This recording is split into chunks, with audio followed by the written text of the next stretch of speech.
Yo, there's still ads running. We don't have forever before this challenge, so I'm gonna try to make sure that I get my sideboard prep in early as I can. We have enough play points.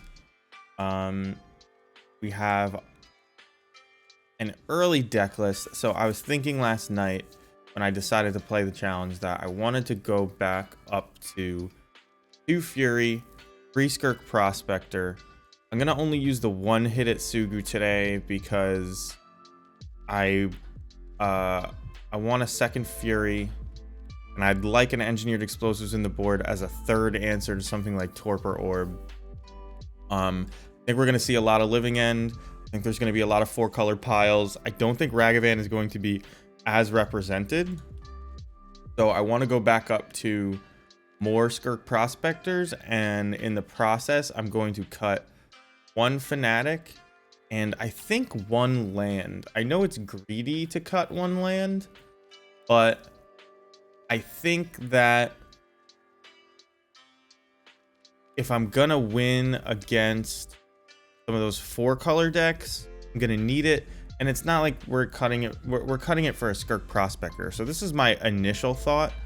I know a lot of you degenerates are already running 23 and 22 lands in your Goblins decks. I wasn't trying to do that, but today maybe. I guess I'll take out the Blightstep pathway over any other land. But we have to do a little bit of sideboard studying, because so this is what I thought as I'm sitting there laying in bed, not looking at anything. But I'm gonna actually pull up. I'm gonna pull up Goldfish. MTGG is all you have to type into your bar once it's the website you go to more than anything else. We're gonna pull up Goldfish, and we're gonna take a look at what the other. First, we're gonna take a look at what the other black-red decks have in their sideboard to see how they deal with something like 4-color, like see if anything sticks out to us. Pithing Needle is an option. Torpor Orb is clearly what they're using there. We can't run Torpor Orb. It destroys us. They've got Discard. They clearly just try and stick with their regular plan. Let's take a look at Yawgmoth. Thoughtseize is an idea. You could Necromentia Omnaths, but that doesn't sound great. How much is this on? I bought those and they were like 0.004 tickets. So I'm glad I got them when I did. They're only 28 cents. It's not like I couldn't get them now. We want to see how creature decks are dealing with the format. I guess Hammer Time is sort of a creature deck, but they have great cards like Ending, the Artifact Enchantment Hate. This is each opponent can't cast non-creature spells with convert mana cost greater than the number of lands that player controls. So this stops the Solitude and stuff, which we have Void Mirror for if that's how we want to board in those matchups, and maybe we do today. It does force them to play a fair game plan. But we're looking to be this deck. This is what I'm looking at. And they're really strong.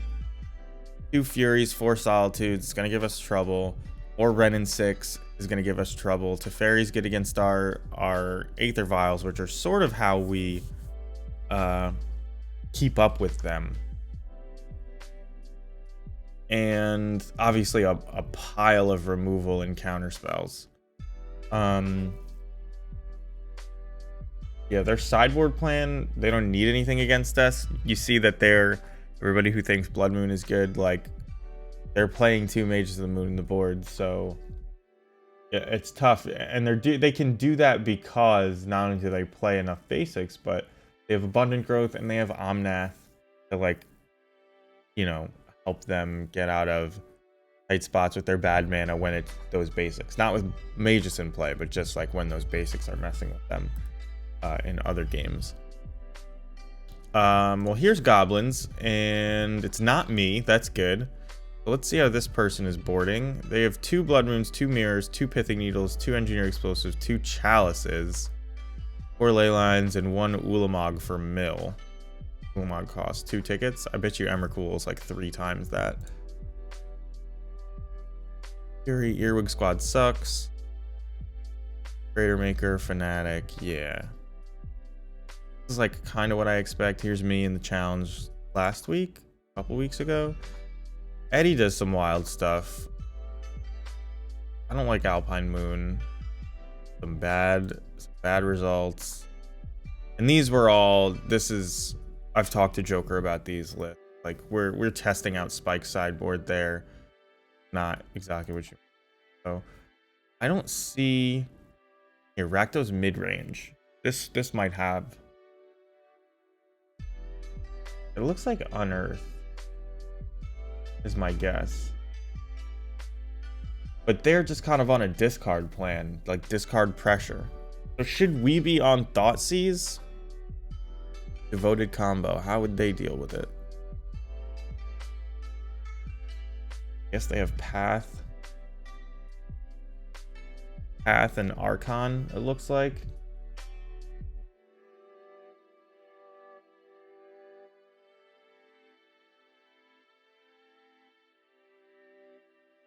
Maybe Spike's Titan Shift deck has, not Titan Shift. Is this Spike's deck? No, this isn't even it. I'm looking for the Javier Blade. I wonder how these people do. I guess they just like, where is it? Is it main board now? Probably should be. Yeah, they only have 2 Skullcracks? That's greedy. I mean, I get that you have Whirling Vortex, but like Skullcrack is just so good.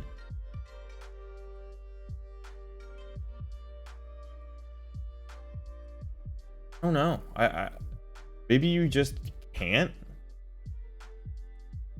Like maybe that's just not a thing. Void Mirror. Here's 5-color Omnath. Just for Valky.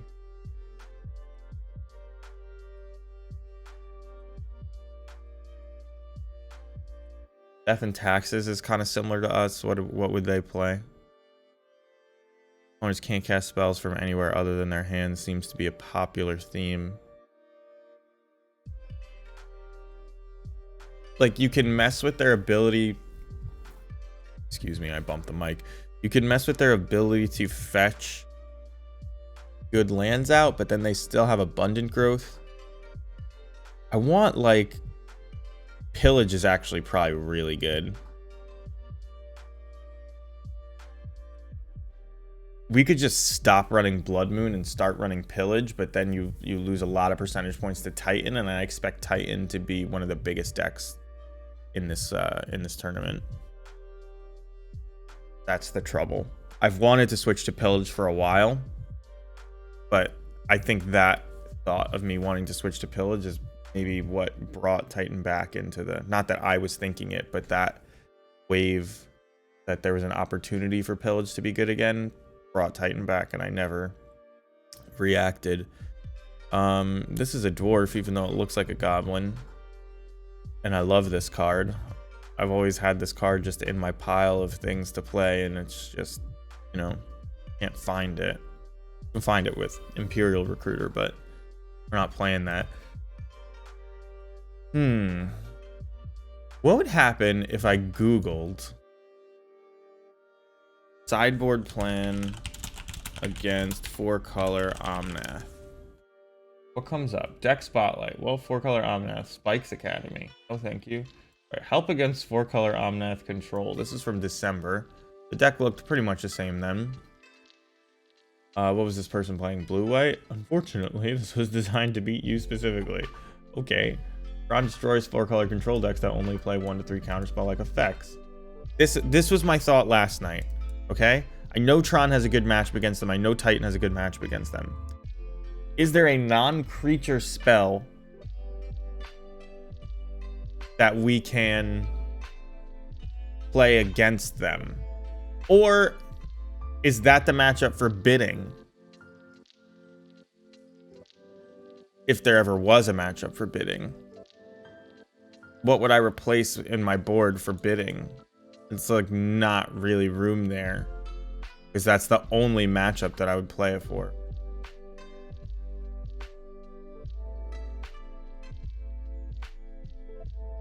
All right, let's go back over what we're doing here. So, Mog Fanatic is for Ragavan decks. These Skirk Prospectors are really for sideboard games where I'm trying to Blood Moon as fast as possible against Titan and maybe 4-color control. Maybe that's not worth it. Maybe 2 Skirk Prospectors is enough, and I can fit this main board, and then something else comes in to the sideboard for the Skirk Prospector. These are tough. Would love input. I love a sounding board. I've been thinking about things like Boom Bust, but what's the other one? It's like Cleansing Wildfire. I don't know if I ever bought it. Yeah, I did. Because it just cycles and it kills their abundant growth. But it's like a weird card to bring in, right? Like it doesn't do a lot. And it is for playing a slower game. They would run out of basics pretty quick, but like I don't think that the rest of our game plan fits this well enough. What would I do with my 15 sideboard slot if I move this Skirk Prospector out though and the Crater Maker main? Not a lot. Like, I don't actually think this improves anything, putting this Crater Maker main. Maybe Tron the tiniest bit. I don't think it's worth it. I have 15 minutes basically. So the sideboard cards that I would think if we were trying to just get something versus 4-color control that's just like good and attacks from a different angle than the rest of our deck is Bidding or some Chandra. And it would probably want to be the cheap good Chandra. Dress to Kill, my guess. Because you don't want something that gets removed. On something that it could be Copter. I keep saying Bidding. Is there a way for me to get Bidding and Copter in here? Like, let's say I cut this. Bidding potentially Nightmare against them if they name elementals with some Fury and Solitude board. It's true. It is true, but that's implying that I killed them. Or they evoke them against me. But if they're evoking, like, you know, if they're evoking their stuff early, usually I'm ahead there. So then the Bidding would hopefully just be the last couple points of damage. Is there a way to fit Copter Bidding in here? This would be Copter. Then you would need at least 1 Bidding. And a Squee, it's just not going to work. Could you do it in the board? It's like a 4-card package. Copter, Squee, Bidding. Here's the old Copter Squee list without Bidding.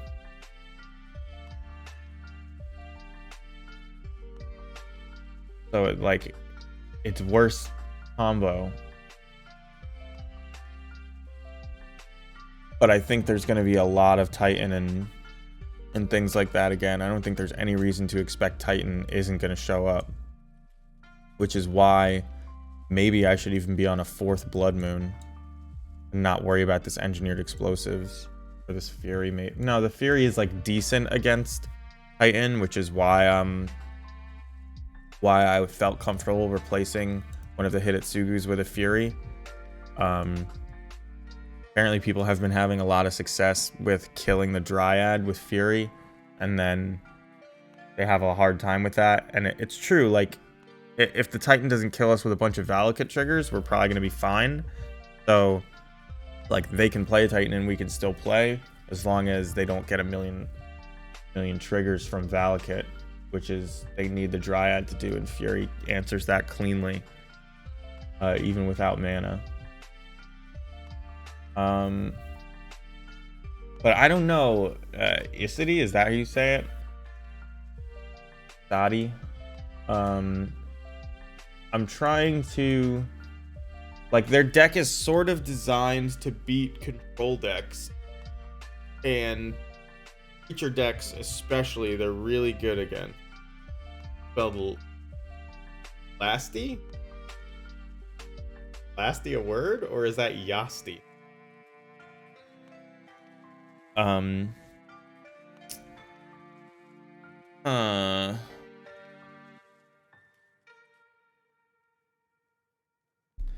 Like, all right, Lasty. Like, we used to play. Well, we used to play. There's a version of Goblins that is good against 4-color control. You probably wouldn't play these lightning bolts anymore. You'd probably play Mog Fanatics.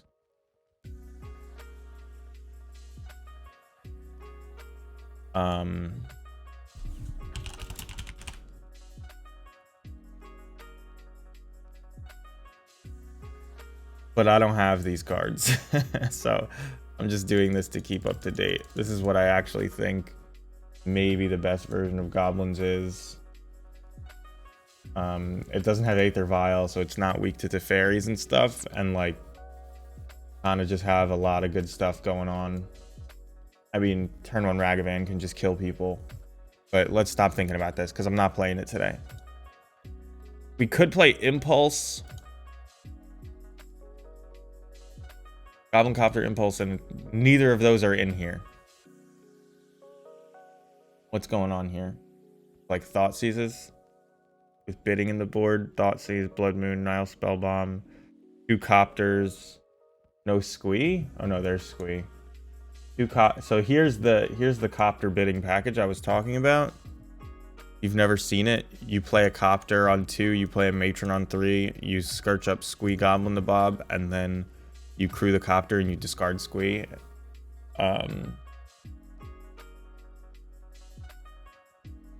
What do you think the Void Mirror does? So I used to board in Void Mirror, and then I started telling myself it was bad. I want to hear, before I paint your idea of what the Void Mirror would do against them, what you think it's for. I mean, there's not much that it could be for. I'm assuming we're on the same page, but I do want to hear it. Lengths? Can be. I think it would just be destroyed by Prismatic Ending. Wait. I mean, there's a lot of cards you could board in that would just get destroyed by Prismatic Ending. What do you want to do when it stays in play? I'm saying Void Mirror. Like, what is the plan there?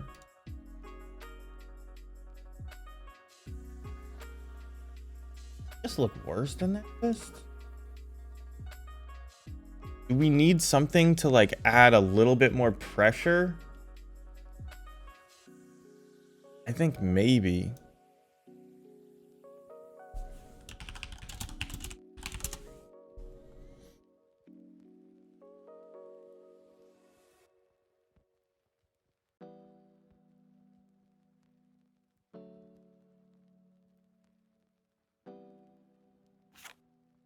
I think I'm gonna play this Battlecry Goblin today versus Elementals, but I think it would suck against 4-color. All right, so yes, clearly the point of Void Mirror is to play against Elementals, but I guess what I'm getting at is like when you play a lock piece or a hate piece like that, right? You need that plus pressure, and then their deck just hard cast these Elementals, right? So we need to not only resolve Void Mirror on turn 2, but then we need to follow up quickly with a way to kill them, right? Turn 3 and 4. So it's tough.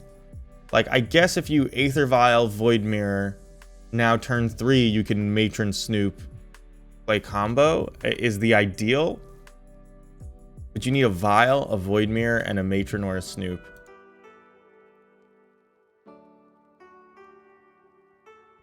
And then if they waste time killing the Void Mirror, then you just kill them. I'm going to bring it in today.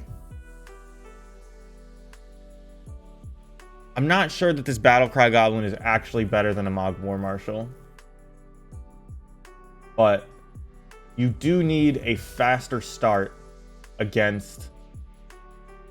It's kind of weird that I'm removing a Battlecry Goblin or a Mog War Marshal because these work so well together. So maybe I shouldn't do that. Maybe I should just take the hit against Titan and just run the 2 Prospectors and run the 3rd Mog War Marshal. Because, like, my Titan matchup isn't bad. I have 3 Blood Moons. And, like, you don't need to turn to the Blood Moon. It's just better. So maybe we run it like this. I actually kind of like the way this looks right now. I think I'm going to run it like this.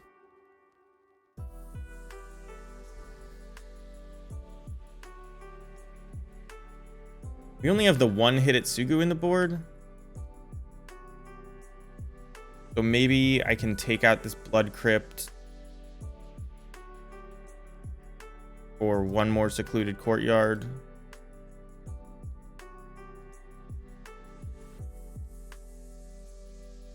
Although Engineered Explosives still costs mana, the colored variety. But Corporal Orb, X equals 2, like, I think this will be fine. Give the extra Skirk Prospector just in case. Yeah, let's not deal ourselves as much damage with the mana. Maybe this should be a Prismatic Ending, or a Prismatic Vista. Do I even own them? Doesn't look like it.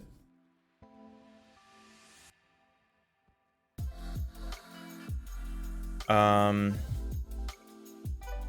own Prismatic Ending. Yeah, there you go. The only one I own. All right, I think I'm gonna run it like this. We got 5-ish minutes before going in, so I'm gonna enter, and then Black-Red Goblins, right? Black-Red Goblins.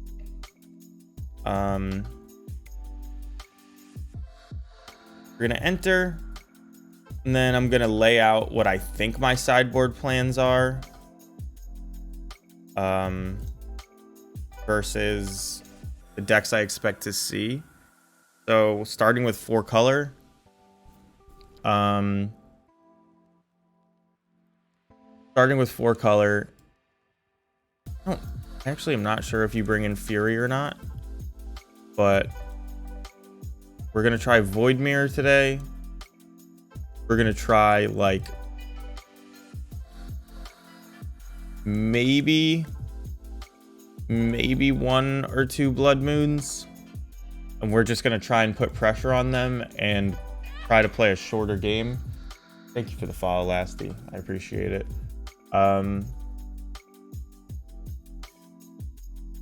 Which means I don't want to cut any of my 1-drops. And we want to do something like cut Ringleader, cut a Harbinger. Maybe we just cut 1 Ringleader, 1 Harbinger, and play the 2 Void Mirrors and don't worry about Blood Moon. Because they actually play Blood Moon in the board, right? So it's just a bad plan. We could bring in a Trash Master for just the Lord effect. We could bring in Fury to kill Omnath, but it's, like, not good. And we're not gonna... Like, they're running all of these, oh, it's not a lot of Ice Fangs. Okay. Yeah, I think this is the sideboard plan. Right? 2 Void Mirrors. Just to try and keep them off balance on the off chance we get a combo hand. Make them actually hard cast their stuff If they get an Omnath in play, though, like, they're just hard casting everything, right? So it's, like, not a hugely winning plan. Maybe that's better on the play than the draw. And on the draw, we just Blood Moon them. Or, Blood Moon would be even worse than the draw, wouldn't it?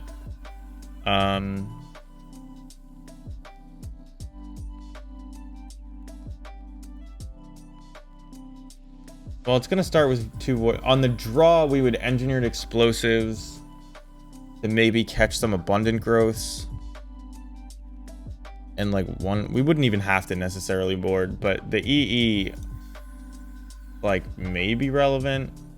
Probably just don't board actually on the play or on the draw. Maybe we could board out a land though and like board in a Fury. That kind of makes sense. Or we could just bring in an early threat like a Crater Maker, Trash Master, board out 1 land, board out a Ringleader, or board out a Harbinger and a Ringleader and just do it like that. I think that makes sense on the play. And then on the draw, we'll do this Void Mirror plan. Kind of like that. Okay. You're hoping to get them to play their Omnath on turn 4. So like, because that means they don't have a fetch land at the ready. It's turn 5 Omnath. That really sucks to play against.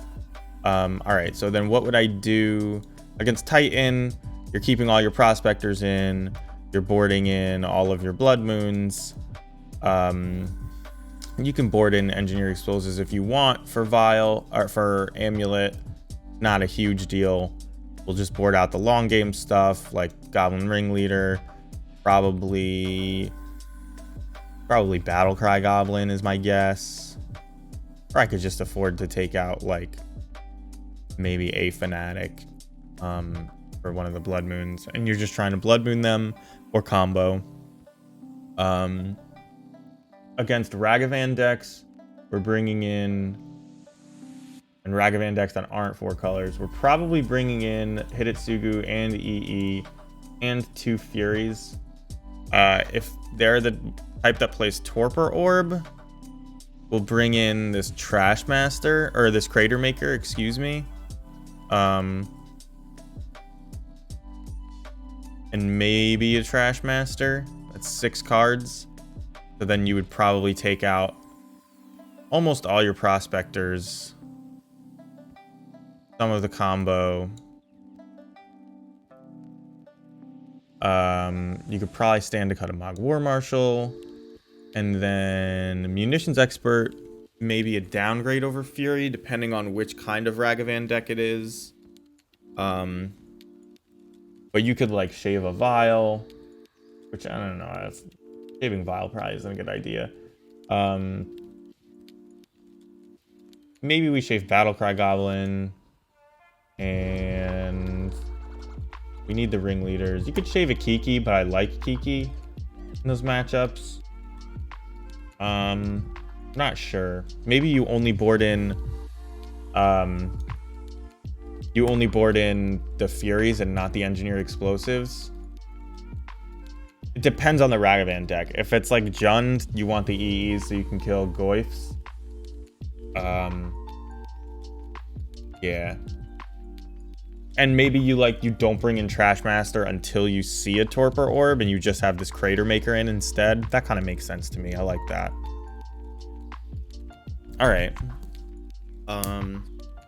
Against Cascade, obviously we bring in the Void Mirrors. Living End Cascade, you bring in Leyline of the Void. Doesn't matter what you take out. My match has started. We're in it. Blasting deck Storm? You better not be playing Storm. I'm laying out my sideboard plan. Not once did I mention Storm. Okay. This is a turn 4 Snoop, if not a turn 4 kill. I think this is a good hand to keep in the dark.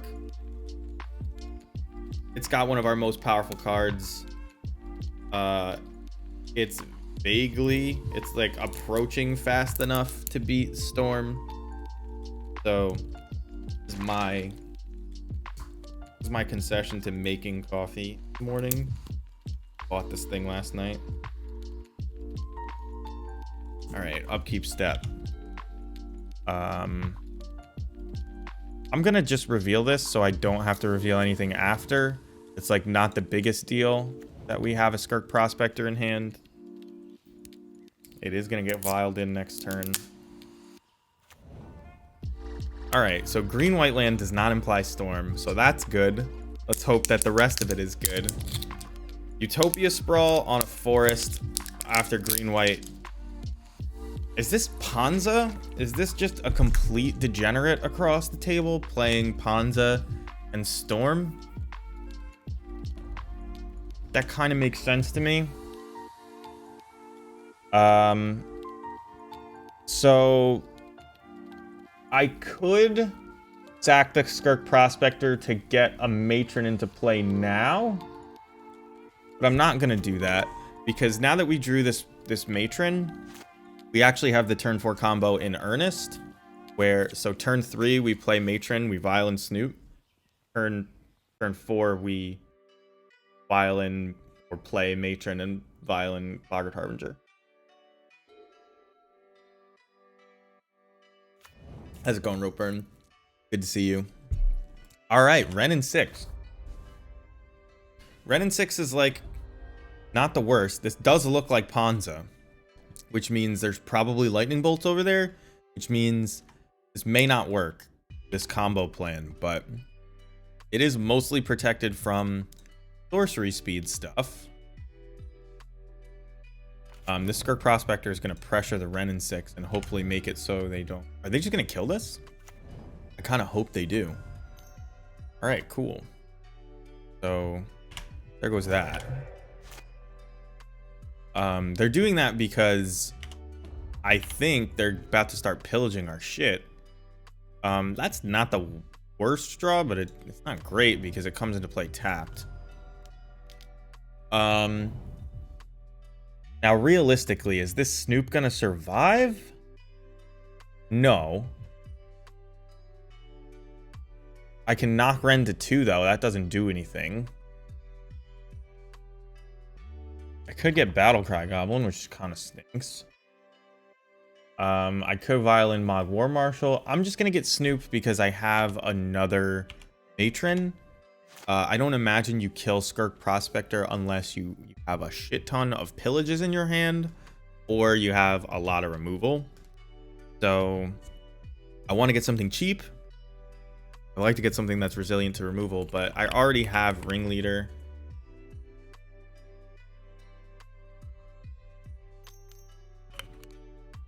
And a 4th land. Okay, so they just tapped out for a Blood Moon. They still have Bolt up. So we'll see. I don't think this is surviving, but maybe. If we make it past Vial on 3, I think we win.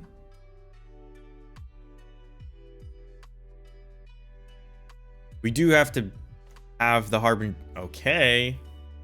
So this is a mountain. I guess I'll just play it off the top. Oh, I can't just play it off the top, can I? Maybe they hoped I just wouldn't have black mana. They may just concede here. Yeah, all right. So they were hoping to cut us off black mana. A legit play, but I had a vial. It wasn't really that legit a play. Stopped me from drawing it off the top. EE kills their stupid stuff. Fury kills their planeswalkers. Crater Maker doesn't really do anything here, does it? Kitsugu is like both a thing that kills their Utopia Sprawls and becomes a threat. Like tempting to bring in, but it costs a lot. I like having hard castable red threats. I don't think the combo is very likely against them, even though we just did it. I don't think killing Utopia Sprawl is better than killing their planeswalkers, to be perfectly honest. We want to be able to kill their Arbor Elves. We need extra mana. They don't have a ton of threats. They have planeswalkers. So maybe this Hidetsugu is just like slightly better than a munitions expert because it can kill Arbor Elves and pressure planeswalkers. I don't really want to cast expensive stuff, but I don't think Engineered Explosives is better than Ringleader. But it might be. Nah, it probably is. I mean, going back and forth. You could do it. Totally a preference thing. Here, if I turn one Engineered Explosives after they Utopia Sprawl, like, they still have 3 mana. They can still pillage me. And then I won't be able to activate this Engineered Explosives for a while. So, like, the fact that you have to broadcast it kind of stinks.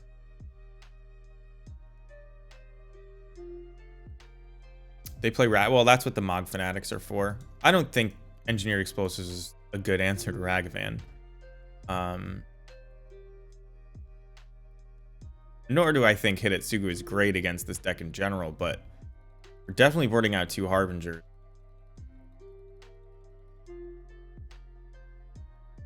We're gonna be on the draw though. So maybe we leave in the munitions expert instead of a mock. Do this.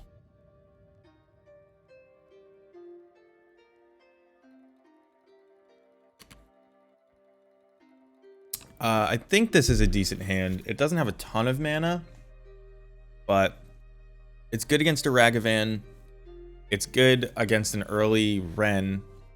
Mog Fanatic is actually surprisingly good against early Ren. They can't kill it. It's like they go down to 1 usually. They don't want to do that. They'd rather just get their land. There's Utopia Sprawl.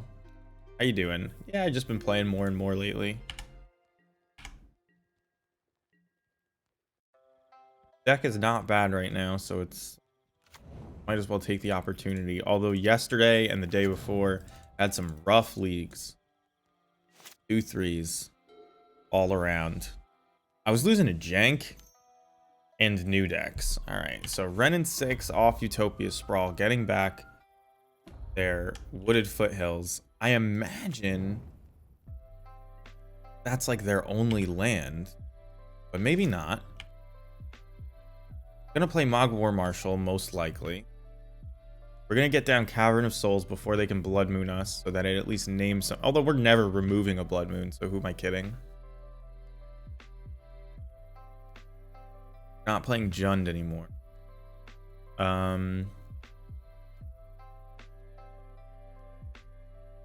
Yeah, the other argument is to like play Skirk and just hold it up and then he kills it. It's dumb.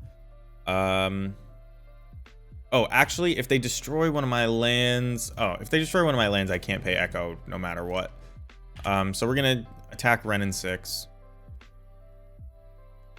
We should be able to kill it next turn, but maybe not. Maybe they play something. Maybe they bolt. But we're going to be playing Mog War Marshal after combat here.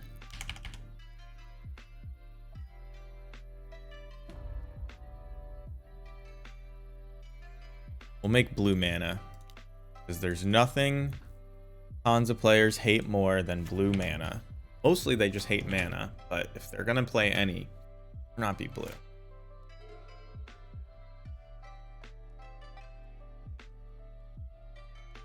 Hansa is one of those matchups that's like sort of a coin flip and always gonna be a coin flip. If that makes any sense. Like, if the deck was ever that good, it would be an oppressive presence in the format, and so you can pretty much guarantee it's never going to be that good. Gotta be inconsistent. Sometimes they'll pillage you off all your lands, sometimes they'll do nothing. Looks like 4 mana Chandra's coming down. Yep. They add red. What are they playing with it? Not pillage. They That is the exact wrong one. Okay, that's good for us. I mean, they should have done the token. Ah, I see. Okay. Interesting. They have 2 cards in hand, but they have a Chandra in play. So what do I even do here? Can I come back from this? I wonder.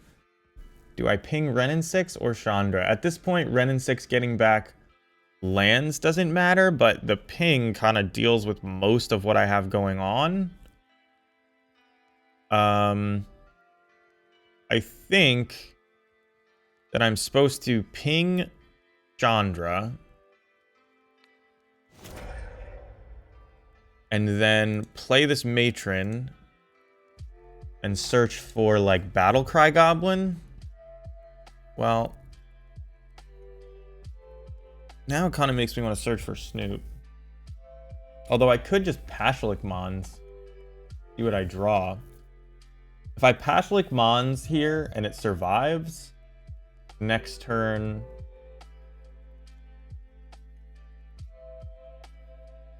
I get to Matron plus Skirk. I kind of like that. Pashalik Mons is almost definitely not surviving though. And Battlecry Goblin doesn't do anything for a few mana. I think I'm gonna Matron here. I don't know what the hell, or excuse me. I think I'm gonna Pashalik Mons here because I don't know what I'm even getting with a Matron. Because this board state looks pretty bad for me. Kinda like need to draw a Fury.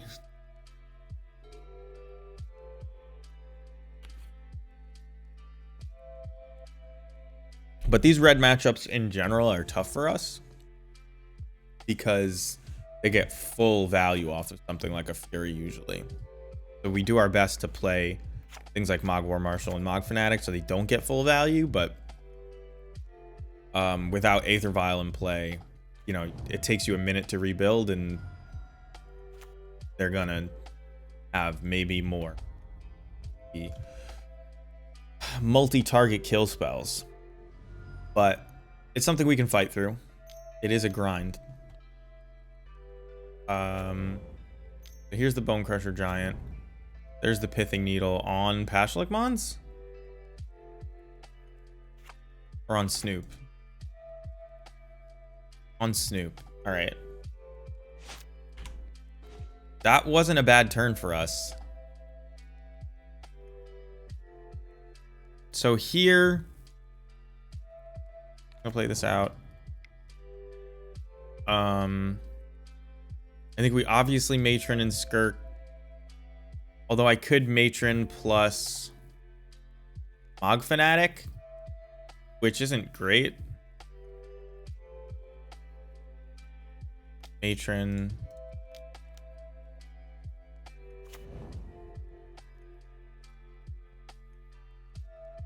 What do I want? I guess I could get Ringleader.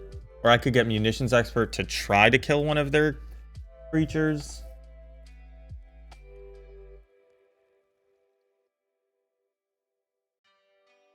Or I could get Battlecry Goblin to actually try to put pressure on. But that's unless I kill these. Yeah, so I think I need Munitions Expert here. And we're just going to pass the turn like this. So we can shock something by sacrificing Skirk and Matron. Likely not relevant, but their hand may be all blanks and they may just keep drawing more Renin 6s. I imagine Renin 6 is going to ping this. Yeah. I need to keep my goblin count up, so I just let this happen.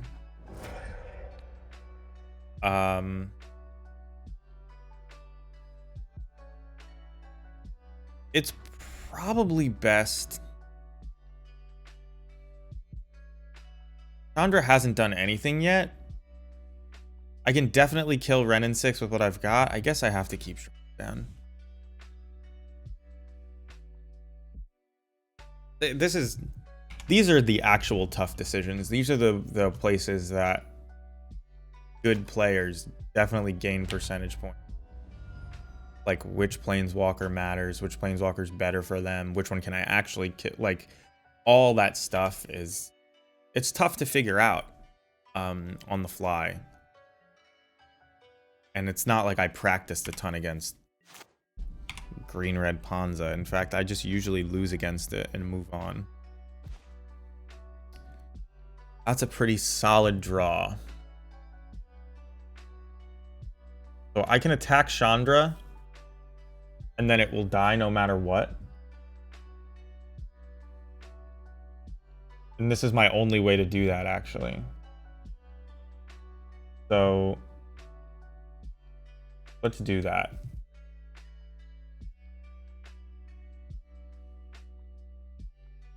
I can also fuck. I could have Furied this, dealt 3, and then 1 here. Oh, and then Chandra wouldn't be dead. Okay. So there's a reason to do this. Obviously I should have checked that beforehand, but I didn't. So this dies. King Chandra.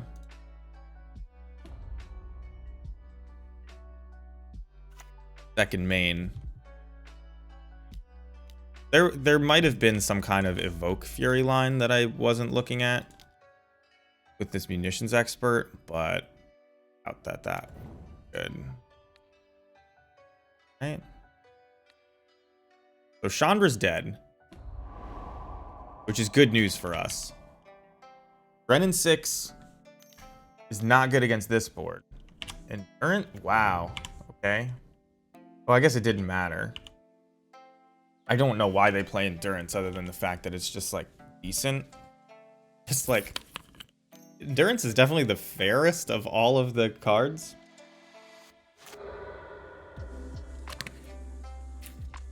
This deck should definitely not be playing Boseiju. I mean, I guess it's just utility, but, like... If you're gonna Blood Moon me, how are you gonna give me... Are you gonna give me my basic swamp?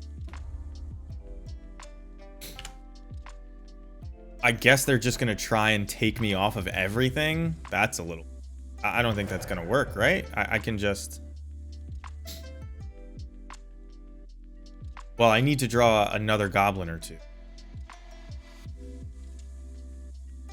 So I can play Boggart Harbinger, attack. If they block, I flash in Expert.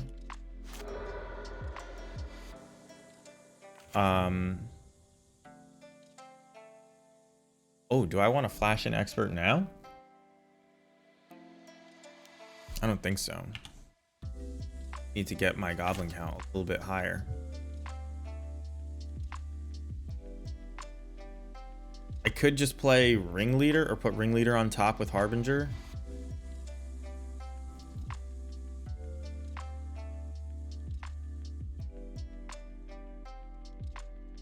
I'm definitely playing Harbinger.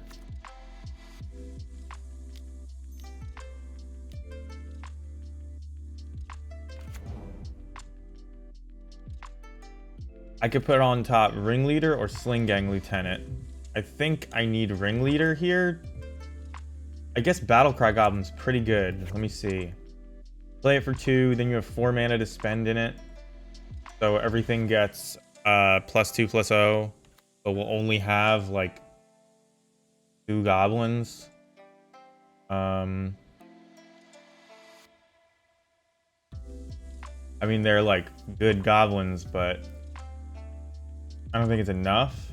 I think I need to get...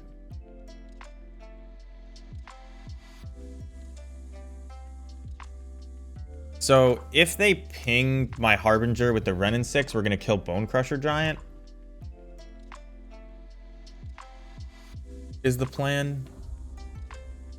They take Boseiju back. They actually are just trying to take all of the lands out of my deck, which is like a little bit of a weird plan.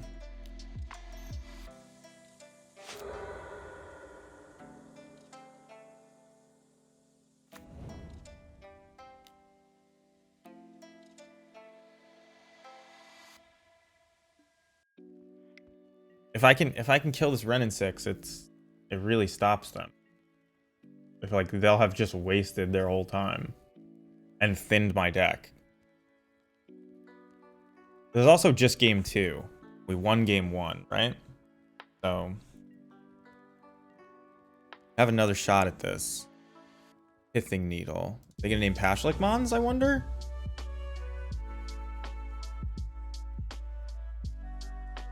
Some people just are so afraid of Snoop they double Snoop.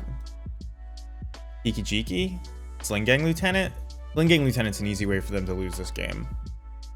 I could see that, if they even know it exists. What is this song? I know this song, and every time it comes on this playlist, I'm like... Franco, okay, not a bad name. I don't play it, but it's still not a bad name. So... I can kill Ren in 6? No, I can't kill Ren in 6. I can kill Ren in 6 if I get another munitions expert off of this off of the ringleader that I put on top. So I think I'm gonna kill this Bone Crusher giant. Because just doing 3 to Ren in 6 doesn't do anything.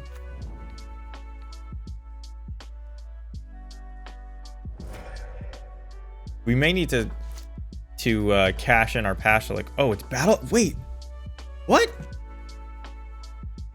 Oh, he made me shuffle. He made me shuffle. Wow. Completely forgot that. I was like totally expecting a ringleader, but that was a good draw. So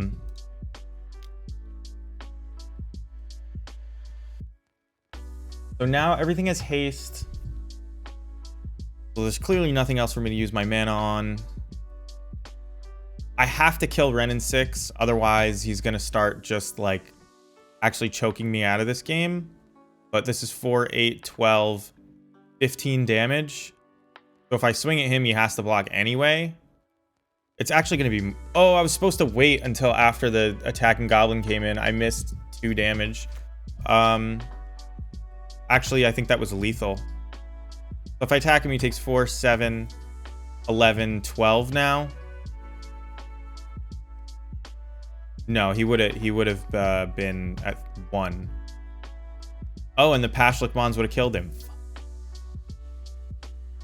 Okay, whatever.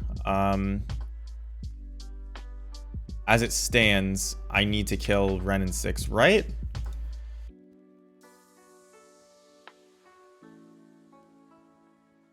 This is attacking him. He blocks here, 4, 8, 12, 13, 14. He's dead. Can't block there. I think I need to save Pashlik Mons.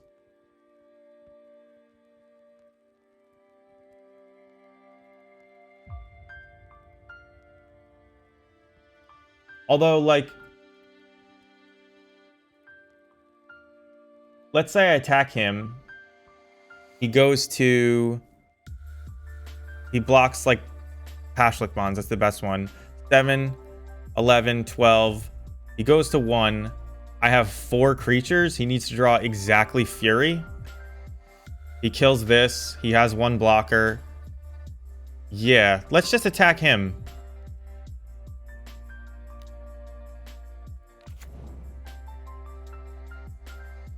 So had I waited, this would be a 2-1.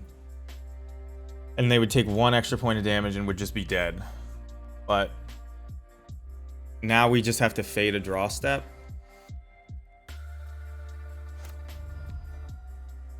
And I believe I still have to ping him. Just so that, you know, every single attacker is lethal. A Fury... Does a Fury even do it? Because I can... Alright, they kill themselves. Good games. I wish I had been patient. That was one of those things where, like, I'm on camera and I'm just like, okay, stop delaying. Just go to attacks. and don't make any mistakes. So just use your mana now because you know you're gonna use it. But like, you trigger it after your Battlecry Goblin triggers. If you already have enough power, you just do it then.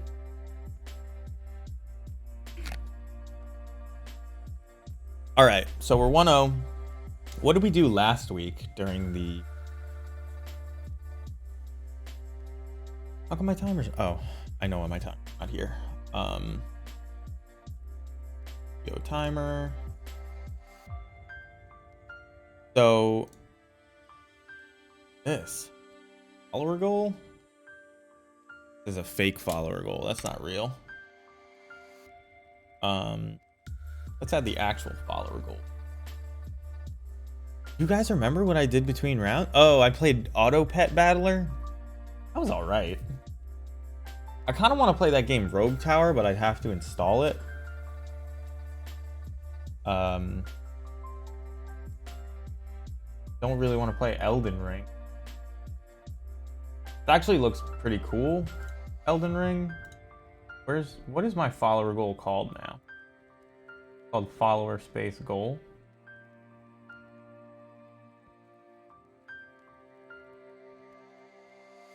I don't even know. Is it a browser source?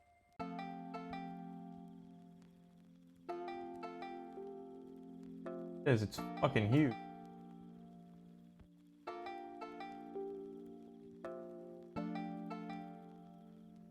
Make it so small that it fits on top of this guy.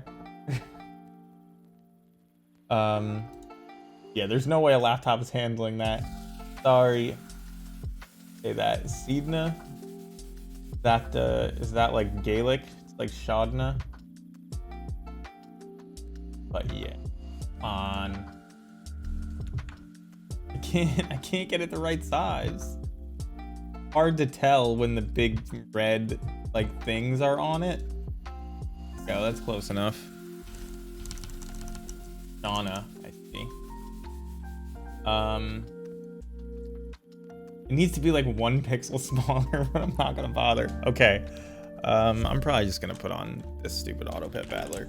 I wish that TFT Hyper Roll games were even shorter, and I wish that they took less brain power. That is like something that's in short supply in general on this stream, brain power. But also when you're playing Magic the Gathering for 6 hours, gotta conserve something. Gotta keep something in the tank. I should be a little bit further. Nah.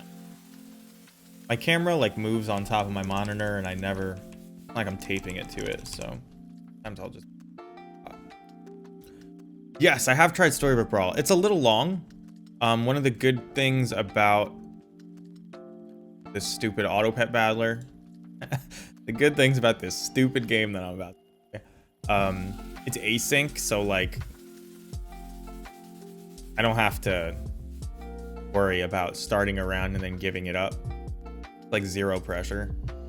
But Storybook Brawl is actually, in my opinion, less straightforward than TFT, having played it. In TFT, you there are prescribed team comps. You know what I mean? Like there's why do I keep doing this? Smaller. Like it'll tell you like, due to performance issues, we had to lower the number. Wow, that's pretty funny. 64-8. Apparently I had started a thing. I'm abandoning this. I don't care how this turns out. Like there are prescribed team comps, and like you figure out how those team comps synergize together, and then you can figure out how their abilities synergize together. In Storybook Brawl, it's just all abilities. Nobody, like, there's tribes, but like 2 of them work together, and like it's not necessarily as easy, I don't think. Or at least it's less deep in some ways, and then like not as easy to figure out at the same time, if that makes sense. Okay, well, I think in this game you're literally just supposed to buy everything in the shop on the first one and then figure out if you want to save anything. I am going to save this guy. Ooh, this is, I don't want the soft streamers, that's too real. The Flooded Fireman has nice alliteration, and anything with hipsters, not because it's full of hipsters, because even calling out hipsters is now too cool.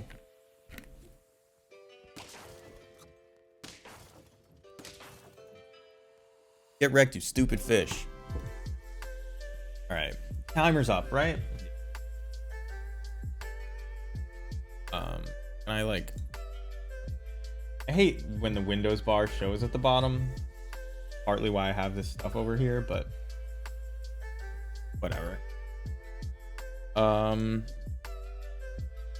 Fish actually isn't bad. I know I called it a stupid fish, but it's not that bad. Kind of just biding our time.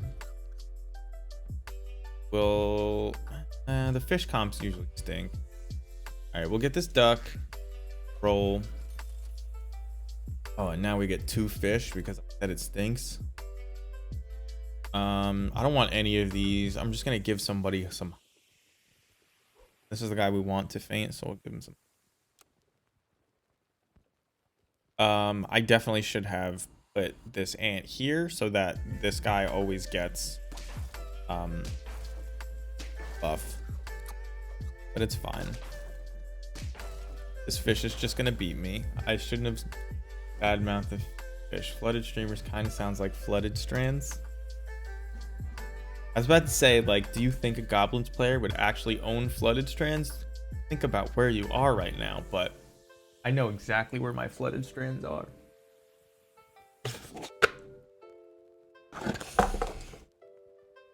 They're in my Pure Steel Paladin Cheerios Storm deck. So that's the kind of player I was at some point. Been a long time since I've done that. Who wants to help me build my EDH deck better? We could do that between. I'm sure there's some EDH experts in the crowd. There's no shame, that's true. Friend, give random friend +1 health. Kind of like that. I hate the dirty rat. I don't think this is any good. I don't understand what comp it goes in. I don't know what pet bone attack does. So I think we're gonna do this. We're gonna buy this shrimp, then we're gonna roll. Oh man, I was just about to sell this duck.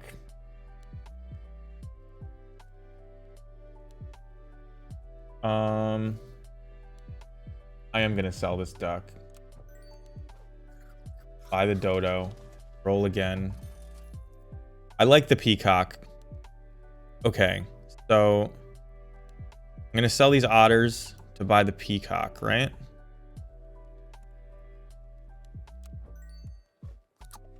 And then we'll see what else is in the shop. Another peacock, so I want to freeze that.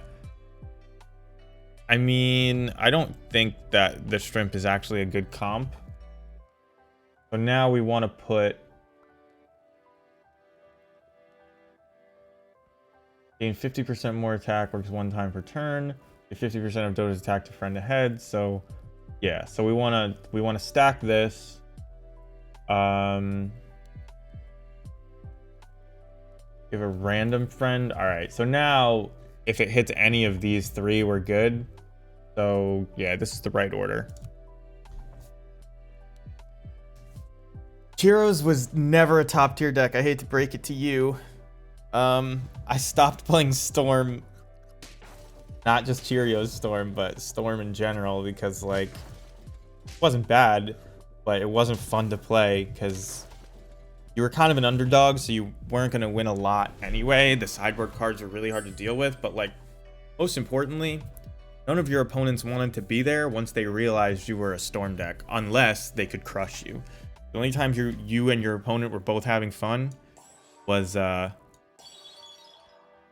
when you weren't having fun, if that makes sense. I think this is permanent. I'm not even sure. But I'm going to sell the horse for it one way or another. Wait a second. What the hell just happened? I just dragged the horse to roll instead. Oh my god. I wanted that stupid giraffe. That was really stupid.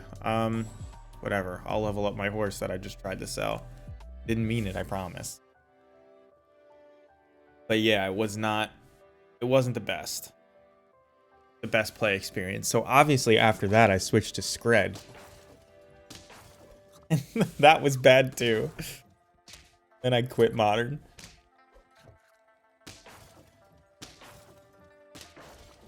Oh man, because of the stupid honey. Okay. Well, now we found our giraffe. I'm not going to make the same mistake.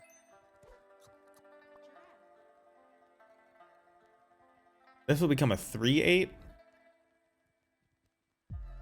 Kind of like the idea of a 3/8, but what does this do? Give 2 random. All right, wait, let's try this out. This. Nice. Yeah, this goes. Okay, we hit one of the guys that we want to hit. Buy the crab, roll. And we got another dodo, which we do want, and another crab, which we don't really want. Like, I know it's a 3/9, but I don't think it's great. This is not bad. I never got into Pioneer just because I wasn't going to Paper Magic events at that time. Maybe I just... Although it's been great so far. This is the hurt comp right here. Maybe I'm just supposed to, like, freeze all these. Do the crab.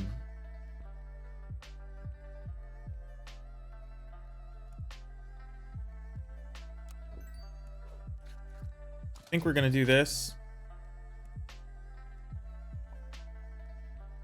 I wonder if it goes left to right. I assume it goes left to right. We're gonna find out. If it doesn't go left to right, then I should have done this in the opposite order.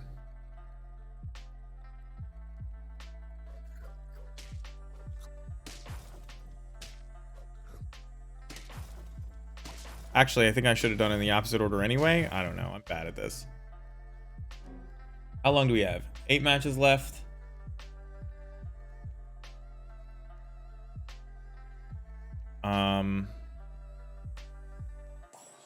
Seems good. Think I want this garlic armor.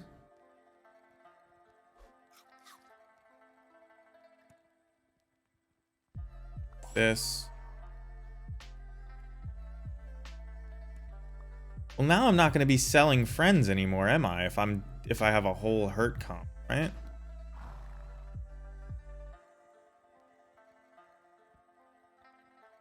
I guess this is the last round I'm going to have this guy. We'll roll. Garlic armor is good for things that want to get hurt, so we'll freeze this. And I bought blue red scissors at some point to play Pioneer. It was like 40 bucks and my friends were like, yeah, Pioneer's sick. And then like a week later, Pioneer was dead. I brewed a Pioneer deck that looks suspiciously like Spike's new Modern deck. I'm not saying that he stole my ideas or anything, but he stole my idea.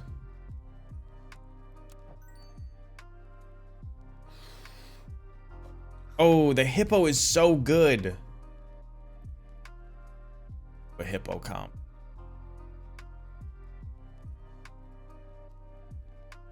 The hippo is sick.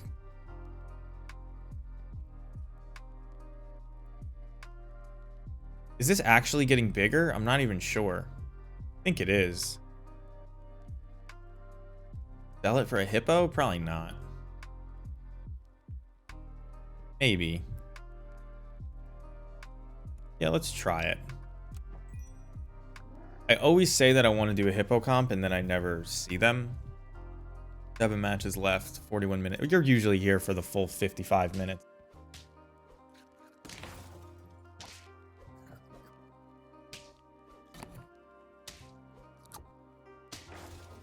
Wow, this pig just fucked me. I think that's my last round, right? I'm dead. Yep. 2 trophies? I've done better than that. Okay. For gold. I think you're supposed to put the pig in the front in case, oh. I don't want the pig. You want this, though. The adorable tea bags. Innocent tea bags is probably just as good, but squeaky streamers, no.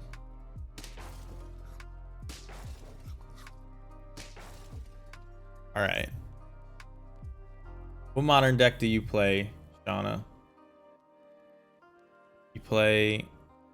You a goblin? I assume you're a Goblins fan. That's usually why people. Guess we just do this. Fine. We only need the 1 fish. Don't need both. I think we unlock tier 3 things next turn, or tier 2. I couldn't tell you if we win this. Oh, I guess the randomness really makes it so you can't tell if you win, but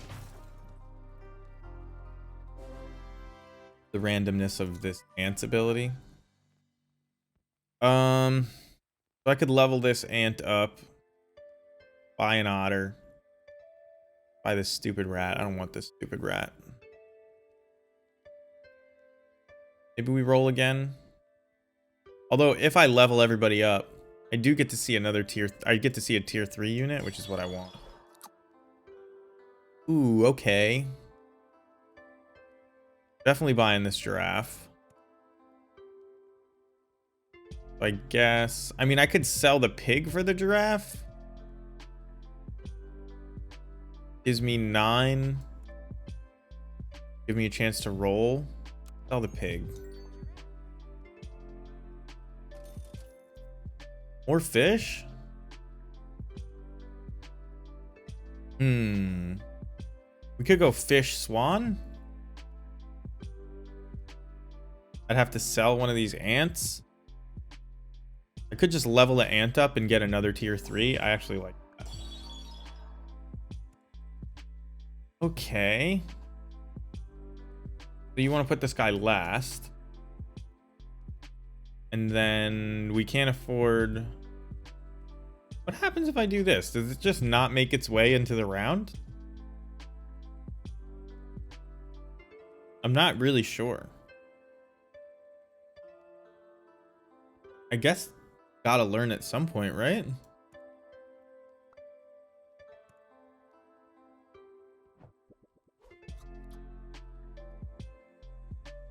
And now what? Not gonna save the fish or the swan. I don't really want to try the peacock thing again.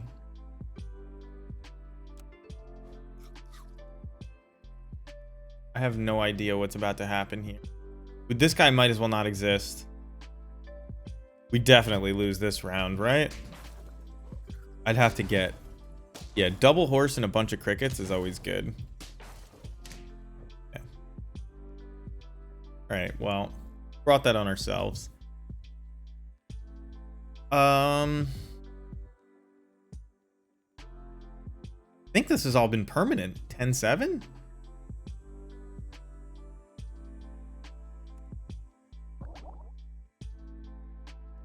Yes, this is like not free, but good. I suppose I'll give it to this guy. And then we should probably, like, we could just buff this fish.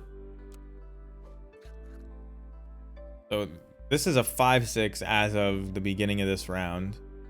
It's a 5/6 when we get to this shop again. No, it's permanent. Only 3 matches left, though. Ugh. What should I have for lunch today? Should I go for the true Magic tournament experience and get Panda Express from somewhere? And definitely regret it? Oh, I shouldn't. That's what you're supposed to be on my side. You're not supposed to make me want. I don't even like Panda Express. You know, I just like hurt a lot of people's feelings, but don't like it. I could do this. Like, not great. I have 3 tier 3 units, and these are all tier 2s. I can afford to roll. Turtle. All right. All right. Get the turtle in here.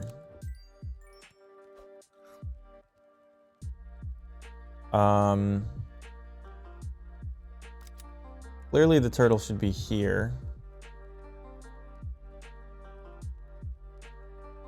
I guess this guy wants garlic armor. He's gonna be a real carry. Could roll one more time. That's pretty good. The make a friendly pet faint was not great. Didn't enjoy that one. And roll one more time. I actually like the kangaroo when I have a big old badger, but when it faints, it's gonna kill my kangaroo, probably. It's not gonna attack 4 times. So I think I'm gonna save it anyway. Because that goes into a hippo comp. I want to try the hippo comp. 3 matches left. We're 1-0. A good place to start the day. How many rounds is this one? I guess I should watch this auto pet battler thing, and I'll check how many rounds. Clearly, I'm so invested in auto pet battler. I move away as soon as the round comes up. All right. Well, we almost won. We almost tied at least. Oh, my hair. Weird in the light. Ugh. Has to be squeaky clean if you don't want it to look terrible on camera. I watched it yesterday. How many people are in this tournament? Ah, there's no numbers? Or are the numbers just weirdly faint? No, there's no numbers. Oh, Ganja's in the tournament. Yo, dude, I'm sorry. Sorry, Ganja. 116 players there are. So that is on the high end of, I think, 7 or 8 rounds. It's a powers of 2 thing. So we'll level our giraffe. See what we get. We get a dolphin. I like the dolphin a lot. Get rid of this stupid shrimp. We'll buy a dolphin. I don't want the peacock. I think this is a waste of money.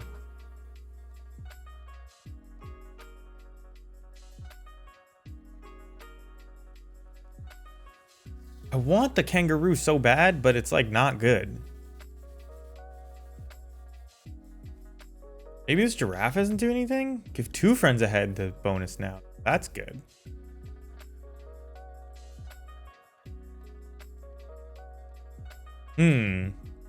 Well, so now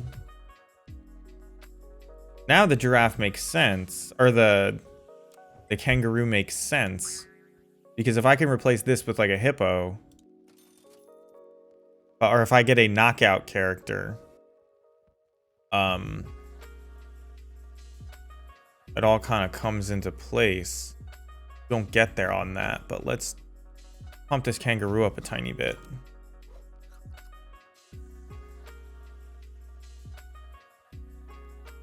Are there... So I've been like meaning to brew a Goblins Pioneer deck, but I like don't have the heart to... I don't know the meta very well, obviously. I don't play it. But I think a lot of the best cards in like the mid-rangey strategies are in Pioneer. Like I'm pretty sure Ringleader's there. I don't... Matron, did they reprint that in Modern Horizons or something else? I actually don't know. Oh, that was my friend that texted me.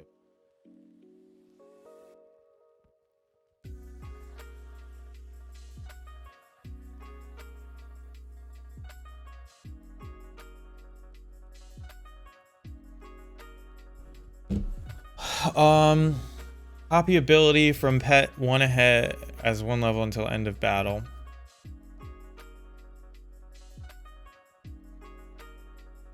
So I don't know if that actually works.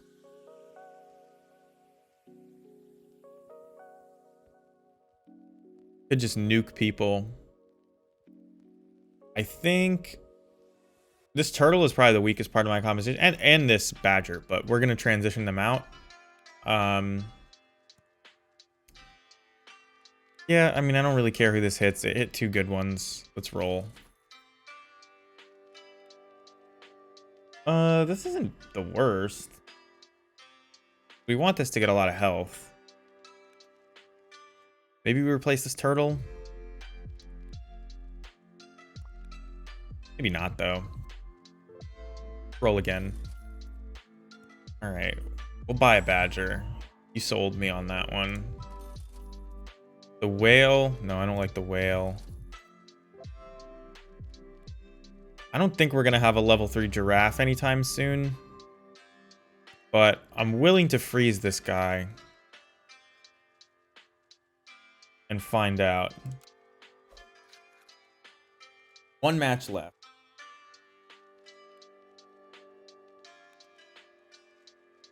Oh, I gotta get... I'll be right back.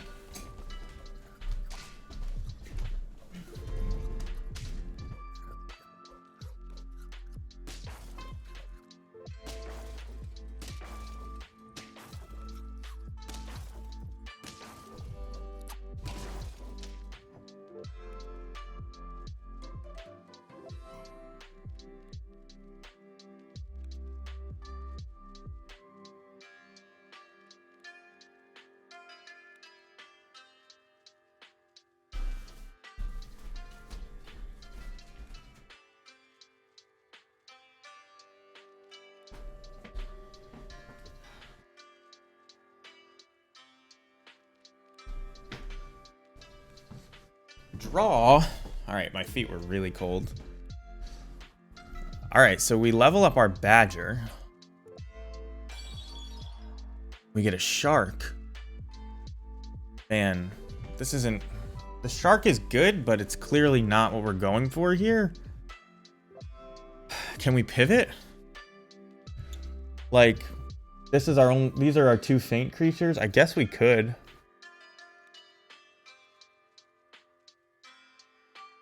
I don't think so, though. No, I don't think we can, but let's roll. I think I was willing to do it once, but I don't want to... Well, okay, so here's a hippo, which I keep asking for. So we're going to buy hippo. We're going to sell this guy. Although maybe we keep this guy. And we sell the dolphin? The dolphin doesn't scale well?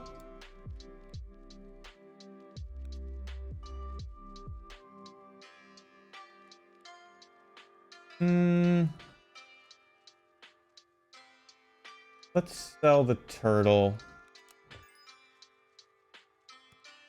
And we'll move the dolphin here. Oh, we're in round 2. All right. Let's roll one more time so we don't have to think about it. All right. We're gonna play our modern round. Oh, it's Ghidra. Team leader NA. Can't keep this hand. Can't keep this hand. Basic Swamp Aether Vial. It loses to so many things, although they didn't reveal anything. This is a good hand. We'll throw back a land. I guess we'll throw back... the Bloodstained Mire has value with the Snoop. So I guess I'll throw back the Secluded Courtyard. I could throw back Basic Mountain. Yeah, we'll throw back Basic Mountain, whatever. They're double... They're triple... Quadruple queuing? What the hell? Standard Challenge, Pioneer League, Neo Kamigawa. Holy crap. Alright, first let's get back to regular MTGO.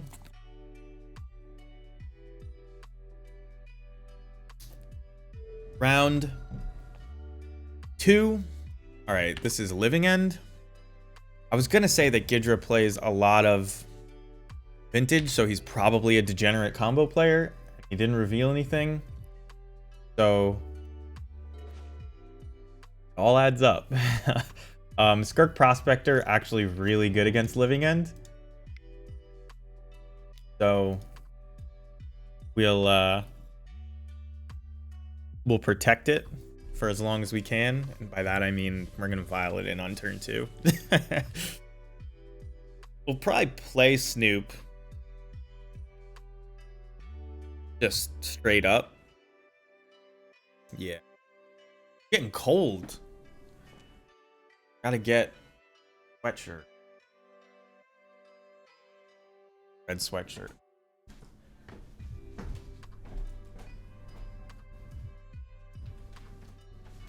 I was trying to, before I put the sweatshirt on, I'll just say, like, obviously, in case you didn't notice, this is my Bolus t-shirt. Got this in Pittsburgh. Not Pittsburgh, excuse me. Got this in Denver. At GP Denver. On camera, it really looks like Bolus. In person, it much less vivid, so kind of just looks like a mess of hieroglyphics until you really figure out what's going on. Looks really good on camera. More cycling. Well, there goes my fucking Skirk Prospector.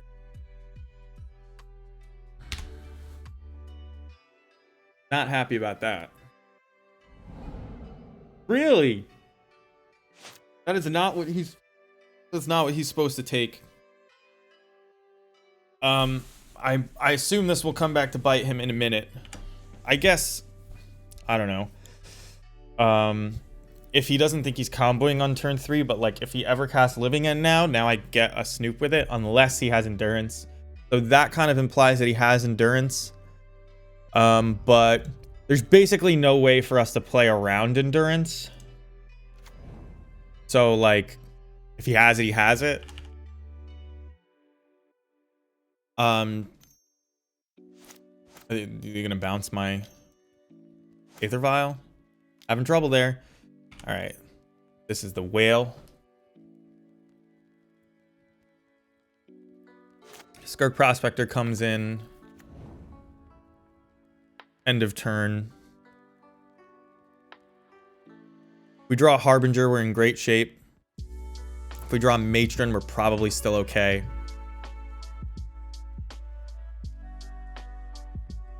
But this is a good matchup for us. I feel like this song has like 3 remixes in this one playlist.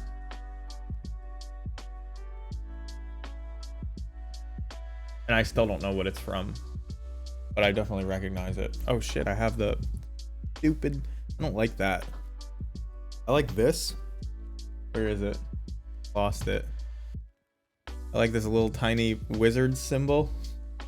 But I don't like the big giant mana thing. Yeah, we'll tick up. Munitions Expert is pretty solid, actually. If they Living End here, I'm gonna want to be able to reshuffle with Snoop if I want to. So I'll play the Bloodstained Mire. I'll attempt to attack in for 1.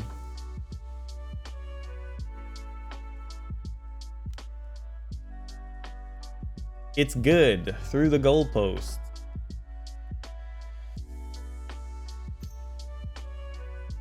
All right, cycling. Keep cycling.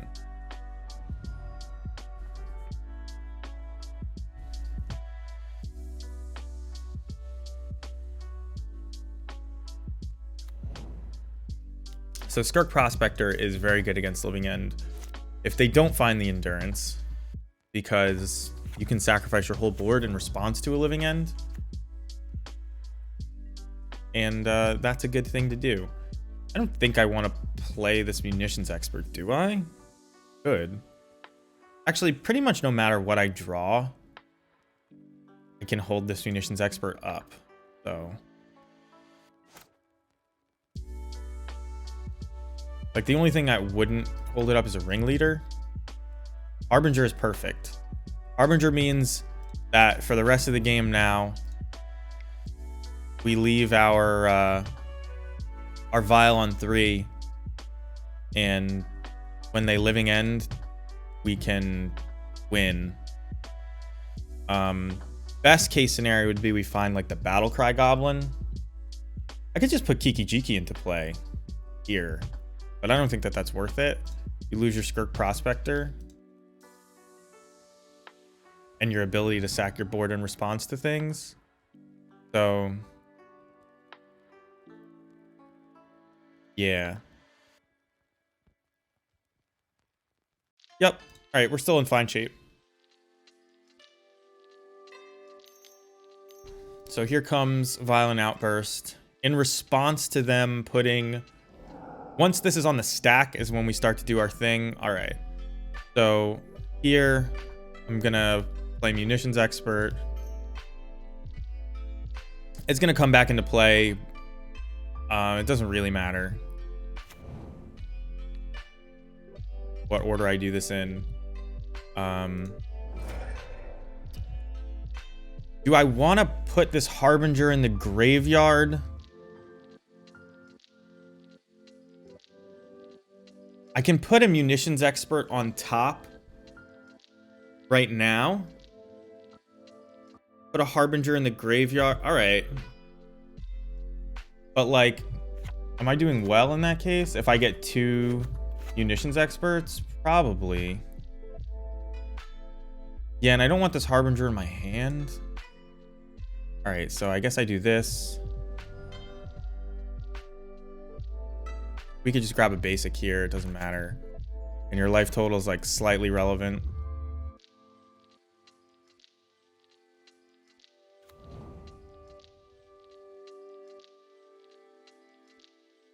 We're going to get a second trigger. So this is, like, just a free goblin.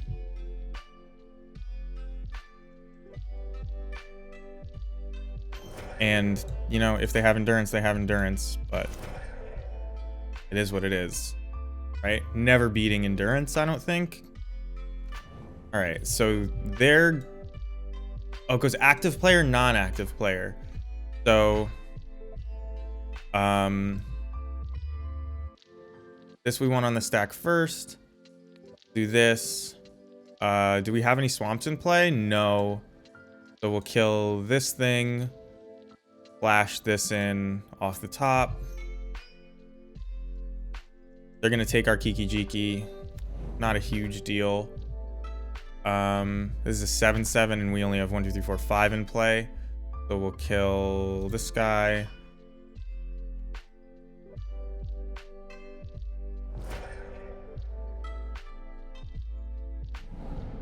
Ooh, I just reconnected to the chat. I wonder what happened.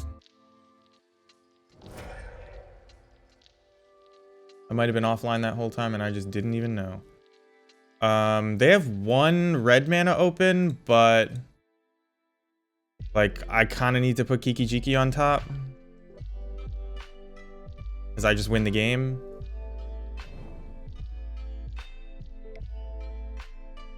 I'm not dead here.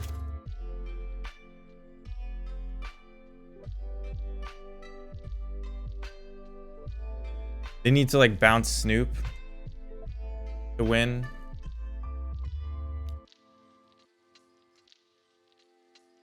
So we can block here.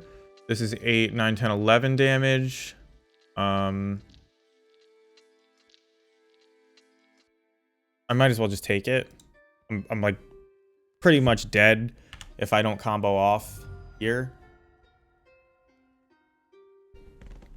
And they may have the turtle. Hydra's a very good combo player, so like kind of expect him to have it. Yeah. All right. So at this point, I have Kiki Jiki I can play. I can't combo anymore.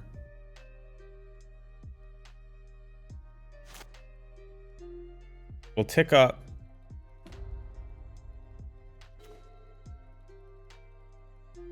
We kind of need to see what's on top. Or do I need to play Kiki Jiki and kill... Can I block this? Yeah, I can block that. Alright, so... This is 6... Well... Like 8 damage that I can block here. Just take 3. I think I like playing Kiki Jiki, but then I have to sack the Harbinger.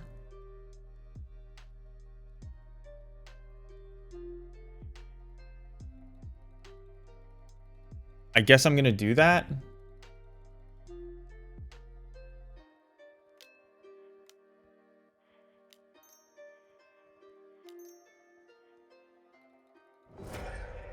I could have hit him for 1 point. I probably should have, because the 1 point could be relevant here. So we're gonna make a copy of Munitions Expert. We're gonna block. We're gonna block as much as we can here. We can kill this. Or we can kill this. This has Menace, so it's like harder to block. We don't have any swamps.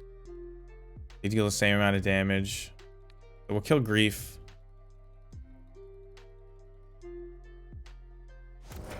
We'll go to blocks.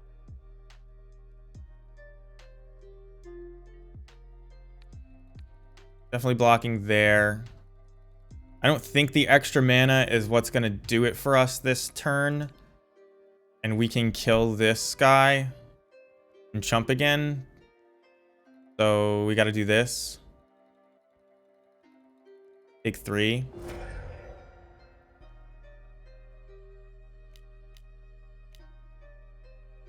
Ooh, what is this? Okay, they're gonna... Well, what do I get back? They take out my Kiki Jiki, but I get another one. They're gonna take my Snoop. This has Ward 2. Let's do this. They might have just killed themselves. I'm gonna put Sling Gang on top. Sling Gang earlier likely would have been really good this game.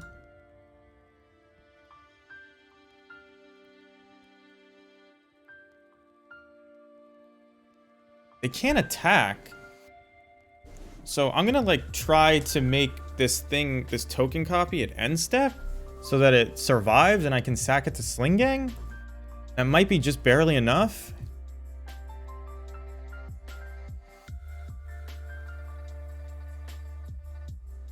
This is a cool matchup when you're playing against a good Living End player. I often don't in leagues. And they just make mistakes or are like unwilling to play out these long grindy games. So there goes my Snoop. Comes a Shardless Agent. At end step, I'm going to copy Munitions Expert. So this is okay.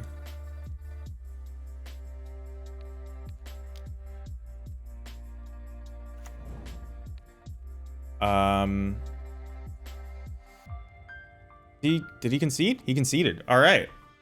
This is 1, 2, 3, 4, 5, 6, 7, 8 from the Sling Gang, 9, 10, 11 from the Sling Gang, and I attack for 1, 2, 3, 4, 5 attackers.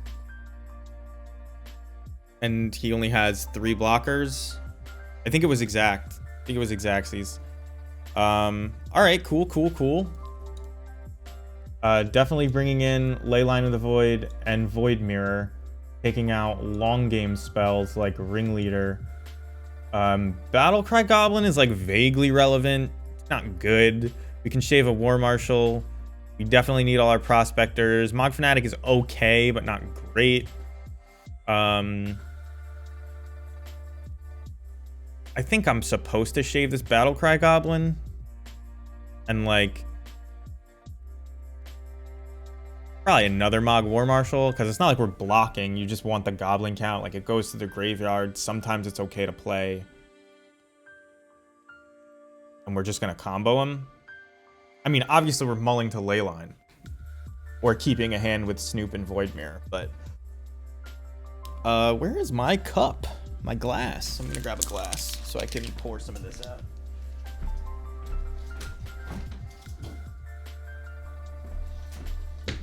It's fucking cold today. Oh my god. Like, not just that it's cold, but like heat is not doing it. It's so in New York City, you don't control your heat usually. You have a radiator. Building just kind of does whatever the fuck it wants. They're all alive. Well, this is a keep. You have Vile, Leyline, Skirk. I mean, if they're on the turtle version, they may have they're probably skimping on Brazen Borrowers. So we at this point just want Snoops and lands.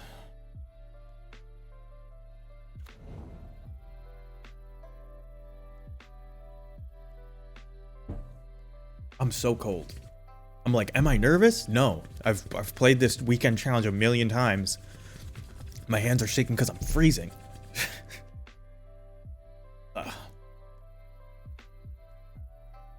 Gotta eat something, actually. It's 12:15. I haven't eaten today. I've just had this coffee. What am I eating for lunch? Probably just gonna order food so that I don't have to think about it. Because, like, I could cook, but I don't know how much time I have between. So he was just making the calculation, like, can I keep cycling into this? Answer is yes, you have. Because if you have an answer, you have to find it.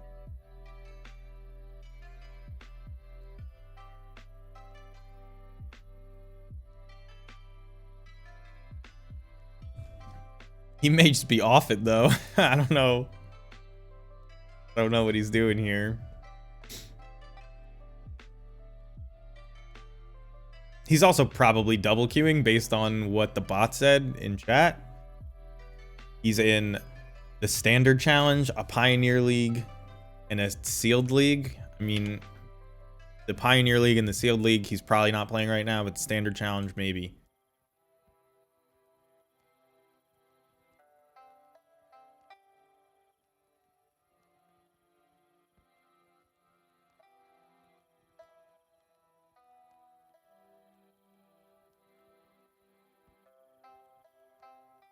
He's still ahead on clock.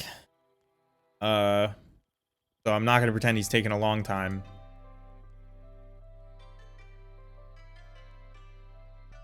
I took longer to think, but I did win. So there's that. Scoreboard. I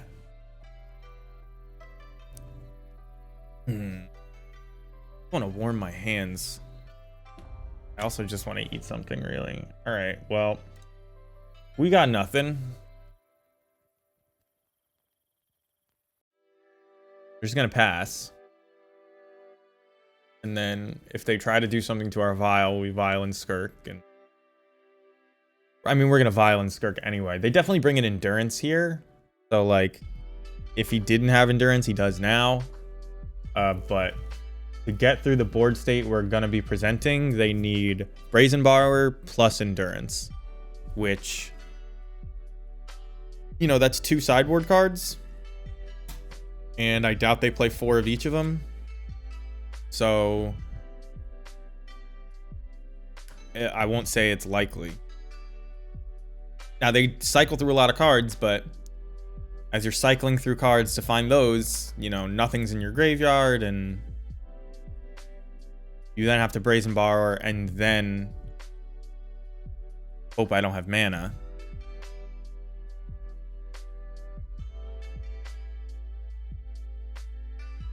I like Gidra, though. I've been watching Gidra streams a lot in the last couple weeks. To go follow him, check him out. Team leader is the reason I'm calling him Gidra. His Twitch name is King Gidra. I have no idea if that's his real name, Gidra. Could be.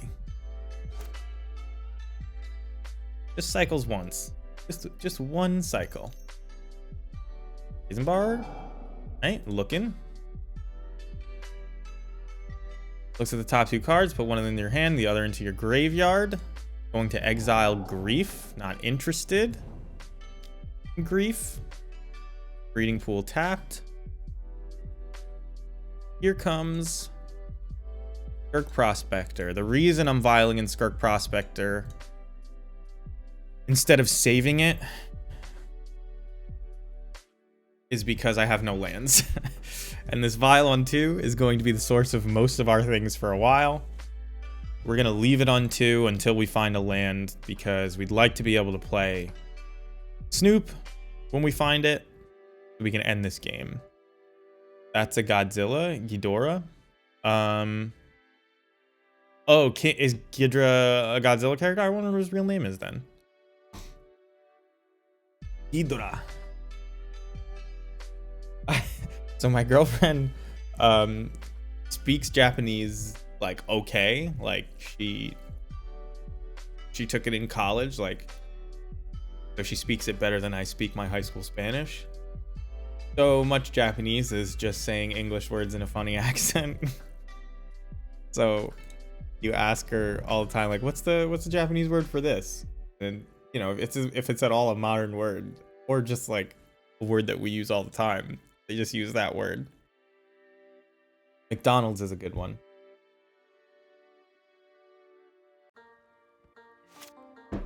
Not that I eat McDonald's all the time, but I do know the word for McDonald's. Ooh, that's a good one. McDonald's is Makudonarudo. That's how you say it. But in a better accent, probably. Actually, my other favorite one, I guess it's still in this McDonald's vein. Cheeseburger or just burger, it's just baga. It's just burger in a funny accent. Super accurate. I don't want to say we win this one, because they could still have the turtle for interaction, but it's looking pretty good.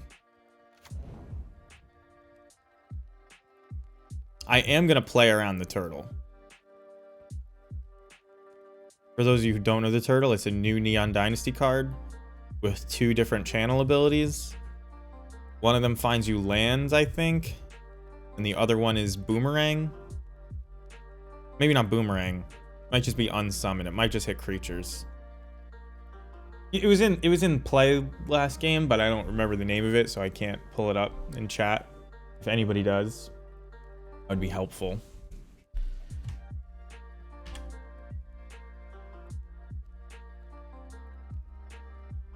Looks like they're just passing, which, like, their living ends are still board wipes, by the way, right? And they can do them in instant speed.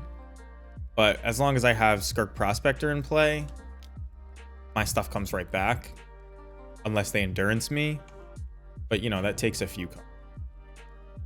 So we're going to tick up to 3 and just pass. And if they tap out, we'll kill them at instant speed. I kind of wish that I could play this off the top, but I can't. So I'm just going to shuffle. Maybe they do something. They don't do anything. Get the mountain. I'll pull this off the top. Pretty good, actually. Means now I can munitions expert at instant speed. We don't have to make a move here. Like I'm saying, any of their interaction and you're in a bit of trouble.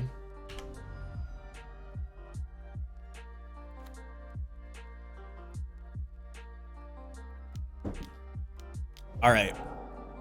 So they're dead.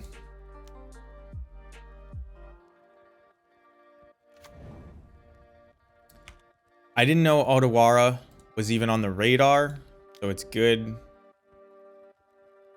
that I played around as much as I could. But as soon as they tap below 2 mana,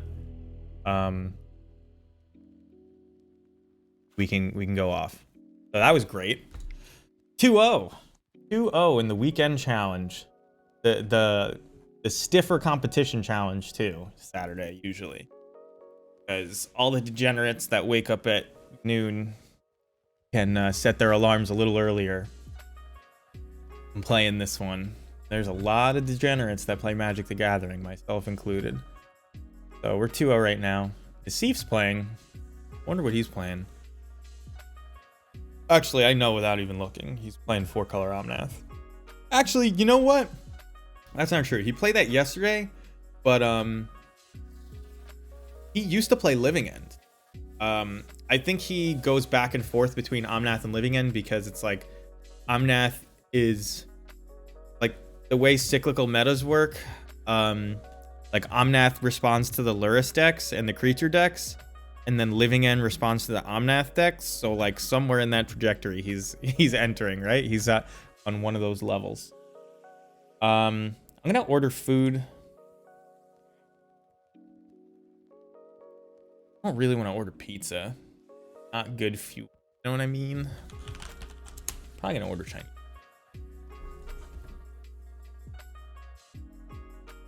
I'm gonna order from Chinese. I could get Chipotle. That's a classic. Grinder. But I hate getting Chipotle delivered because it's like right down the block and it's like $5 extra. At least.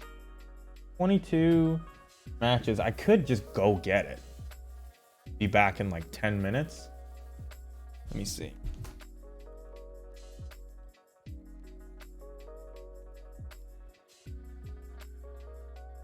Guys with a nice be right back screen.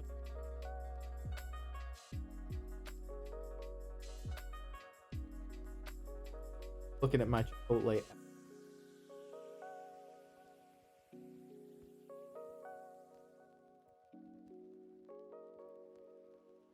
And I'm going to be eating on stream, so I don't want a big old burrito. I want a bowl. Get my classic, though. What's your Chipotle order? Put it in chat right now. Drop it in the YouTube comments. I'll say mine. I get steak, white rice. I used to get brown rice.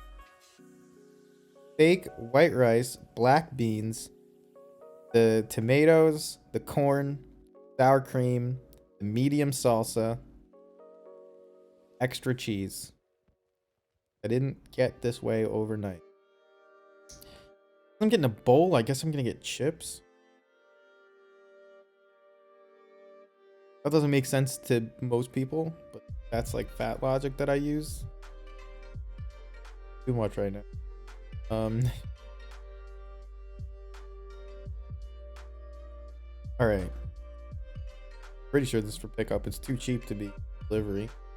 Oh, pickup. 12:30. It's gonna be ready. That's 5 minutes from now. All right, guys. I'm ordering this. I'm gonna leave you with a be right back screen, and I'm gonna go grab it.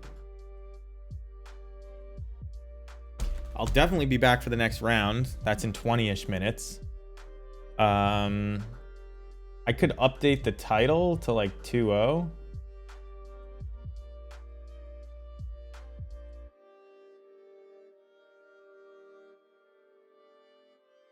And then I'll just be right back screen. The chat will be there.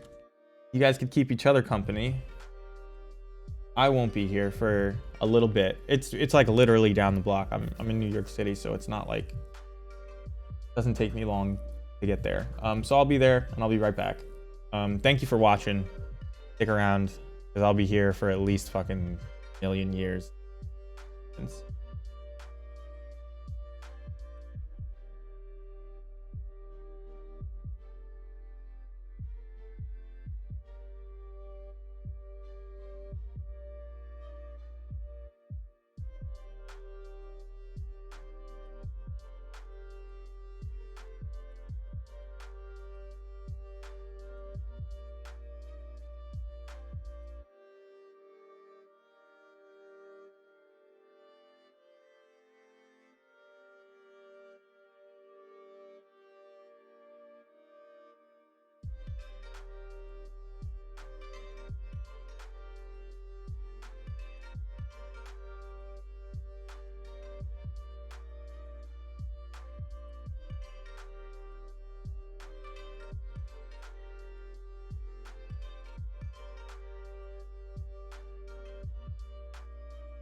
We're back.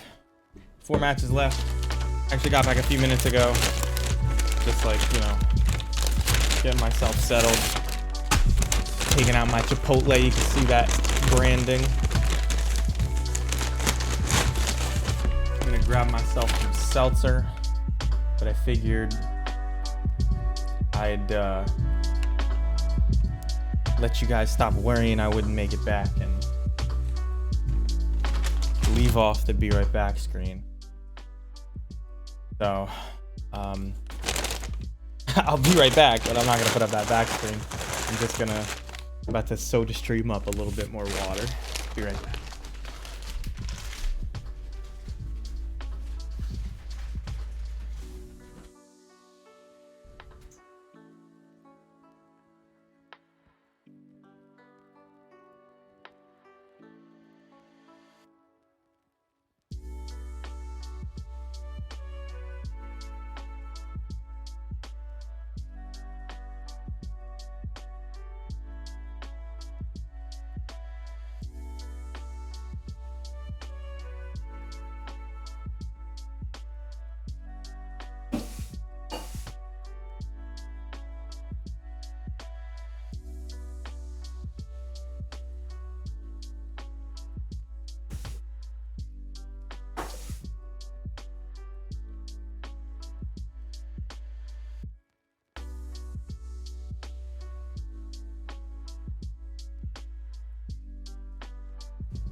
You know, I was gonna use the soda stream thing, but I decided not to. I'm gonna drink some regular ass water for now.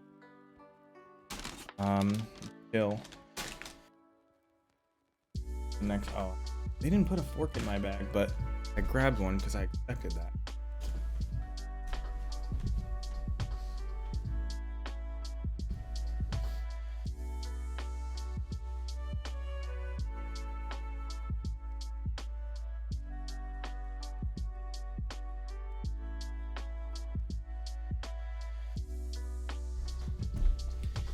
I'm just like imagining myself in some GP tournament hall where you're getting back and you're like, fuck, there's no fork.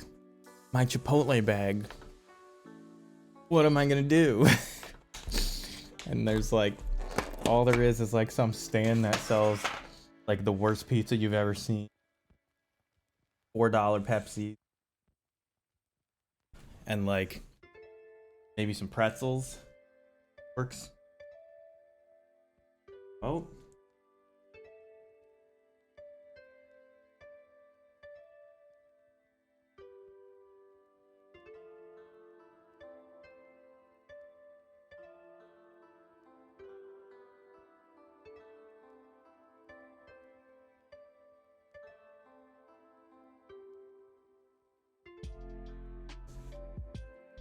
So far, we saw Panza and Living End. We expect to see a lot of Living End, a lot of Titan, and a lot of 4-color Blink.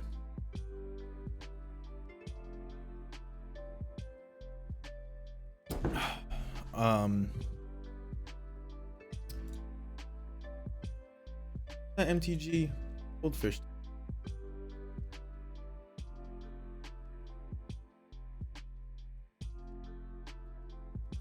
Guess I quote.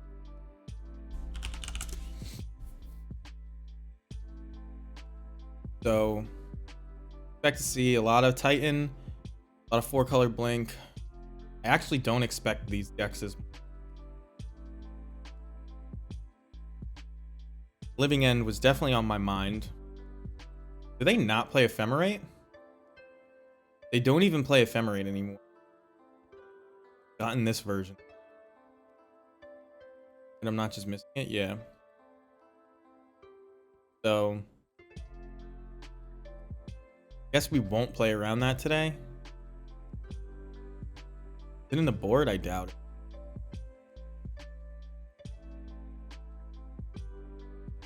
Nothing in the board relevant. Engineered explosives they often play, as they also do Pithing Needle. Not things you can really play around. We'll side in one Crater Maker probably over a Mog War Marshal.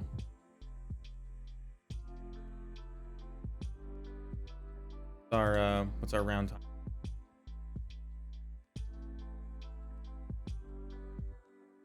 Matches left, going to turns. Gonna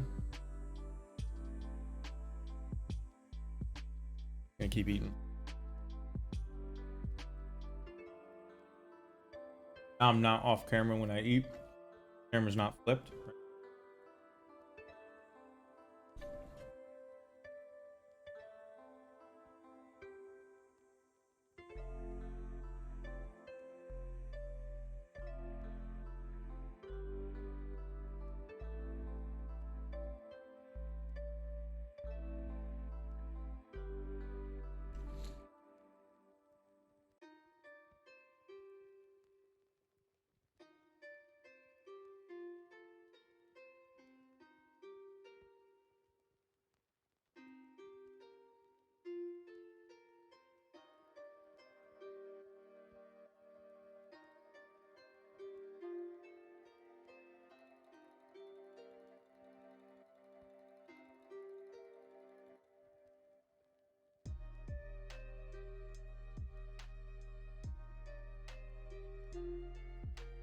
One match left.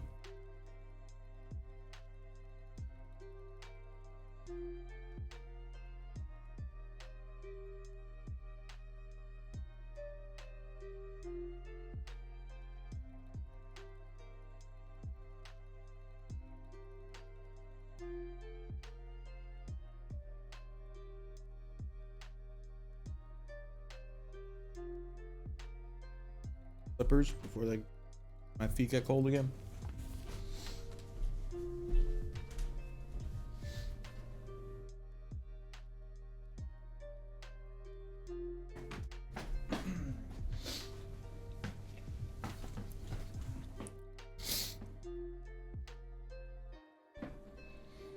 You hear me stomp?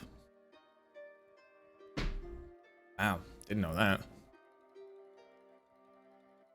Sensitive fucking microphone. It's a good microphone though. I guess now that we're 2-0, like 2 minutes left in the round, I'm gonna run a couple minutes of ads just so people tuning in for the next round don't have to watch ads.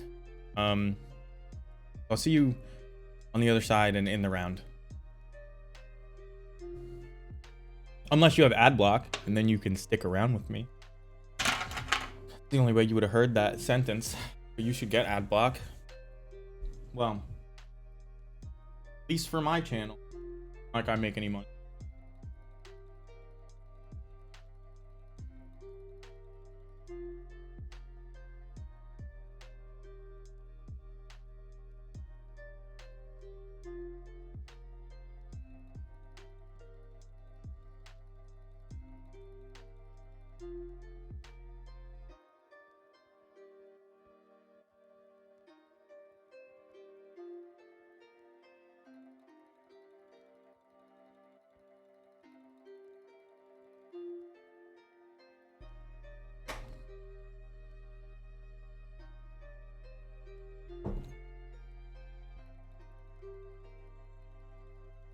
Oh, what's going on with my camera? I guess you don't normally see it because I'm on this off to the side.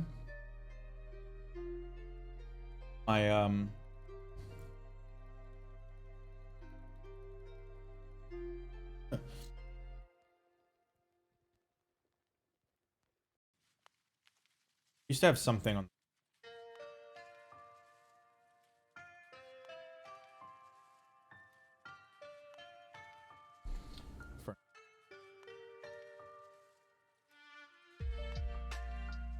Honestly,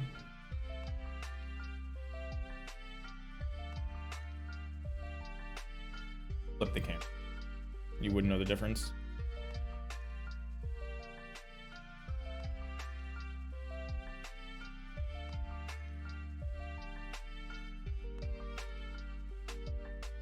Damn. You don't see it. Now I look left when I...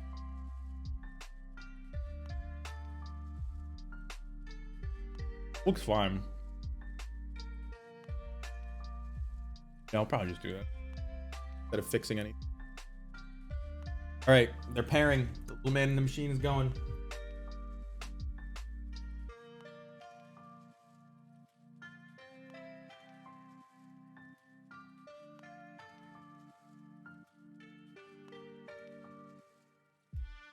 Honestly, excuse me while I talk with my mouth. There's like no reason that when I'm in a tournament, premier level tournament, this timer shouldn't be like everywhere if I want it. You know what I mean? It's kind of absurd that I have to set this up in OBS and it's like the most useful thing, but whatever. Like the same way they have the card preview windows, you could totally have a round timer window. Dead.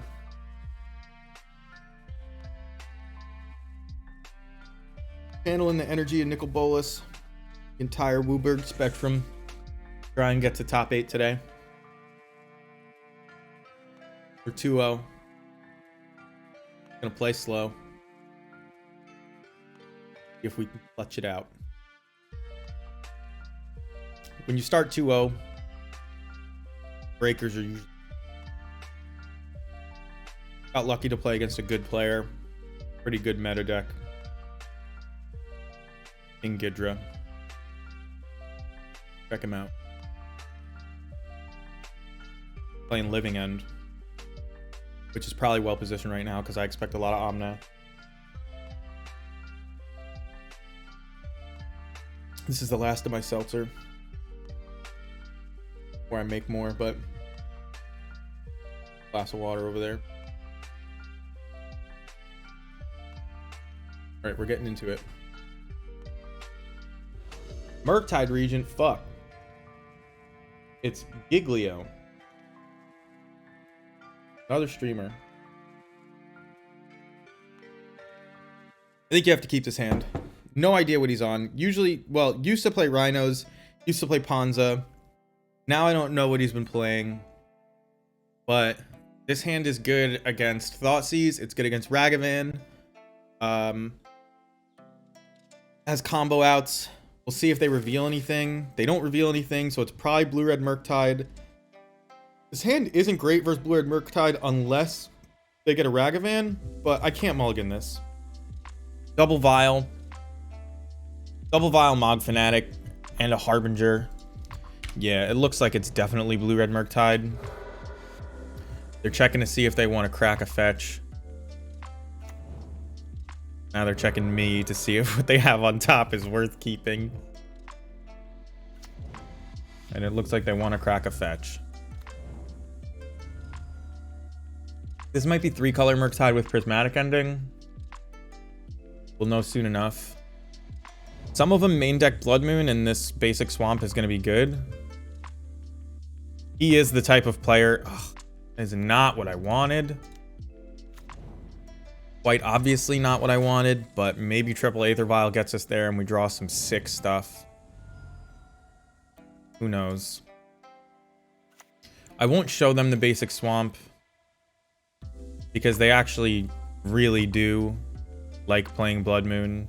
I told you they used to play Ponza. Oh man, a turn 2 Regent? Alright, this is gonna be tough for us to kill.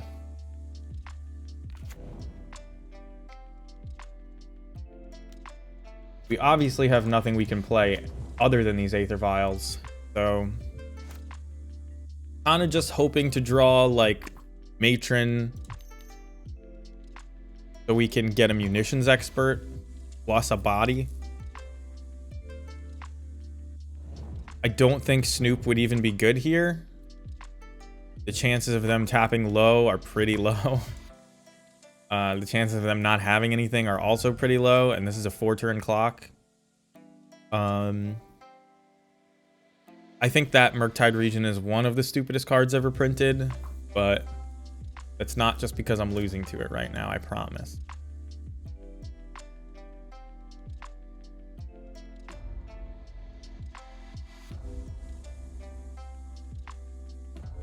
Obviously, I should have vialed in that Mog Fanatic. So here, I'm gonna play this Boggart Harbinger. It can be countered, but it can't be countered with 1 blue mana. We're gonna put... So the safe play is to put a Munitions Expert on top. The risky play is to put a Ringleader on top, because the Ringleader may not even resolve. So I guess I'm going to go with the safe play.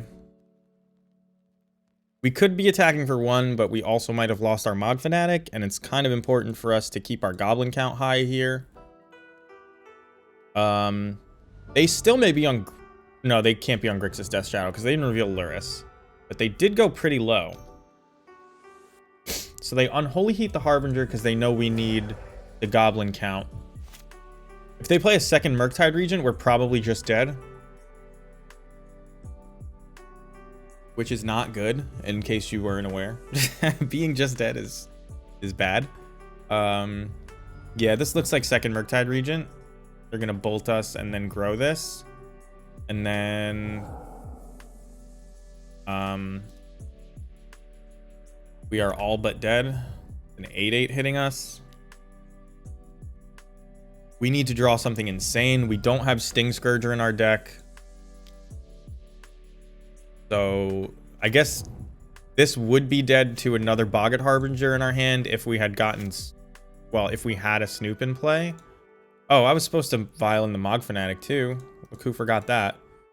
I won't pay Echo. We know what we're drawing. We're just dead.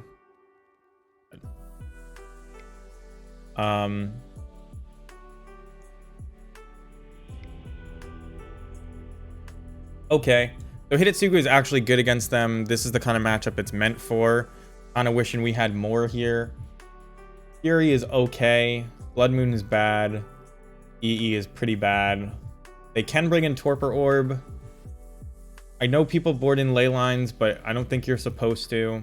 This Hidetsugu, oh, man, wishing I had the 3 Hidetsugus that I had yesterday. Harbinger is like not the plan. You need to put on a lot of pressure, maybe. We can't really block very well with Mog War Marshal. Fury can kill a small Murktide Regent, but I don't think that that's where I want to be.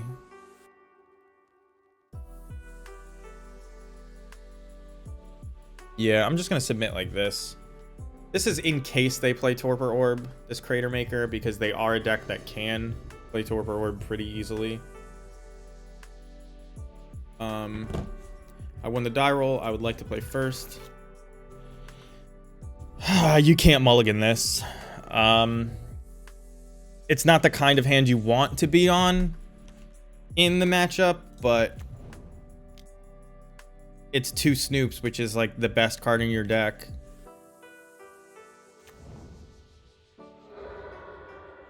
Like, I think people who tell you that, like, I've had this conversation with people on the Discord, and it's like, let's say we boarded Leyline of the Void in here, right? And you get this 2 Snoop Crater Maker hand, but you don't have a Leyline of the Void.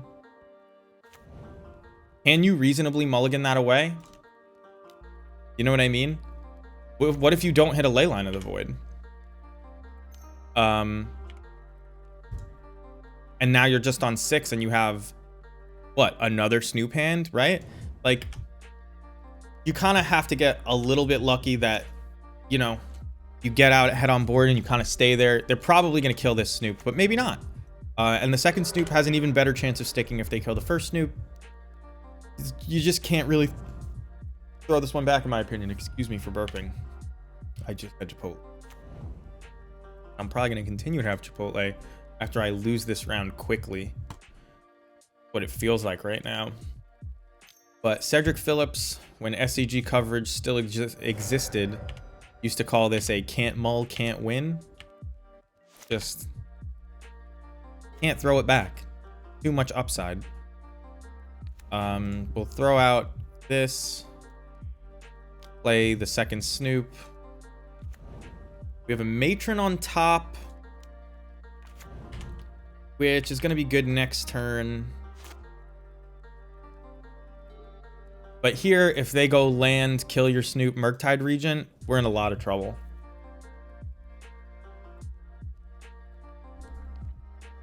A Hidetsugu would be great here, by the way.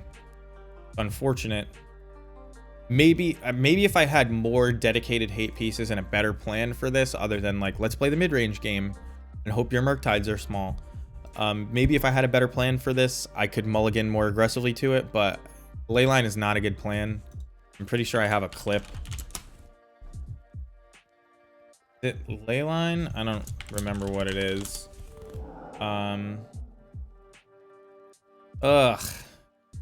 3.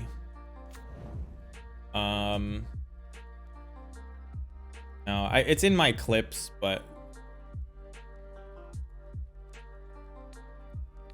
so this is like kind of good for us and pretty bad at the same time. They have no board state right now. They may get a Murktide out right now. Looks like they are, because that blue mana didn't appear in their mana pool.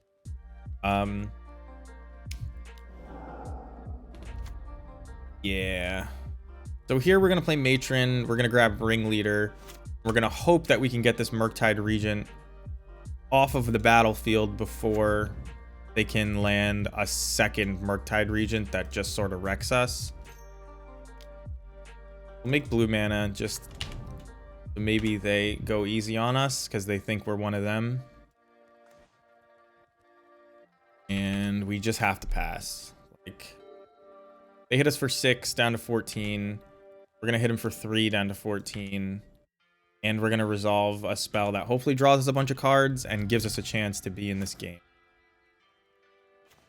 I don't think anything is on the bottom of our library. Like, we didn't mulligan. So we can thin the deck a tiny bit. A tiny bit. Definitely don't wanna kiki jiki here. In the face of what is likely removal. Make blue mana and black mana. I'm in the power of Nicol Bolas. Yeah, dress down is just really good. But we are gonna be able to kiki jiki next turn. So we'll be at 7. They probably have a bolt, so we just have one more turn after that. I actually don't think there's any draws that get us back in this now. Assuming they have a bolt, there's no draws that get us back in this. Because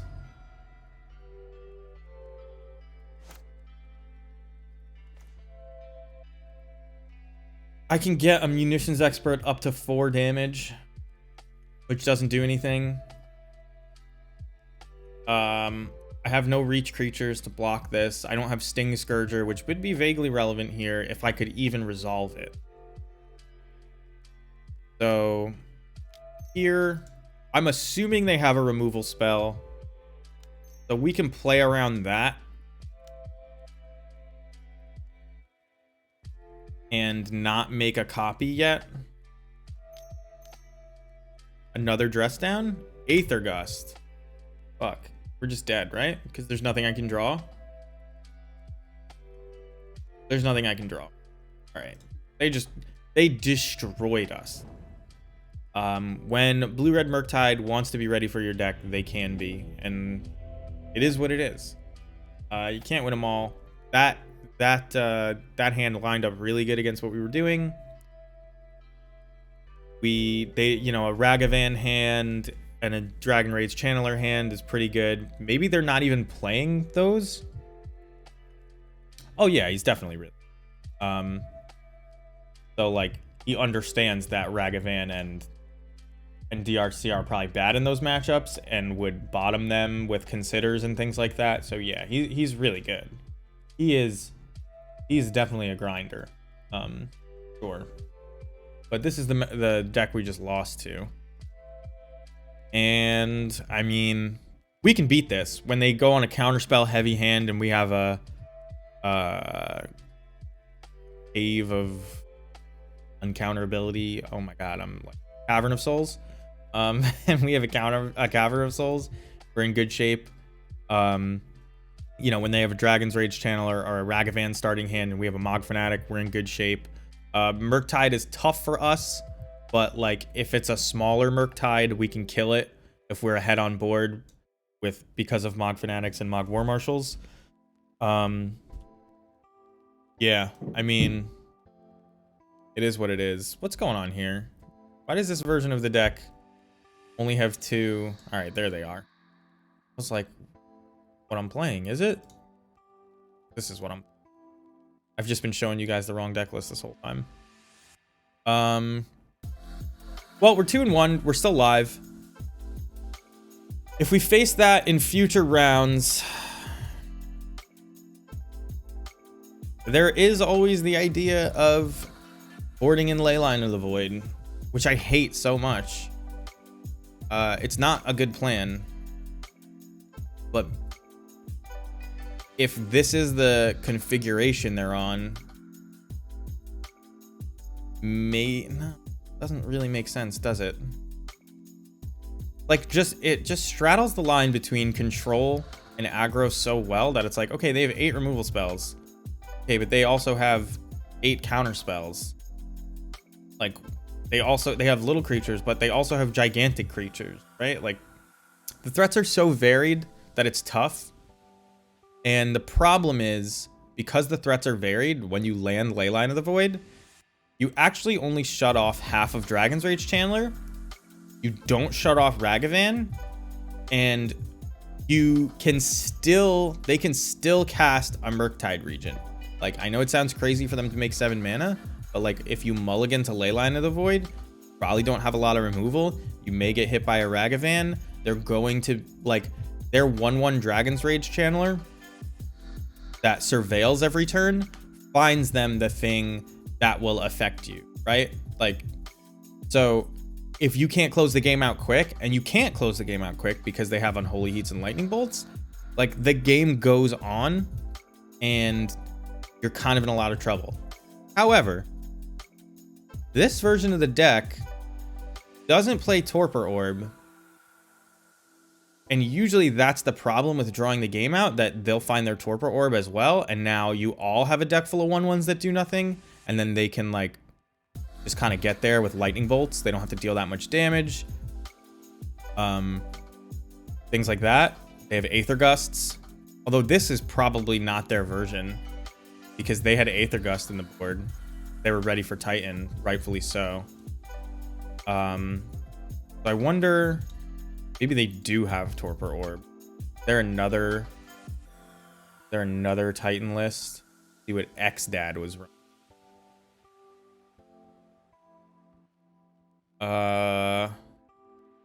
Nah. Not that Giglio couldn't. Is it Giglio? I think. I don't even know. Who cares? Not that he couldn't make his own sideboard, because he knows what he's doing. But often people just don't. Yeah, like here's the Torpor Orb. Engineering Explosives is okay.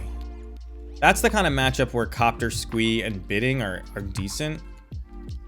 But we were dead so fast in those hands. Those were like, I won't say, the first one was a nut draw. Like a nut draw. They have more than one, but turn 2 Murktide Regent that's already a 5/5.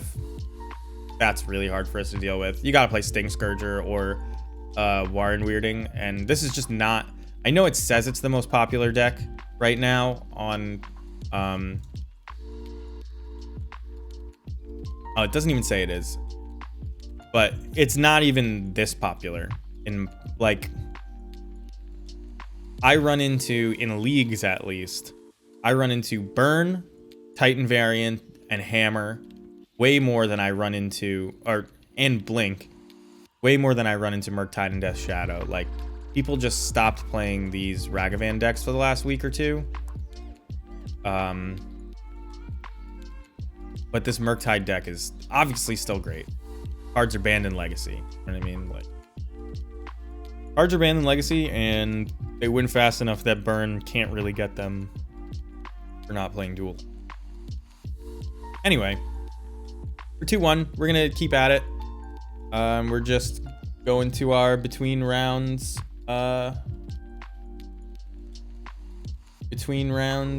playlist. Yeah. So we did all our thinking so we could just hit enter when we came back and see how bad we are at the game. Don't know the answer to that question, but the game will. Let me lower this a teeny bit. Self, no. You want the music louder, say something. Wow, we got wrecked. I wasn't wrong about us being bad at the game. What's the best you've ever done in this game if you've played it? Because it feels hard. Friend ahead feints, gain melon armor, and +2 attack. It sucks. Is this like permanent? Can't be. I mean, I do want. Maybe I just sell this Badger. I think this Badger got outclassed. So like, we sell Badger, buy milk. What is this? Oh, we should definitely do. Maybe I'm supposed to do garlic armor for him? No. It's got to be this. The upside is too high. And we do this. Give him all the milk we can. We roll looking for more hippos.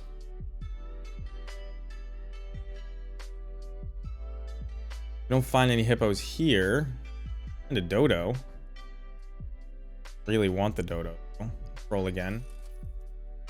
Here's a kangaroo and a bison. There are no level 3s. Sushi's not bad. I can sushi and probably buff the hippo, or I can just definitely buff the kangaroo, make it just stronger if we see another round or two, which I think I like. I'm not gonna freeze sushi because this is almost worse than an apple in some ways, so let's roll. No hippos here. The pear is pretty solid. I'm gonna freeze the pear. The bigger this hippo gets, like a runner. Do I think Twin Shot Sniper has any place in Modern Goblins? Yeah, do. I don't run it right now.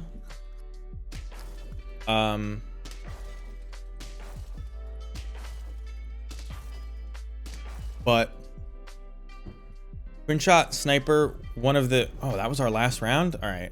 Well, risked it all and lost it. Twin Shot Sniper can hit people in the face. Oh, man, I was supposed to have bought this fish first. Fuck. Twin Shot Sniper can hit people in the face, whereas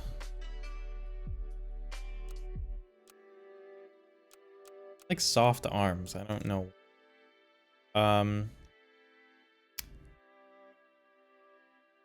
Twin Shot Sniper hits people in the face and none of our other things do.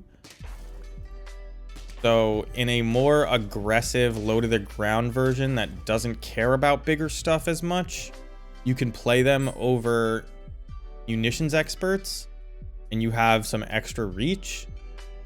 And then being able to bounce them with Kiki Jiki. When I say bounce them, replay the ETB with Kiki Jiki can give you more damage. I don't think that there's a version that uses the fact that it's an artifact yet, but I do think it can have a place if it doesn't right now, even though it doesn't right now. And if, like, let's say 4 color was the way to go, and we're just gonna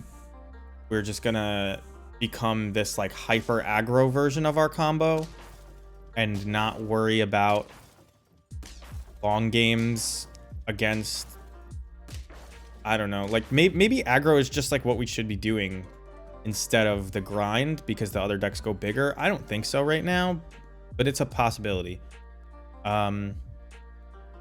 Like if that's the case, sell this, put this in. Yeah, I have to keep this fish for, I'm probably gonna keep this horse like for basically forever. This honey is good. I'll put the honey on the fish, then we'll roll up. I don't really want to level this cricket. Maybe we flamingo it up this game with a knockout comp. Willing to try it. Let's hedge our bets with this one too. Flamingoing it up. But yeah, Twin Shot Sniper is unique in that sense. So imagine you're playing against a lot of Grixis Death Shadow, and you know, they take themselves to a really low life total, and your munitions experts don't touch Death Shadow, but they do pretty good against a person at 4 life, right? So it's a legitimate thing that you can do. So I'm gonna sell this duck. We're gonna buy both fish, or both flamingers and a fish. And we're gonna roll. And I'm gonna sell this cricket. And then level up the flamingo. And I guess I'll sell this horse. Our turn. That's my spiel on Twin Shot Sniper. I played like 1 or 2 leagues with it. Excuse me. I played 1 or 2 leagues with it, and it came up once that it wasn't gonna win us the game, but it was a black-red opponent, and they were at a pretty low life total. And like with a Kiki Jiki plus Twin Shot line, we were very close to taking them out. But, you know, we couldn't quite get there. But, like, that was in 1 league and almost came up. So, I imagine that it's pretty relevant in general. We're going for, like, a feint comp. I don't want a summon comp.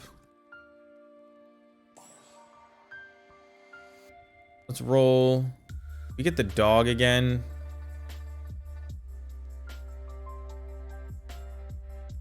This is not the kind of feint comp I was thinking of on this sheep. But let's give this flamingo bone attack. Like, bone attack, it doesn't just add 5 damage, I don't think. It may add 5 damage when they die? Really, no.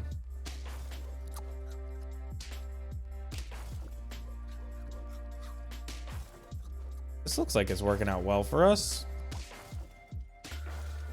Oh, never mind. I'm a bad judge of that. So we're 2-1 now. I should update.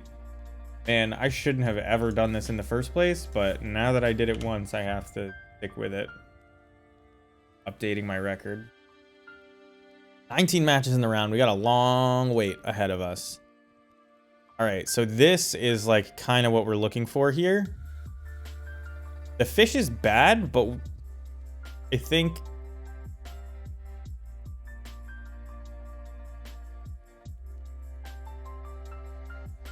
it's probably better to sell this fish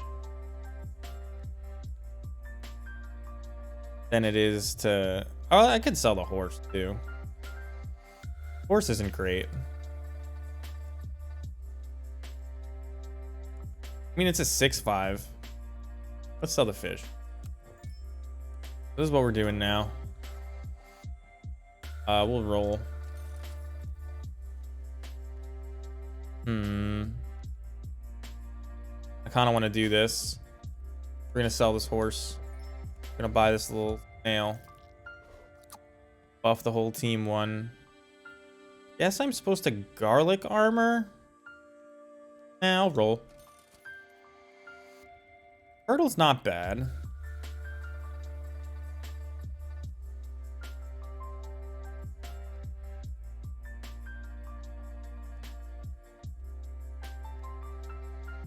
I'll roll again. So we find another flamingo.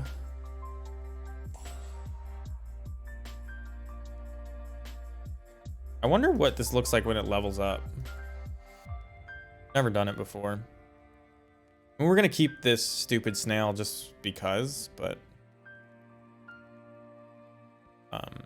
obviously not great.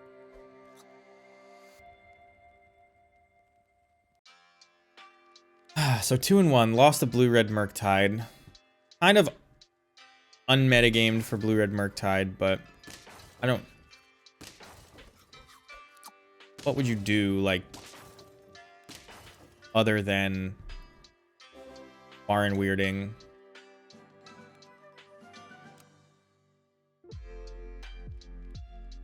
So this happens when the friend ahead faints.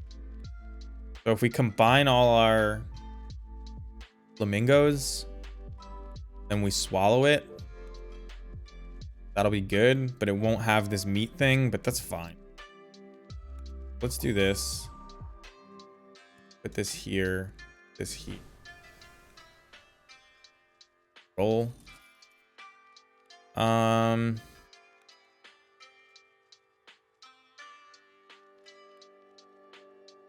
I like this parrot, but like doesn't really do much.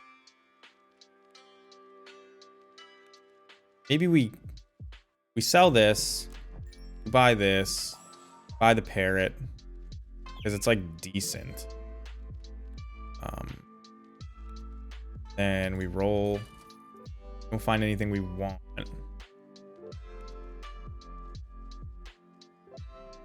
So we'll just end here. I could probably update my checker. I think it's pretty close, but somebody's gonna come in at some point and be like, "What deck are you playing?" The deck list. All right, Stream Decker's broken, guys. Good.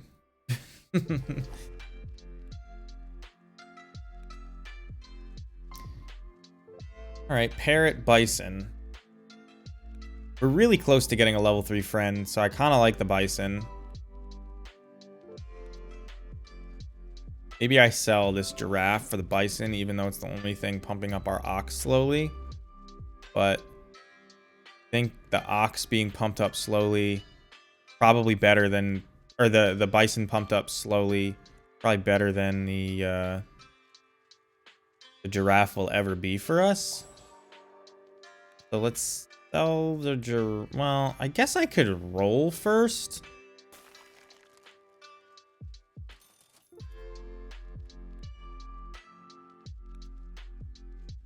Okay, this is what we're doing now. Current and future shop pets, right? So we want to sell, yeah, sell this Giraffe.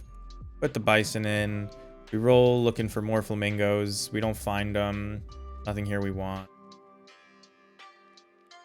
Oh shit, I'm supposed to sell the Ox. I kept saying sell the Giraffe.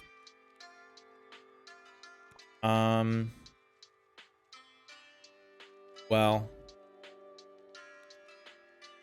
Oh well.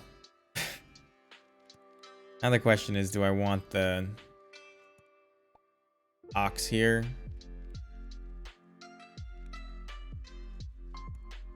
Probably. I think this is correct. Even though I messed up. I was supposed to sell the Ox and not the Giraffe. But the Giraffe isn't great, but if I would have found a Flamingo, this would have been really good. Wait, oh. Why did my Flamingo die? Does that count as a knockout for the Hippo? Melon armor seems really a lot better than I expected. Alright, so we're dead. I'm going to take a small break.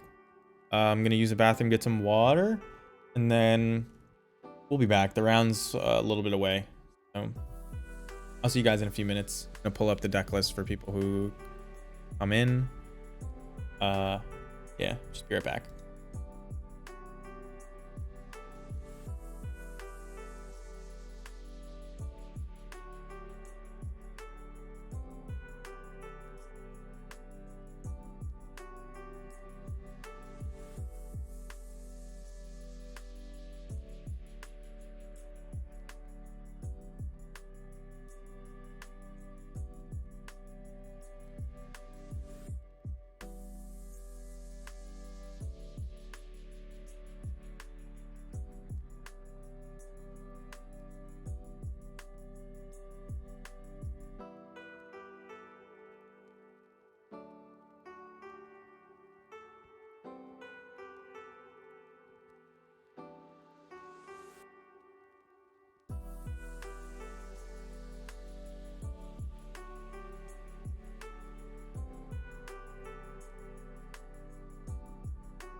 Alright, we're back. I'm gonna keep eating and playing this Auto Pets game while we wait. I guess this is...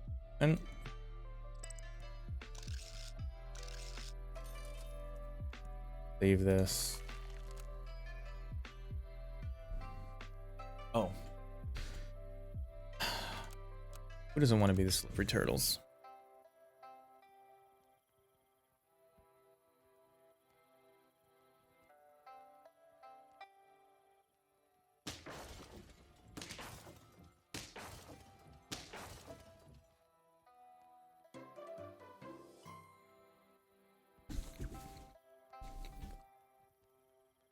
Cold in here again. Damn, it goes back and forth.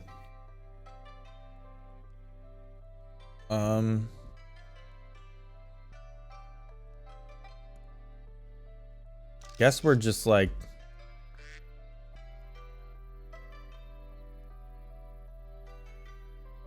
waiting to get good stuff. I probably should not have done that because I'm gonna sell this. Damn. I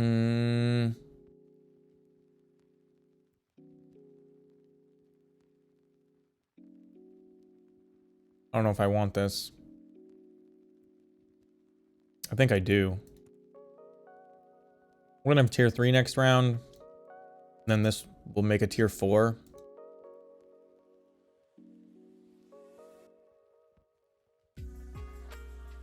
Means I probably don't want this.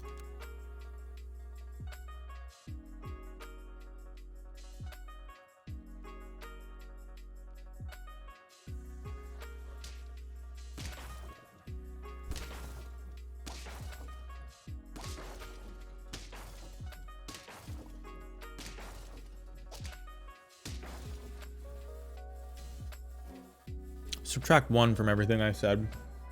We're gonna have tier 2 this round.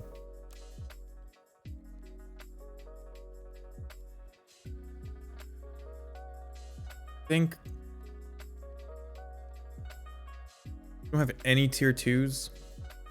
I think I'm supposed to re-roll until I find a good tier 2. This is good. We're gonna do this. Get a dog.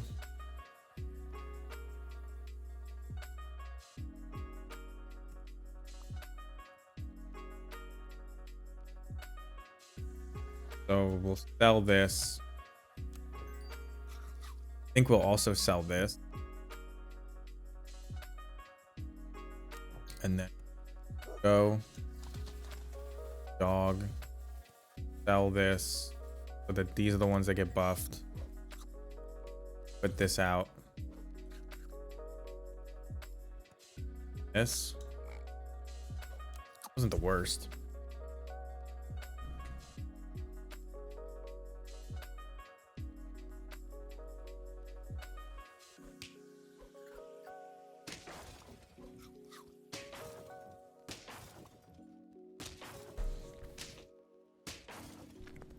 Three matches left.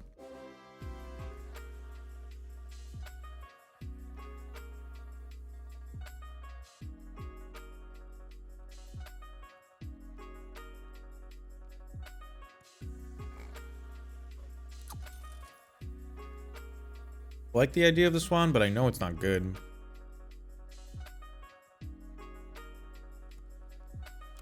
Like a free roll, yes. Peacock is decent.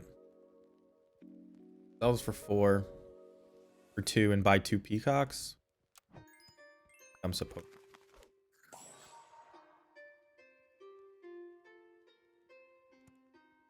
I do this all the time. It never really works, but I don't know how to play this game.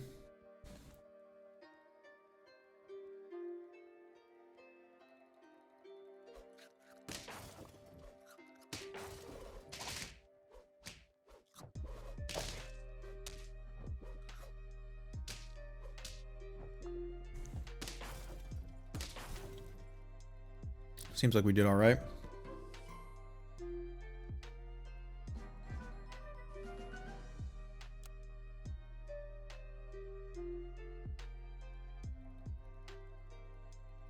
This is a trap. It actually summons 2 rats for your opponent when it dies, and like all you do. I think we want garlic armor for the peacock, but maybe not.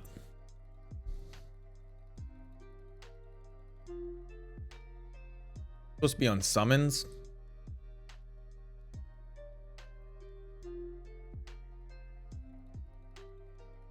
I guess you want the camel though. This dodo usually sucks.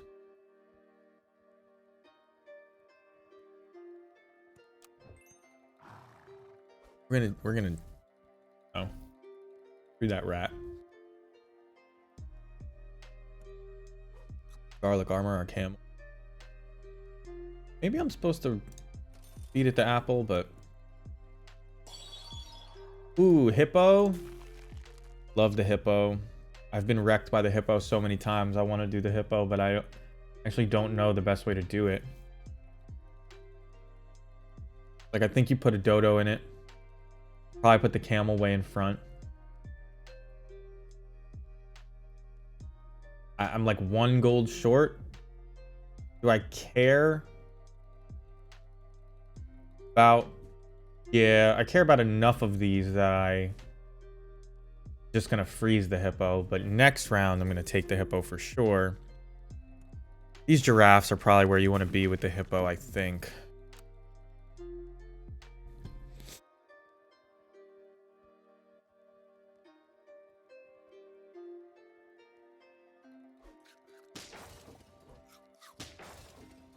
We're gonna transition away from this dog. Ooh, camel, very good this round.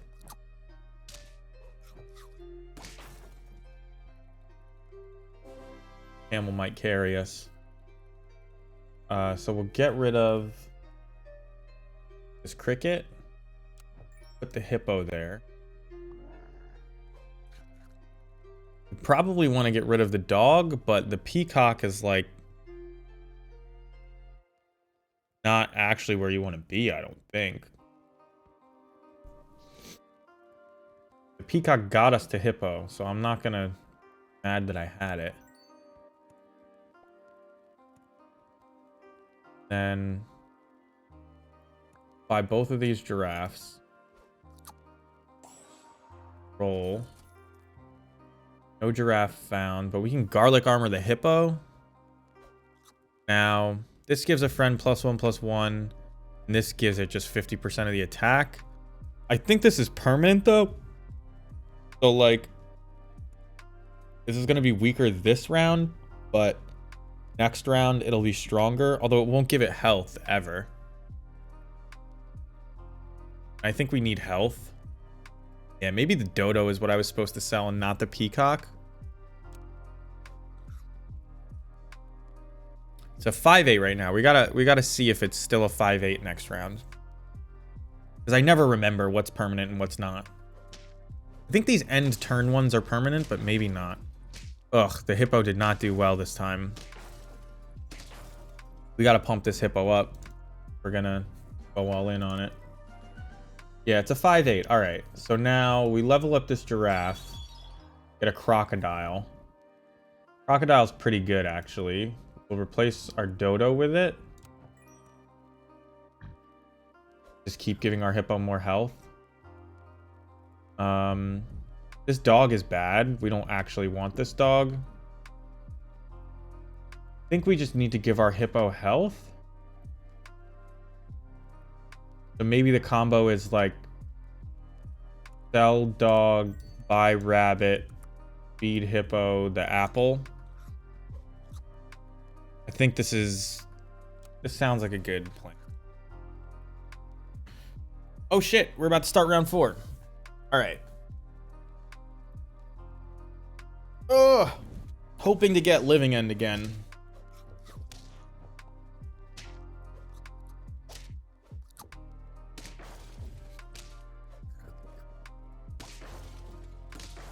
Bothering me though. Rise against the orcs. Oh, last played Murktide. Murktide is not what I want to play after last round. Go back to our regular MTGO. Welcome to round 4. 2 and 1. Rise Against the Orcs. Very Tolkien name. With Cathartic Reunion. The bad version of Cathartic Reunion, if I'm being honest. The good version of Cathartic Reunion.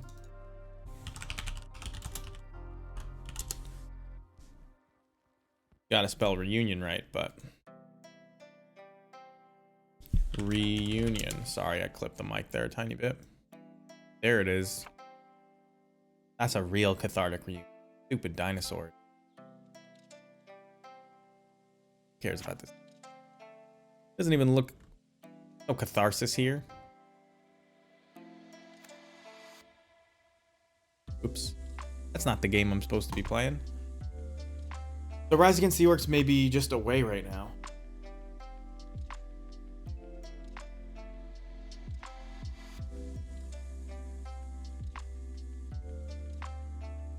Opportunity.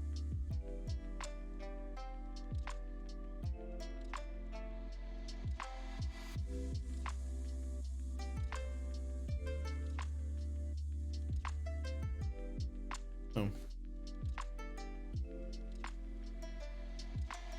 I'm gonna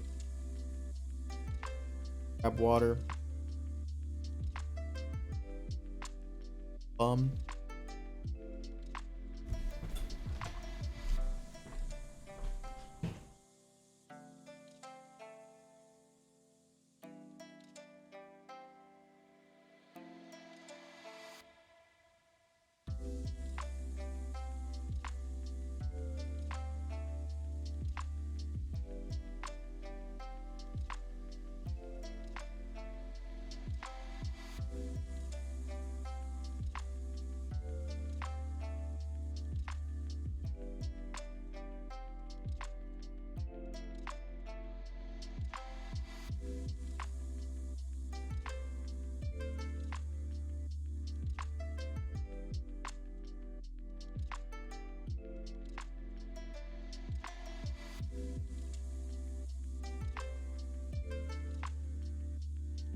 What is coup d'etat?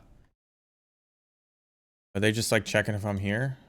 Oh, they were gone longer. I will keep this hand. This is good in the dark. I don't know. Mog Fanatic. Oh my god, it's fucking Murktide. Well, they don't have Ragavan. We have 2 Snoops at least. We'll take the 2 points of damage to hide the Cavern of Souls for the time being. I shouldn't F6 because this is tournament play, and they could Unholy Heat my Mog Fanatic so they can play a Ragavan, and we want to be able to just deal them 1 point of damage. This should be here. Yeah, I like the way that looks on camera. A little tiny bit of red Planeswalker symbol. Anyway, man, 2 Murktides in a row. It's not a terrible matchup. Like, we can win it. It's probably not a favored matchup, but this looks like a Murktide hand. Fuck. Murktide is the card that gets us. Maybe I will be siding in Leylines, even though I dislike it a lot. We're like really good against the rest of the deck now with Mog Fanatic, so maybe it's not as bad as I think it is. Play this because we're not playing anything else. They kept a 1-lander, right? So that's good. They probably have interaction, but they may not be able to hold it up. They have expressive iterations. Could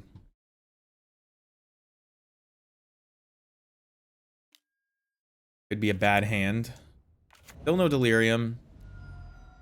They can't get Delirium in response because they can only put 2 card types in the graveyard max.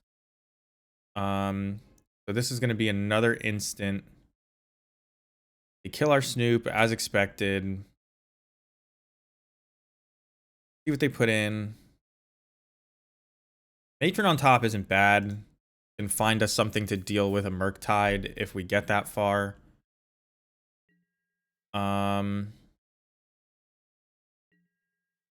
There's no risk of them bobbling, so I can just kind of play this out. We may find another Mog Fanatic on top. Put Mountain into play. No Mog Fanatic on top. We don't want to allow them to get any more value off this Dragon Rage Channeler. Gonna pass. Hopefully they tap out and Ringleader them. Good spot to be in.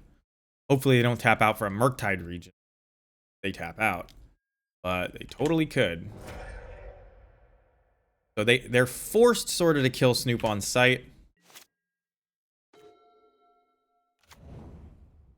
Grab another basic mountain. We'll play this uncounterable Ringleader and we'll start pressuring their life total.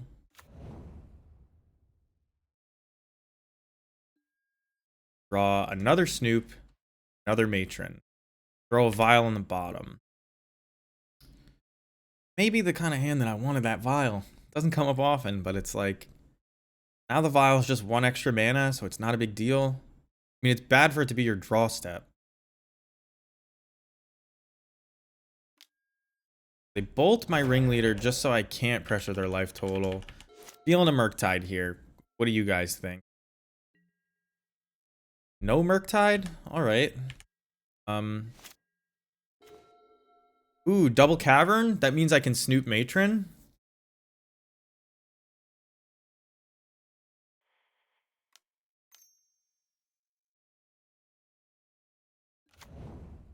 That's a good draw. So I'm probably just gonna play Mog War Marshal here. Although I could get Harbinger. Or I could get a Munitions Expert. Probably want the munitions.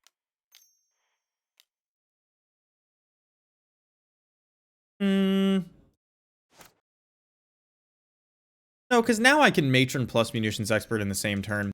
Let's just Mog War Marshal and call it.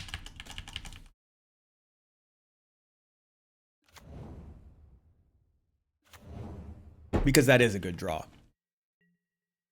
They're on 2 lands. They probably have a ton of interaction. Just keep putting stuff into play. They gotta kill my Snoop.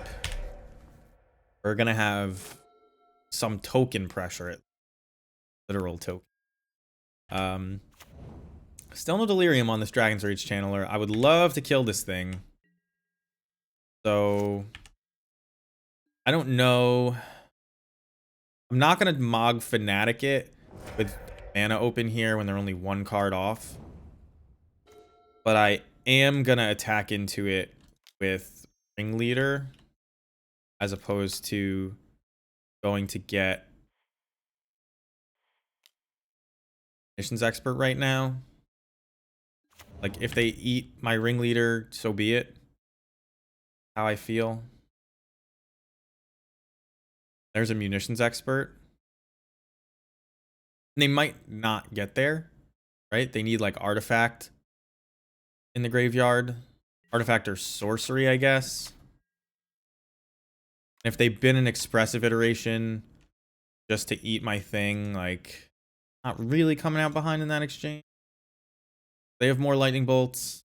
They're looking for Sorcery. They find Instant, so still no Delirium.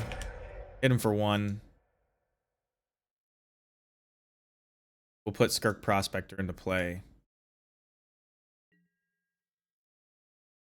Ah, they think we might have Mog Fanatic. I like that. A Murktide here would be probably gigantic. 1, 2, 3.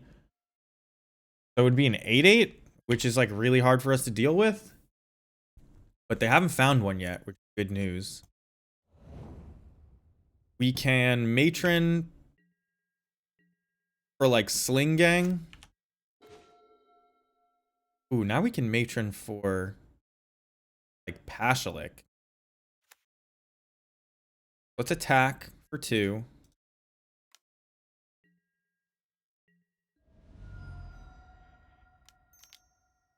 We can also grab like Battlecry Goblin.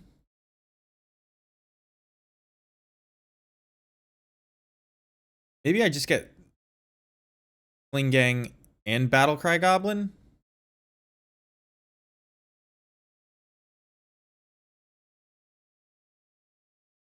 I definitely get a Sling Gang, right?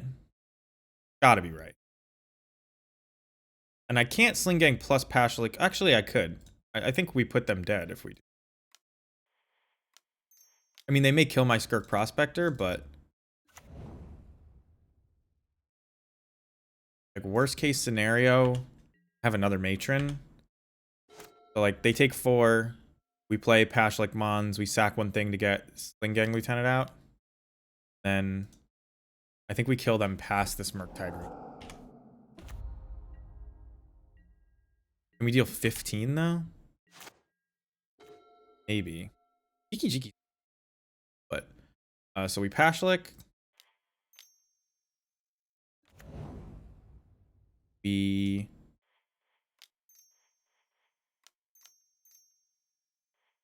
sack token. Base. Play Sling Gang. So now we have 1, 2, 3, 4, 5, 6. Wait, so this is 2, 4, 6, 8, 10. This is 12, and this would just be 13. So if I can get 1 more goblin into play, total. Oh no, I just attack. Yeah, they're dead. I don't need the mana. Just attack.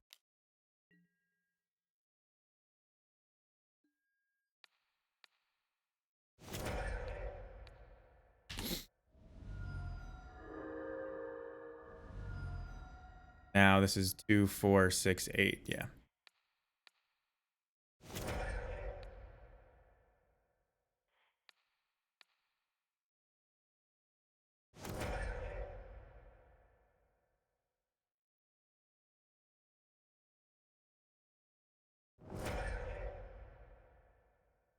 I'm all in.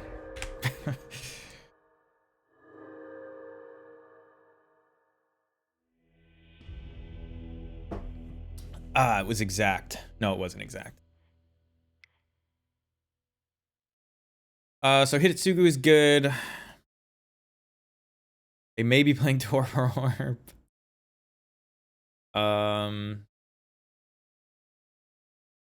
Really hate playing ley lines in this matchup.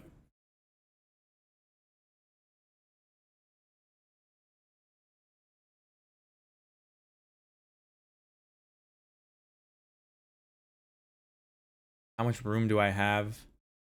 I can bring in 2 Furies. Leave in a Battlecry Goblin.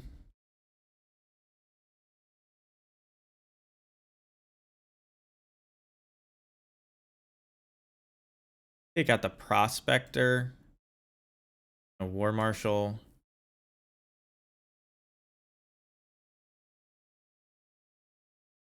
How's it going, Zinison? Sorry, I was like, we just lost to Murktide last round to like some God hands. And nice. Congratulations. I think I keep this. Like, Vial is good.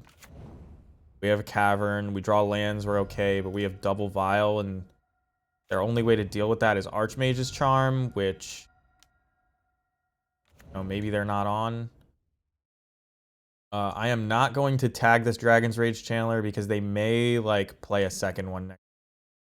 And I think giving up Fury turn 1 and a red card is just, like, not a good idea. Hopefully there's a land on top. Just in general.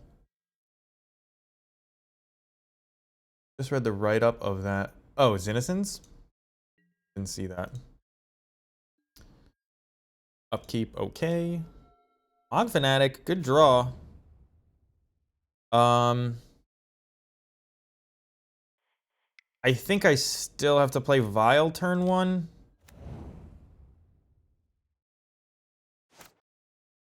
If this was a Ragavan, it'd be a different story, but I think I can afford to play Vile here. Like, yes, they're going to get some scry value. We'll see what they put on top. Put Lightning Bolt into their graveyard looking for Delirium. They don't have it. They may find it with like a Consider. There's a land. They already had land. There's Expressive Iteration, which will give them Delirium. Now, Fury still tags this Dragon's Rage Channeler. And this is a low-value Expressive Iteration otherwise. So maybe I'm just supposed to pitch a Matron to pop off this Dragon's Rage Channeler before it gets them too much more. Engineer Explosives on 0 doesn't really matter. Like, we don't really have tokens in play that we can't sack unless War Marshal, and like, that's fine, right? But I would really love a land here. Didn't get there. So that being the case, do I pitch a 3-drop or a 1-drop?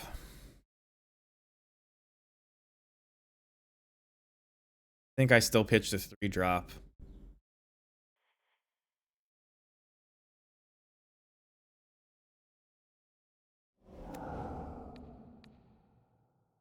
It's not just the damage here. Nah, I don't think we pitch Mog War Marshal. This is,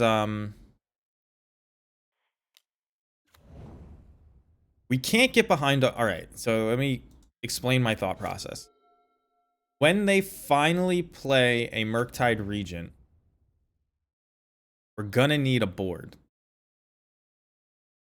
And I understand Mog War Marshal is just tokens, but there are ways for us to get value off of it immediately. We have double Vial, and it only takes 2 lands and a Munitions Expert. So I think that keeping the Mog War Marshal is important because we're trying to pressure their life total. Again,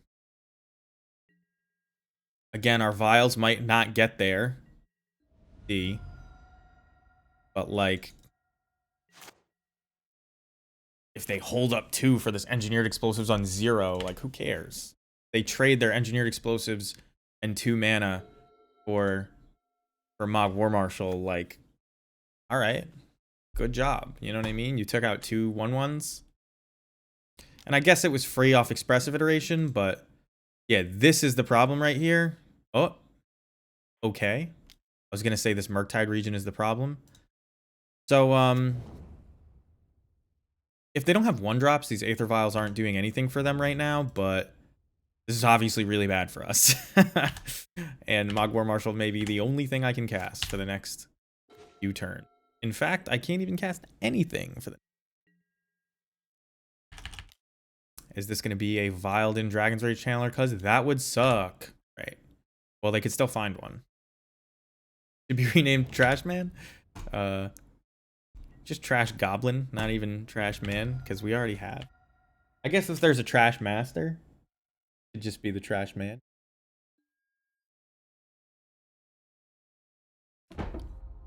Trash Subjugant, Trash Surf. They tick this up to 2, so now we know that they're playing Snapcaster Mage, right? Which not every list does. This is obviously really unfortunate. Double Vial into getting housed by a bunch of 3-mana Archmage's Charms without ever drawing another land. You're not going to win this game no matter what you do, I don't think. But we gave it our best. I think I'm just... let me concoct the way out of this. If I draw land, play Mogwar Marshal, land, play Pashalik Mon, land, play Ringleader, and I'm not somehow dead to this. This is 8, 16, 20. Yeah, I'm dead. All right. There's nothing you could do there. That's not really our fault. And you can see how bad Leyline would have been that game. I guess it would have prevented us from dying. I don't know.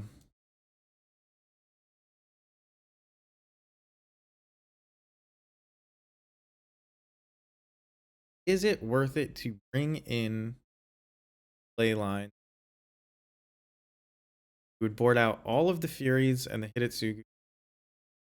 I suppose 1 Mogwar Marshal. Thank you, I appreciate it, Zenson. Good job at the F&M. Really hate Leyline. It's like, if we get a 7, a keepable 7 with it in it, it's good, but...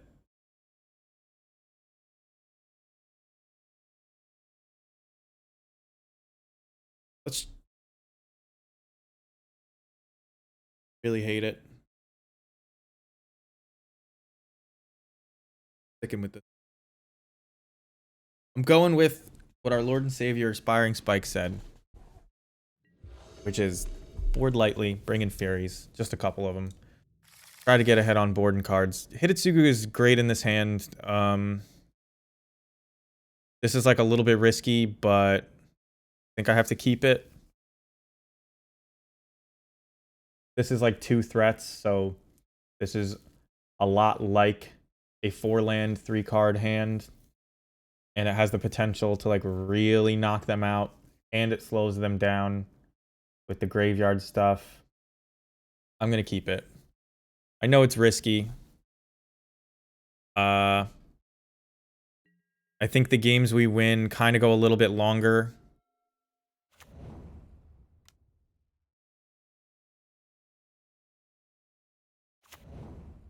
And this is like maybe gonna tempt them to play a Ragavan or something.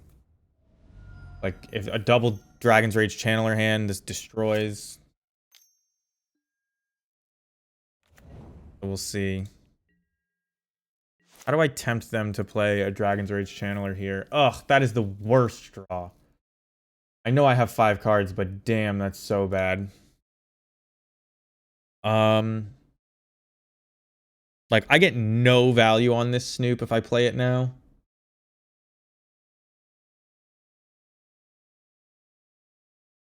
I think I just do this.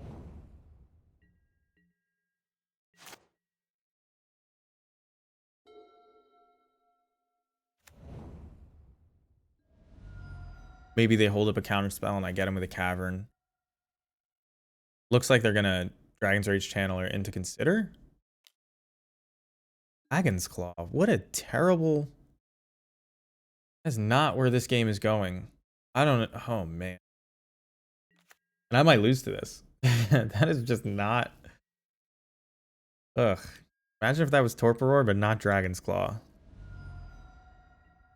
I'm going to leave the fetch. We're just going to kill this Dragon's Rage Channeler? Instead of exposing Snoop? Is that good? Am I just supposed to leave? I'm supposed to save the Munitions Expert for Murktide, even though I don't really have a big enough board to kill a Murktide. Although, if I don't hit Itsugu now, I won't slow Murktides at all. Right? So let's maybe get this threat going. Keep them from continuing to scry with their Dragon's Rage Channeler.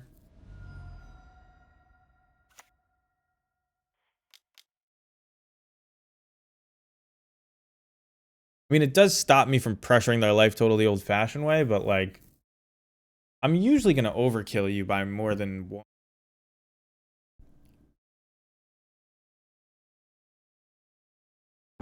Like, that could buy you one turn, I guess, which isn't bad. But Aethergust probably also buys you one turn.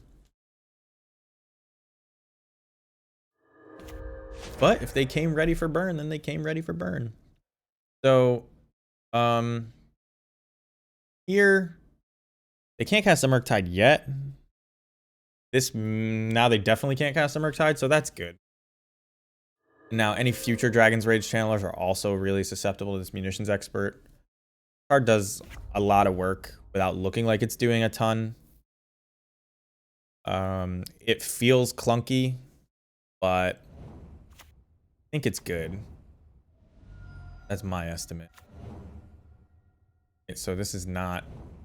What? Add these baubles. I guess they put bauble into exile? I can't even say. I don't even know. Upkeep. Wow. What a terrible draw. I'm like a little bit upset at that, I'm not gonna lie. They can't counterspell us, so I'll just play this Snoop.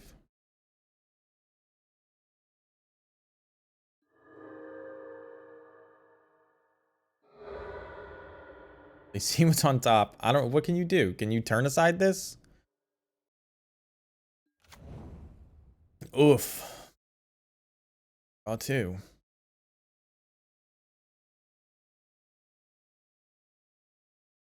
I guess I need to stop them from...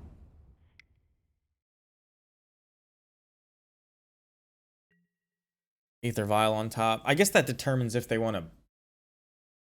But they would have seen it in a second anyway. They targeted me again. Man, I'm going to lose to this. I just can't. This is the second time I'm saying it, but, like, this is weird plays, and they're definitely mistakes. Not that they're a big deal, but, like, I'm going to lose to them vialing me, or them bobbling me with my library already revealed.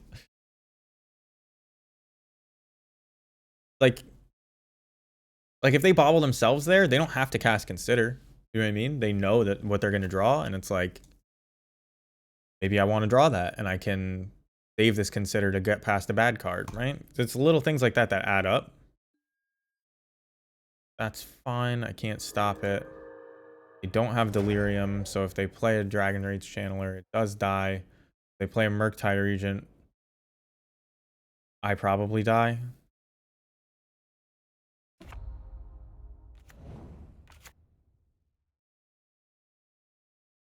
That's a 6/6 Murktide Regent.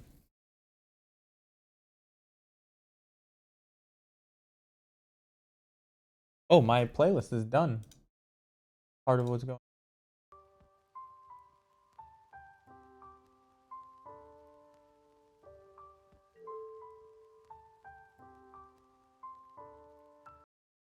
It's called Aesthetic Music. What does that even mean?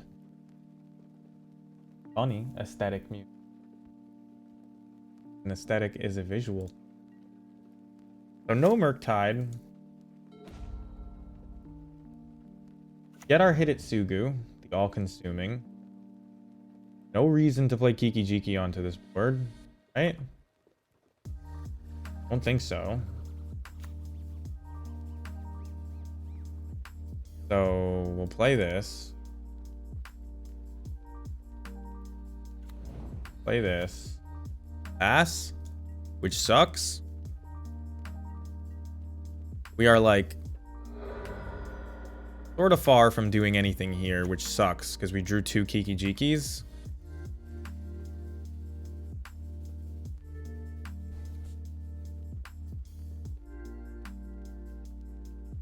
This is game 3. This is game. They draw 2.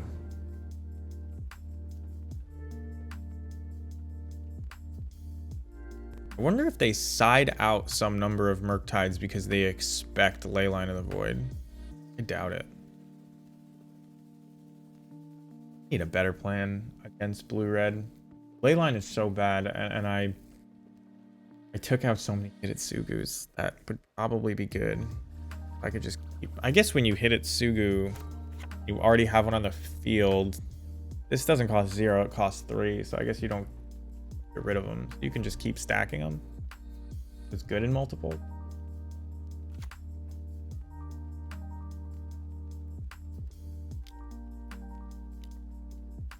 Impressive iteration. They've actually gained a fair bit of life off this Dragon's Claw. Not that I think it's relevant, but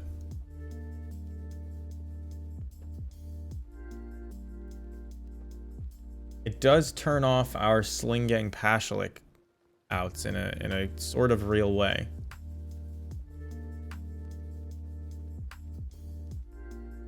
How could this not be a Murktide? That's what I'm like. I hope their Murktide regents are all in the bottom 4, but Adawara going into play, or are they gonna bounce my Vessel? Oops, just going into play. Oh, channel only works from your hand, so when you exile it, it's going into play.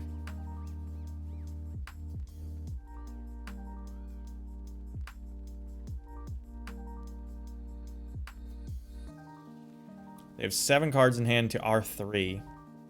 R3 are not good.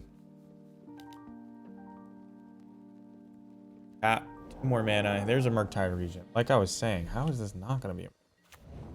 So, is it 8/8? If I play Munitions Expert now,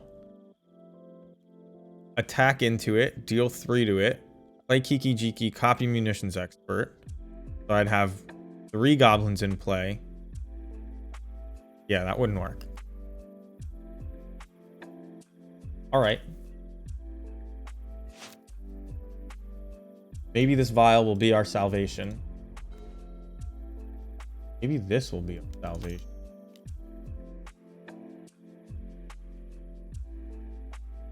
We don't have very long to get rid of this Murktide. It is possible with all of these Mod Fanatics. Actually, this Battlecry Goblin should probably scare the shit out of them. If they attack, I may be able to just set up a lethal thing. In fact, because of that, maybe I'm supposed to scare them by playing the Mod Fanatic and implying I have another one. But I just passed the turn. So let's just use the vial and not give them the life. We only have like maybe 1 turn here.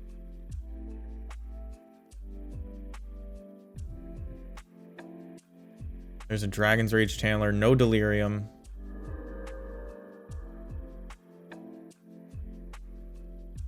They have a Lightning Bolt. I shouldn't do this now, but if they have just like draw spells, I'm supposed to do this now. This flip card is Vessel of the All-Consuming, or Hidetsugu Consumes All. It destroys all of their Dragon's Rage Channelers, Ragavans, and then exiles their graveyard so that their Murktides get a little bit worse and slower. I'm gonna have to kill this.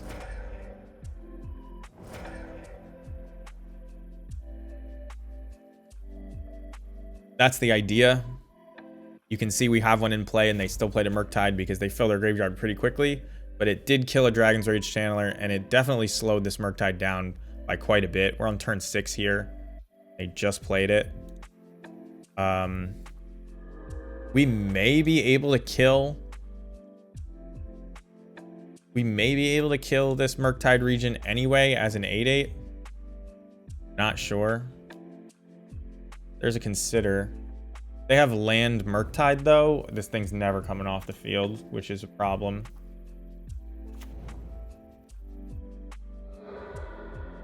Just non-stop spells. This could be a friggin' storm deck. Crazy.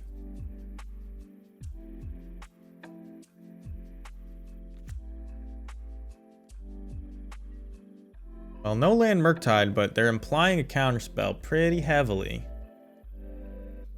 Which means...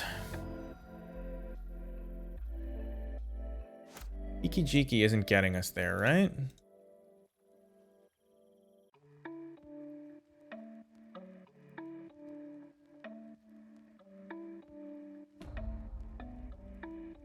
Alright, I can't deal 21 this turn, I don't think. I violin this. I pump this to give it haste. It's 2 3/3s and a 3/3. That's 9 damage. We attack, it triggers. That'd be 10. Then we pump the whole team. That's 4 more. 14 damage. They go to 7. Not enough.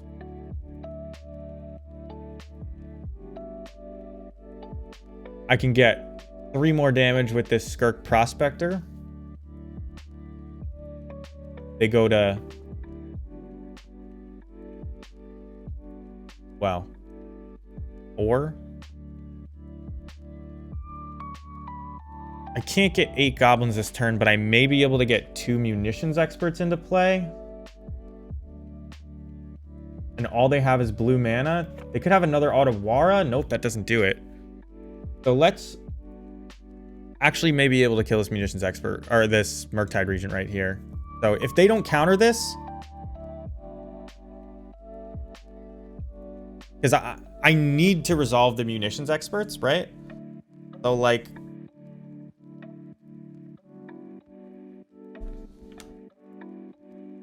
actually we're going to kill the Murktide region because I can, if they counter this, I can play Battlecry Goblin.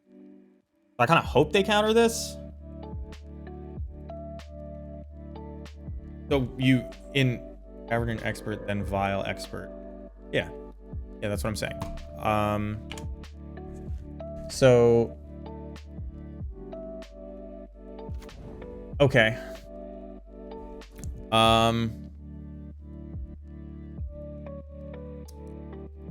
Do I do this before combat? Doesn't really matter.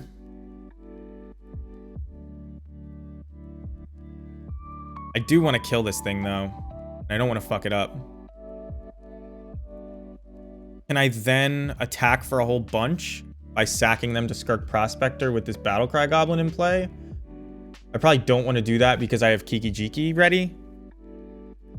So I'm going to save this Battlecry Goblin.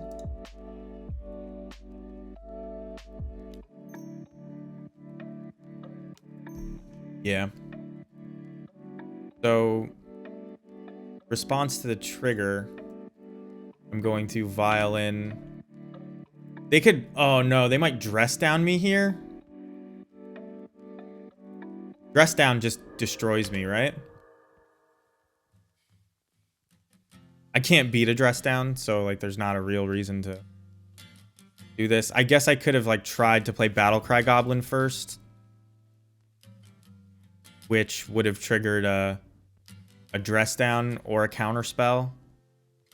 It's way more likely that they have the counter spell than the dress down though, because they only play the 2.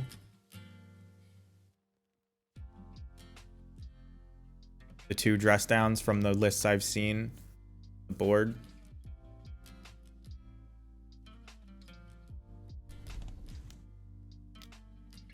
Oh, are you for real?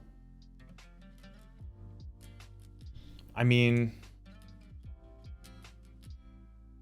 The Murktide survives.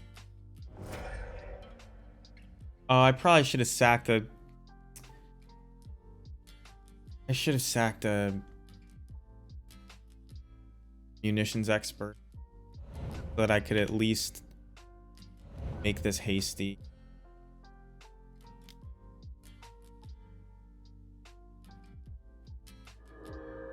If I sack one of these, I'm swinging for so much more. Damn it.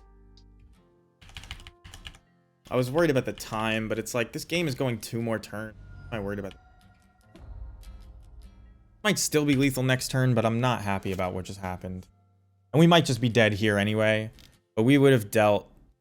This would be gone, and we would have dealt 3, 4, 5, 6, 7, 8, 9, 10, 11, 12, as opposed to 5. Oh, are we not just dead? No, we are just dead. They happen in individual triggers. Well, that's good game. Ah, man, we're 2-2. Losing 2 to Murktide. This one was really close. I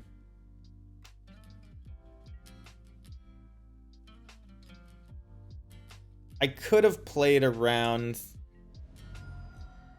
I couldn't have played around Brazen Borrower. I don't think you ever beat Brazen Borrower there. I could have cast Battlecry Goblin first to make them bounce something, but like, and then in response, flashed in something, but there's just, I don't think that you run Brazen Borrower there, right? All right, 2-0 to 2-2. That's the pipeline. All right, wasn't that, but. Sucks to lose both to Merc. Did we sideboard for that? Like, or untune for that matchup a little bit? We took out 1 Mog Fanatic. Wouldn't have been good. They never saw Ragavans in any of the Murktide games we played. Just been close. We just thing? I feel like we're on a... I mean, none of these are... I want to get this hippo up. I don't think I want to get rid of any of these. Yeah, let's just... Pretty good. Pull.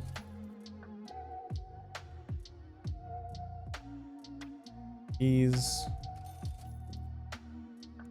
Ballot again.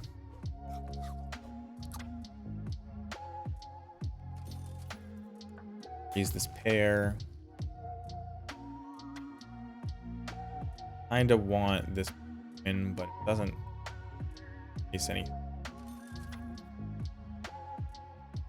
Man. No, Shauna, it's bad. I mean, go to the clips in my channel. You'll see why Leyline of the Void is bad. We lost that game by 1 creature, and we drew 2 Kiki Jikis that just rotted in our hand. The more dead draws you have, the worse that matchup gets. You're decent against them. You can kill Murktide Region. Like, we were really close to doing it and winning that game. You put 4 Leyline of the Voids in your deck, you do 2 things to yourself. Number 1, you force yourself to mulligan to it. You're now probably not on a 7-card hand.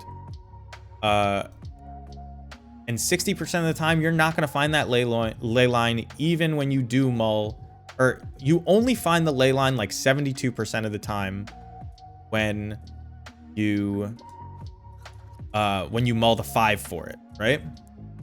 So in 28% of games, you just lose because you mulled to 4 looking, or you mulled to 5 looking for leyline, and now you have a garbage hand again in a matchup where every card matters, right?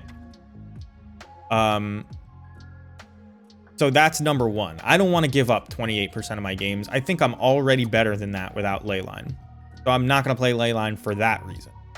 But then on top of that, you get these hands where, let's say you're not going to mull the 5 for leyline, but you boarded 4 leylines in. And you get a hand that's like 3 lands, Fanatic, Snoop, Matron, Ringleader. And you mull that hand? You can't mull that hand. But now you have 4 dead leylines in your deck that do actual nothing. The third scenario, You get turn 1 ley line. You kept the 7. They play Dragon Rage Channeler. Let's say you don't have a Mog Fanatic to kill it because this was a ley line hand. You kept kind of a mediocre one. But, you know, most of the time you tell yourself that's going to be fine. That's really... We're going to get rid of this half, I think. Maybe we get rid of this stupid crocodile, but I think we get rid of it. I don't even remember what the hell I was saying. Oh, so you keep a mediocre hand with a ley line in it, right?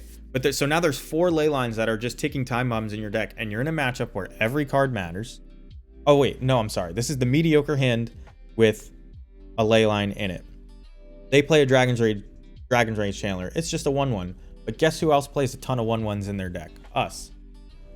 They use their 1/1s to dig towards counter spells. They use their 1/1s to dig towards Murktide Regents that they can eventually cast. They use them to dig towards Ragavans, Lightning Bolts. Like, they use them to dig towards their sideboard cards that are really good against you. And you can't close the game out quickly because they're playing 8 removal spells, a bunch of counter spells. Like, it's not like you leyline them and then you just combo, right? Like, you have to play the game against their board of 1/1s and 2/1s and lightning bolts and counter spells and card draw and stealing your 1/1s and not having Aether Vial. Like, it doesn't do enough for the matchup.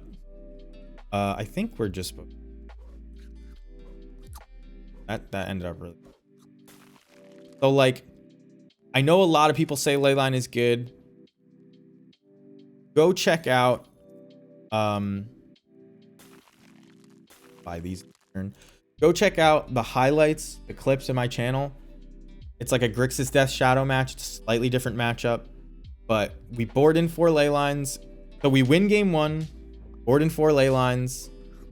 We lose a game with ley line in play. We lose a game by mulling to ley line.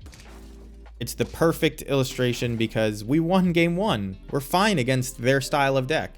And none of the cards that we're worried about are cards that they board in other than Torpor Orb. But like you saw, we lost without a Torpor Orb there. Leyline is just bad in that matchup. It is not good enough. That is my opinion. And it's a strong one.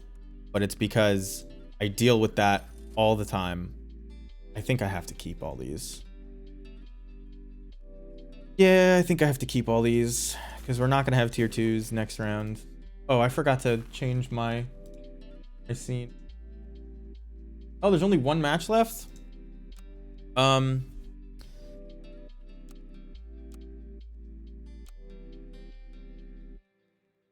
It's like...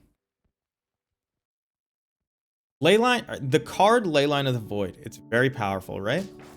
But you want to board it in for matchups where you're going from, for like a dredge matchup, where you're going from, I'm probably like 20% to win this game, or maybe less, to, if I resolve this, I basically can't lose. I'm telling you, you can definitely still lose with a Leyline in play against Blue-Red Murktide, and it's not worth any of the things you have to do to put it in there. No, it's just not true, Sean. We don't have a reasonable clock either. Like, we're playing a tiny creature aggro.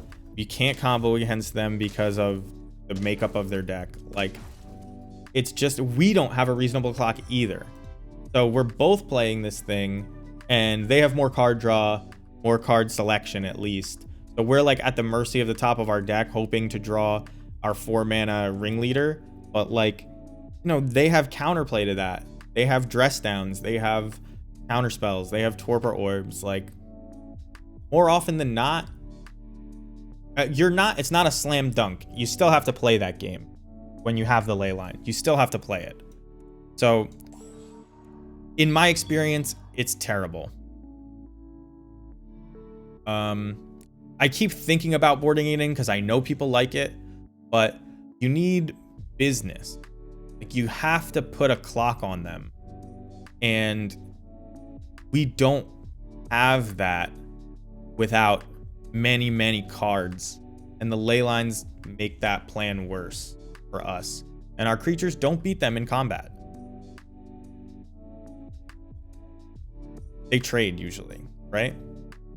So like, we didn't see a lot of Ragavans in those games, but you know, Ragavan blocks our best creature and can just end a game on us. And Leyline forces you to keep sketchy hands. It forces you to mulligan. It makes your top decks bad. It's all the things that you don't want to do against that deck, in my opinion. Better, but it's not good.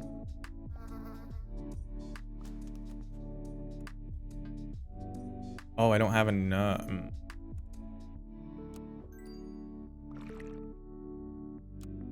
It's a long-standing debate, and I know there's good players that say it, but I am never gonna endorse putting Leyline in your deck anymore. Just go watch that highlight. I should just watch it on stream. Round 5 is being paired. I highly recommend that clip. I clipped it for this reason, because it's like, people don't believe, because I guess they don't play enough games, or it just seems correct, but it just isn't. It's not how the game plays out. That they just have a pile full of garbage creatures. Like, nah, they don't. They have creatures that are just as good or better than ours, even when they're still 1/1s. Oh, I'm just supposed to be playing Magic. And all right, I'm not gonna stare at this screen for a minute. Fuck that. But a lot of people do it. I know Jokers are wild. He's a good Goblins player. He 5-0s. He's been playing Jund Goblin, or he was playing Jund Goblins with the double combo, which, whatever. Say what you want about that deck, but like, can't even buy this. He was playing Jund Goblins with a double combo way before that, when we were struggling against Murktide and Ragavan even more. Before we were playing Mog Fanatic, he would board in Leyline of the Void and out Aetherval.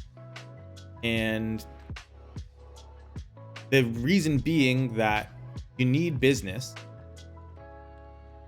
Can't really keep Aether Vials against them because of Archmage's charms, but you board in all these ley lines and you start top decking ley lines and Aether Vials, you just have 7 dead cards. Like, assuming you got the God Hand of Aether Vial turn 1, ley line of the Void, you now have like 6 dead cards in your deck that when you draw them, you just are gonna fall way behind. Right? Our card velocity at the beginning of the game, at least, is actually good. Is this just immediately level to 3? It does. We're in round 5. This in a switch back to empty. Go put this guy away. We're on the play against somebody who didn't reveal anything. We have Mog Fanatic Harbinger. Ashlick Mon's hand is garbage. This hand is better, even though it's got a million Harbingers in it. At least we have some pressure. We have 2 lands, Vial.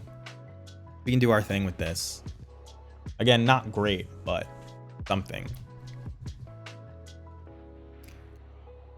And we have outs to combo, and they're my guess is they're a Titan deck based on them not revealing anything. But Misty Rainforest, what does that imply even when you don't reveal anything? I'm not sure. I'll reveal this. I don't have to reveal it next turn. I don't have to tell them I have Cavern of Souls. Is this gonna be Spell Pierce? We may be dead. This might be... Okay, no, it's Titan. I thought it was gonna be Indomitable Creativity, but this is Titan Shift, it looks like. It could just be Amulet Titan. Actually, I don't think Titan Shift plays Slayer Stronghold. Yeah, so it's Amulet Titan. Just the turn 1 Stomping Ground, I feel like, is not normal. But I don't know how many fetch lands Amulet Titan normally plays. I feel like the answer is not a lot. We still have outs to combo with this hand. They play basically no removal. So we'll make blue mana, assert our dominance. We could even violin this Skirk Prospector and just pass. Creativity doesn't play. Oh, that's a good point. That's a good point. They're gonna Boseiju my Ether Vial, which ramps me a tiny bit, which is pretty good when I have pretty good when I have the 4th land. So you need to attack with 6 power to create a 1/1.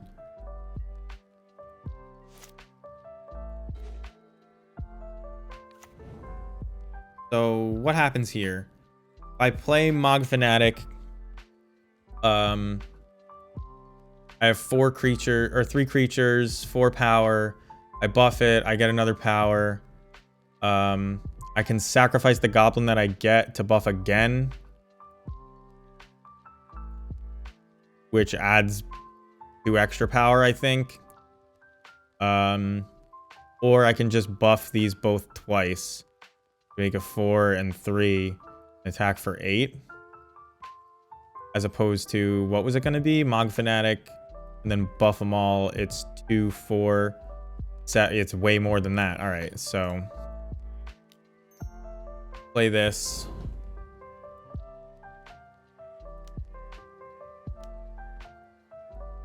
Swing. We get the 1/1. And now, if I buff again, I get +3, right? But, so +3 would bring us to 4, 7, 11. And then we'd be swinging for lethal next turn. This is 5, 6, 7, 8. And we could definitely deal 11 next turn. So maybe I just leave it. Yeah, I think I'm just going to leave it. It's definitely like fancy play to do the buff. If you needed the extra damage this turn, you could do it. But they don't play removal. Unless we're dead here, they're probably dead. And we could be dead. This could be Amulet into... Nope, okay. 2 lands. I think they're dead. Oh, Sling Gang almost... Well, it'll put them dead on the untap. So if I buff twice again... 1, 2, 3, 4, 5 power. So I have to buff once before combat. So this will be 2, 4, 6, 8, 9, 10. And then 11, 12, 13, 14, 15. They'll block this, which will have been buffed twice. So this will be 4 of it. And they're dead +1. All right.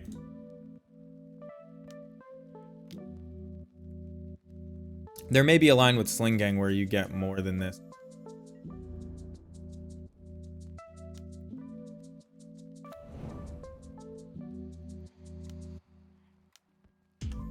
Battlecry Goblin looking good.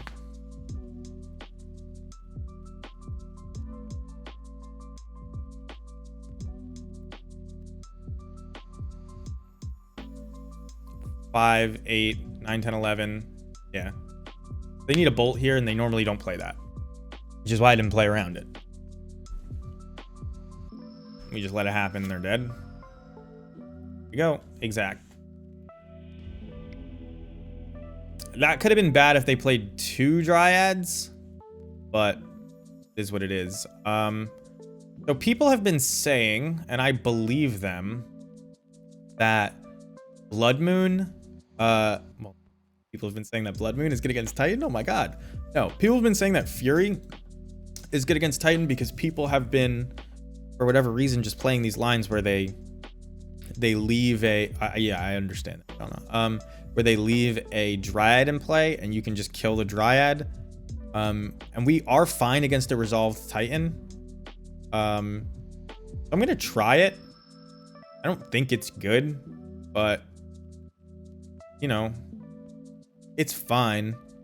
And I think we can side out probably a couple Fanatics, a War Marshal, a Ringleader or 2.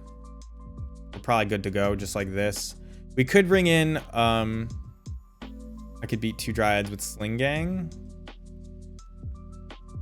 I don't think so. Not on that turn.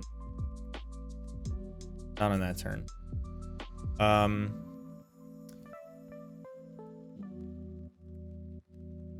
going to try this. On the draw, trying to kill amulets with an engineered explosives doesn't sound great. I guess you can turn 1 it and then turn 2 it. But I don't think it's good. But maybe I'll bring it in over like 1 munitions expert. If you side out too many Mog War Marshals, you can't ever kill a Dryad with a munitions expert. So like, you don't really want a lot of munitions experts in your opening hand, but I think this will be fun. I agree that Fury is wishful thinking, but it's like we're mulling to combos in Blood Moons, and a lot of times since they're on that same type of like linear combo now or die plan, they'll do things where they Summoner's Pact and Dryad and you're not actually dead. Obviously, well, so this is a turn 4 combo out hand. It's like better than it looks, but it's not good enough. This is another turn 5. We have to mulligan. Well, this has no lands. And this is a super duper keep. Okay. We'll do our best to keep our life total as high as possible. So we'll play Secluded Courtyard. And this is a turn 4 combo. Like Aether Vial, Snoop on 3, untap Harbinger. Arboreal Grazer implies we're not going to get there. But what can you do, right? Land is good because it means if they somehow kill our Aether Vial, if they somehow kill our Aether Vial, because I clicked it 3 times, I have to undo 3 times, which is a little bit crazy.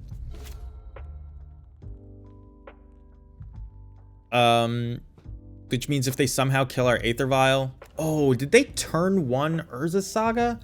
That's gonna get a Pithing Needle. That kind of screws us. Oh, but we're just dead.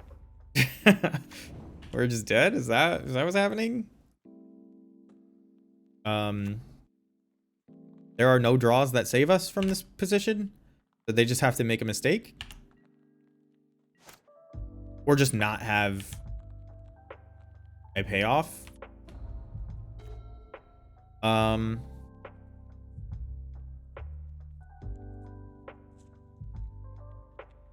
don't. Do I play the Snoop?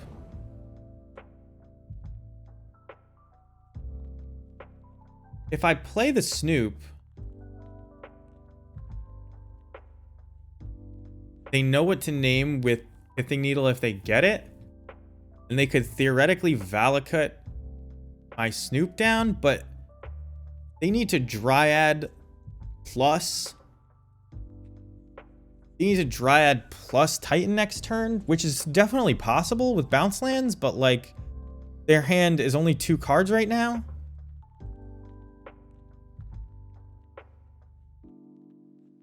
The thing here is, do I hide the Snoop and hope that they name Vial and that I top deck a land? Or do I, because I'm gonna have to wait for the land, for the Aether Vial if I don't. Or do I hope that they name Pithing Needle with Vial? Or name Vial with Pithing Needle. Don't know about my Snoop. You know what I mean? I think they probably get Amulet. I agree. And then if they get Amulet, I shouldn't expose Snoop, because with 1 Valakut trigger, they just kill my Snoop.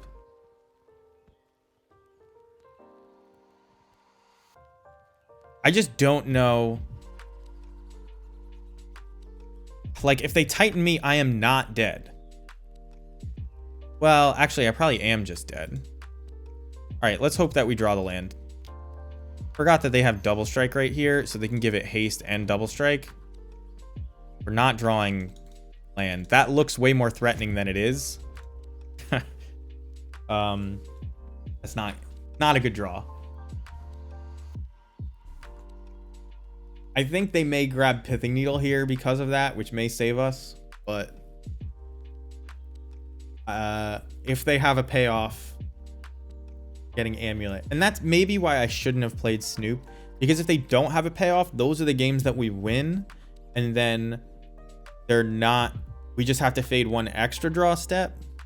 Whereas here, if they have a payoff, I'm dead regardless. Maybe not. I think I'm dead regardless. So like exposing the Snoop, letting them know I have it so they can't make a mistake with their Pithing Needle name. They got Map? Are they going to Boseiju? What is this? Oh my god. What? Are they going to get Teleria West?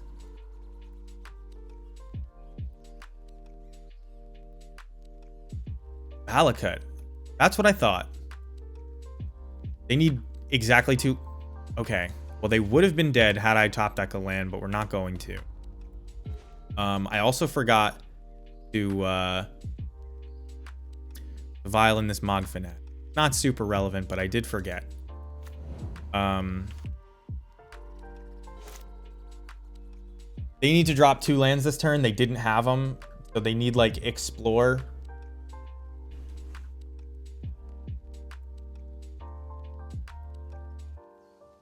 Although I could technically violin Munitions Expert and they don't know that I can't. So like maybe they are afraid, but there's no way.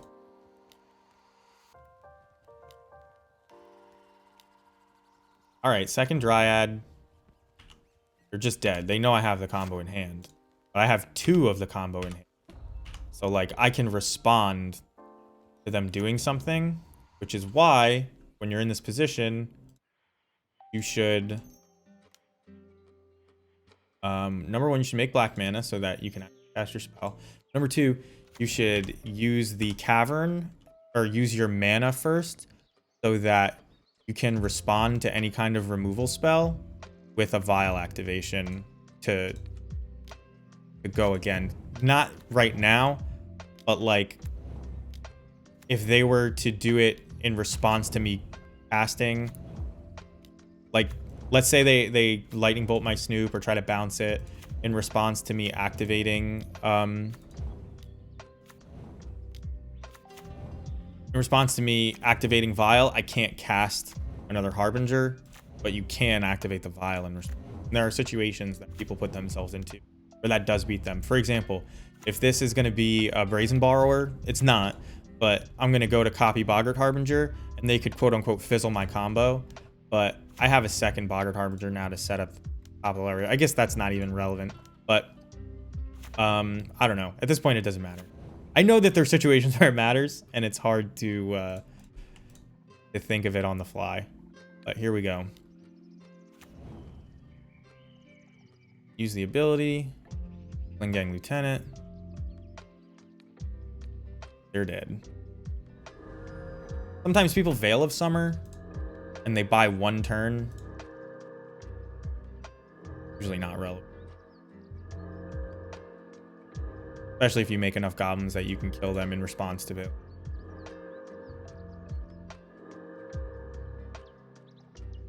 But I think that moves us to 3-1, right? 3-2? All right. 3-2, I'll take it. 32 matches left in the round. Round 5. We're chilling. I'm gonna grab some actually, I'm gonna think about this and then I'm gonna grab some water. We are, by the way, we came prepared for Amulet today. We put an extra Skirk Prospector in and the second Fury in for weird situations. Like we were thinking about Titan when we built our deck today.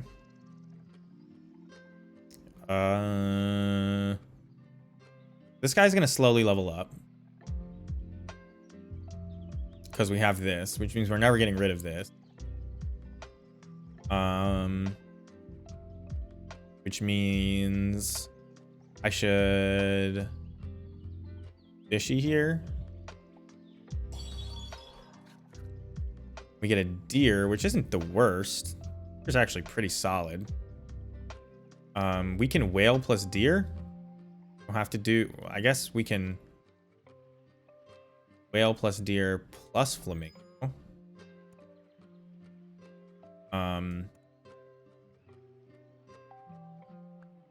So I think we want to spawn more buses than we want to spawn. And we want to buff. Maybe that's not true. Not true, because this is like, well, this is going to grow over time. We don't care about this round. But yeah, let's spawn more buses. And I guess I want garlic armor for the bison, so I'm going to freeze this. End turn. I'm going to grab water. Thank you guys for sticking around. I hope that round 6 goes as well as round 5.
Man, I'm just reading the chat back again, and they probably get Amulet with that saga. It's like so accurate, and then they grabbed Expedition map, and it's just like, what?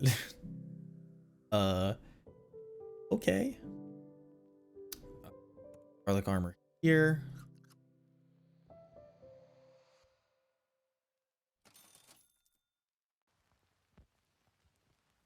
Bad.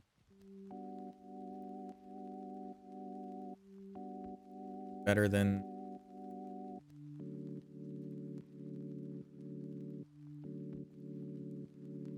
Maybe we just want to win? Let's roll. Okay, that's good. 1 health and half the attack. I think I can pump up the attack of this. That problem. We're just trying to last until this gets big.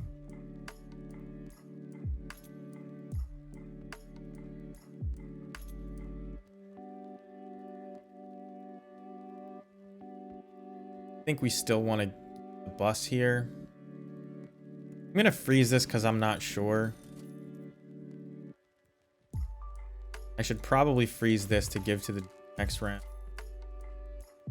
Done. I'm gonna actually do.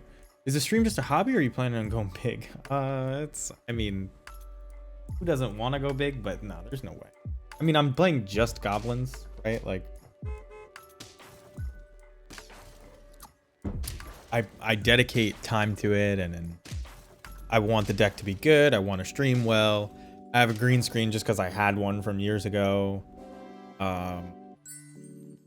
You know, I want a high quality stream, but So it may not be hobby level, the things that I'm doing. Guess I'm supposed to give it here because I think this will fit when it dies. We're looking for good bisons in the future, so I'll buy that.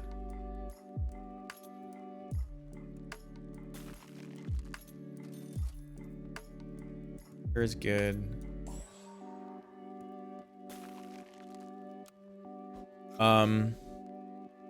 Yeah, I don't ask people for subs and things like that. I just want people to watch. That's what I don't point anybody at like a Discord channel that I made. I point them to the Goblins Discord because it's kind of about elevating the level of discourse that's going on within like that community, because it's the deck that I play. That more people are looking at it, more people know if it's good, more people have good ideas, and we can get more testing going. 9-5 or then a 4-1 as opposed to 3 and then a 1 or 4-1 or 4-3 and then a 5-5. I think I guess the chicken is now just passing better than this. I'm gonna roll one more time though to see if I level the deer up. Level the whale up. So it's actually even important. What does the monkey do? Okay, well this monkey's coming into play. We're putting this guy front. We're just gonna start buffing him. Which means we probably want this chicken over this deer eventually. All right, cool. I think hobby actually entails geeking out. Yeah. That's true. That's definitely accurate. But I actually spent no money on my entire streaming. I just had a green screen. I got given a very fancy light as a gift very recently by my girlfriend. I also stole my girlfriend's really nice microphone because she planned on making YouTube videos at some point. Still will. Because planned on doing it for like animation. She's doing that. This.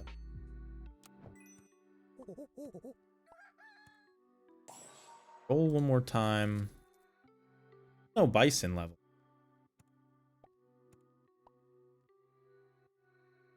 Guess you do it like this.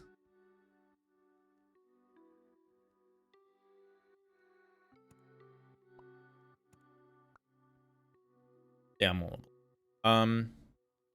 But yeah, she bought a really fancy microphone.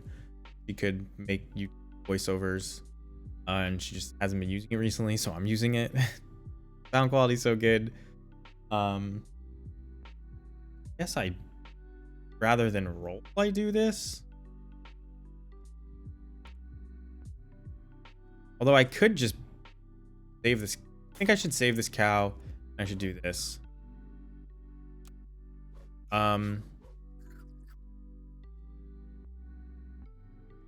But yeah, I have a high quality stream. I have a lot of friends that are doing the full-time streaming thing. I have a job though. I'm a programmer. This stream gives me no supplemental income. Make enough money already anyway. Not like really pushing hard. Oh, I have no room to in the freeze cow. I have no room to put the cow anywhere, so buying it doesn't do.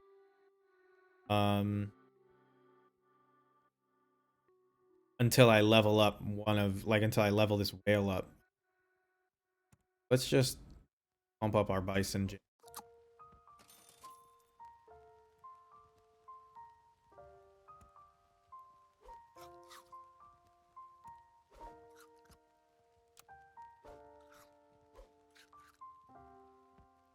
But obviously that would be great. Be cool. Who doesn't want to be a variety streamer, play video games all day? I like talking. Doesn't bother me. I don't mind doing the stream of consciousness thing. Well, I probably lose this round, right? Maybe not. Okay. Oh, no, I lose. Okay. Tier 6, though. I don't think I've ever even seen tier... Oh, no, I have. Buy a tier 1 pet. Give other pets +1/+1. Be worse. Use the highest health enemy by 33? I like that. It's not better than monkey, though. Gonna level up my whale. Hurt, gain a coconut shield. You guys are just big. Word big.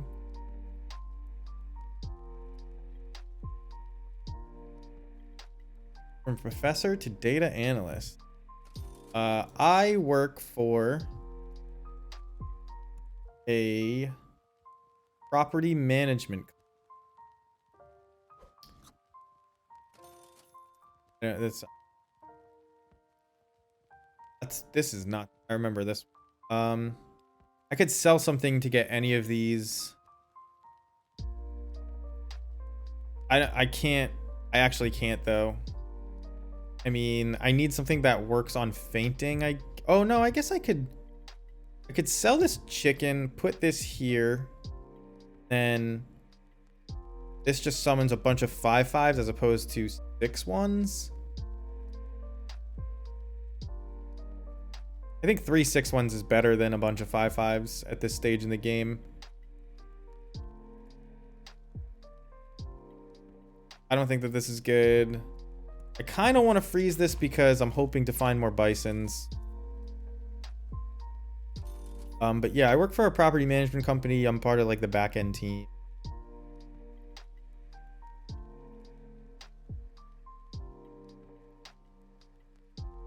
I like this. I like this tiger.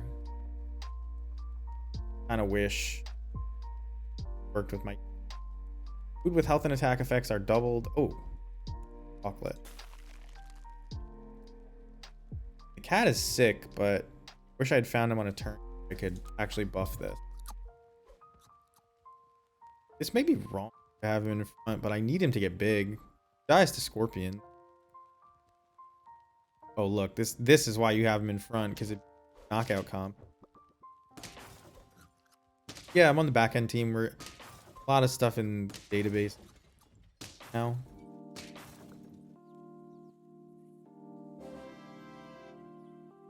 All right.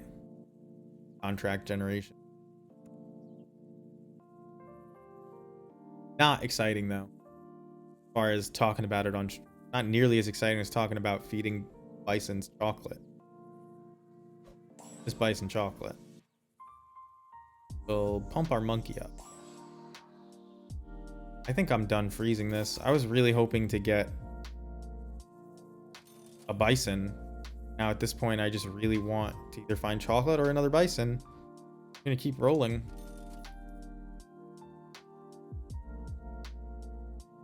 Stake attack? Sounds really good. Better than bone attack. Keep that for now. Wonder what happens if you level up the dragon. All right, so we're gonna have a level 3 whale, which means we can get rid of this. Pretty good, if you ask me. Maybe since I'm gonna put 2 into my shop next round. Want this? Eh. If we even survive, actually we survive no matter what, so that's good.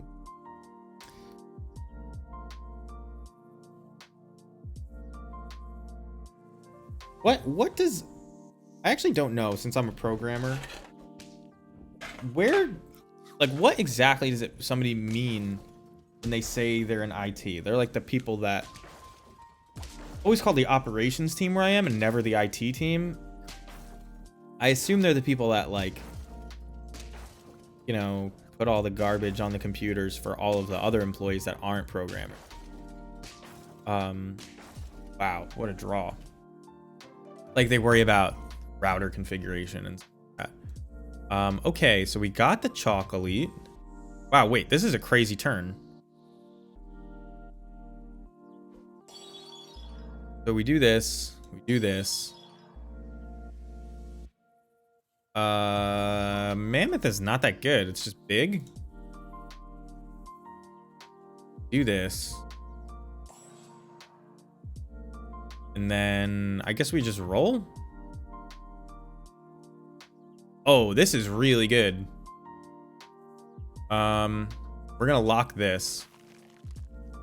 And then we're gonna sell this and put the snake right behind our bison.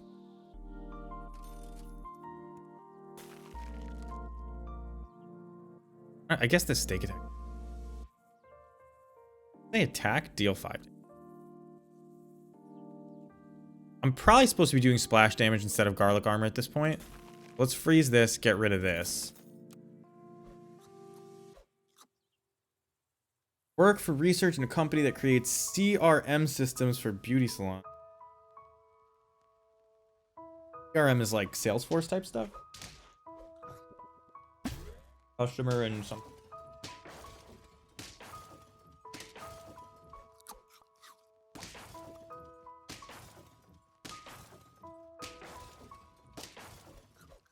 Do I win? No. Maybe? We do. That's cool though.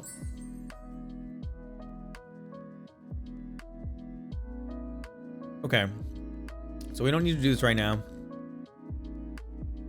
gonna make sure we get the level 3 whale. Getting rid of this. I want to put this back here. We're gonna put the snake behind our big guy. Gonna give the big guy a pepper. I guess we'll level him up. And we'll roll. Nothing relevant here.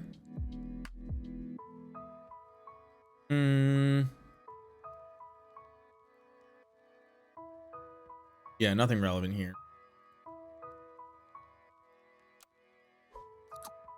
Schedule account. Yeah.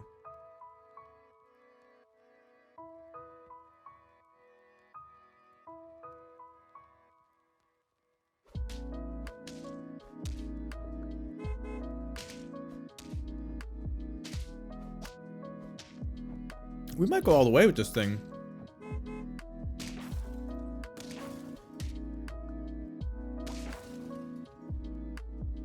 We're 2 away. The teams are about to get nuts, I imagine, though.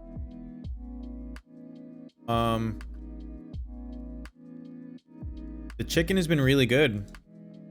Can't complain. I don't want to get rid of anybody. I could give the chicken splash attack. I guess that's like... But I'm going to roll to see if there's anything better.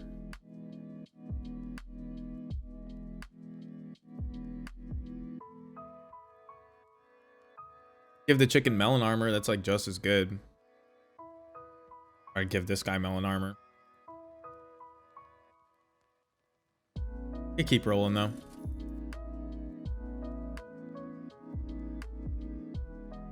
This is actually solid, but I guess I could. I mean, 50-50, right? +2/+2 is not big, but +2/+2 is pretty big for this chicken. Do that. Level up that. Save this because next round I might put it on the chicken.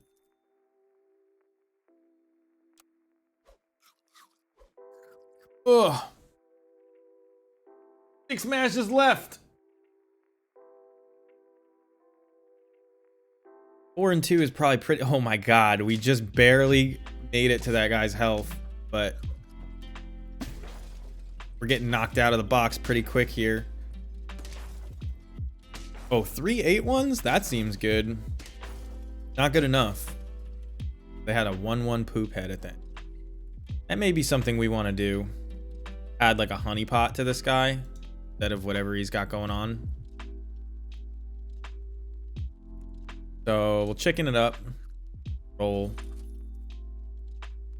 The board do. I mean, it's bigger than him, but he buffs this guy, right? We'll roll again. Yeah.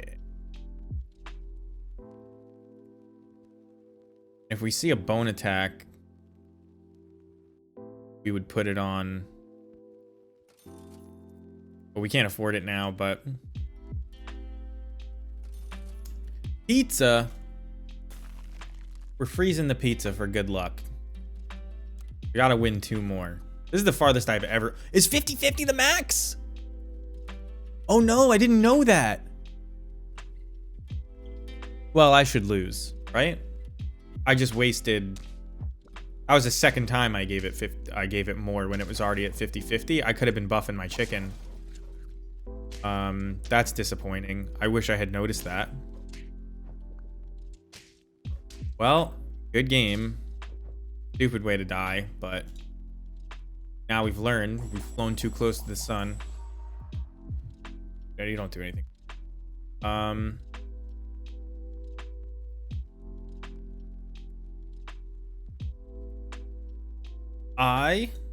gonna pee. Not right here. Probably gonna go to the back. 5 matches left. I'm gonna pull up the deck list and put on the Be Right Back screen. Run a couple minutes of ads. Hopefully, by the time this 3 minutes of ads are done, you will have downloaded ad blocks next time. Then be in the round.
All right, we're back.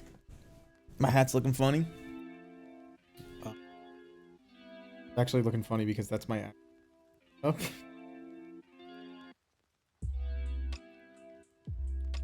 Chillin'. I don't know why my ads are all grayed out, but I think the ads are over. We're just gonna...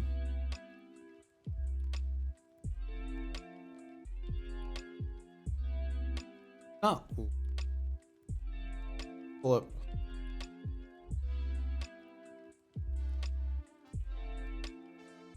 Going.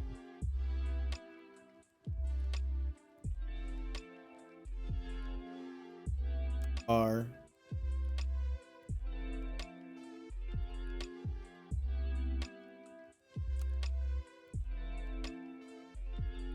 Can't even see what they are, what you did to get them. Oh, earn a sticker for every level 3.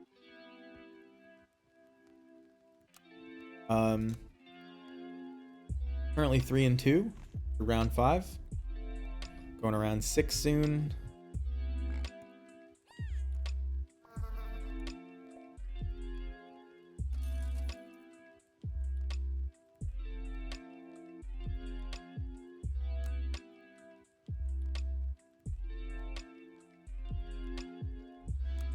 Wormish geysers, I like that.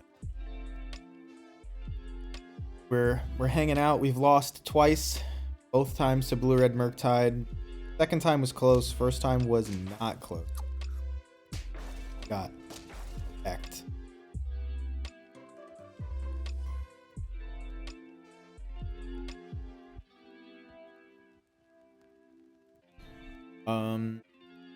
Yes, since we don't want any.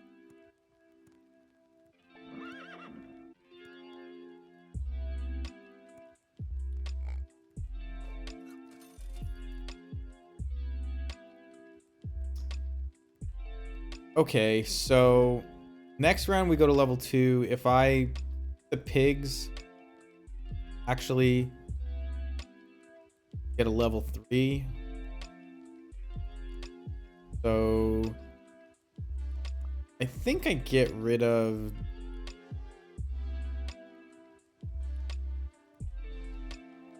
I guess I get rid of the horse. The horse looks good and feels bad every time I play it. I'll save this. Roll. Nothing here. It's good to see. What is the ner part? This is sounds like, well, it reminds me of like Rapport. But I...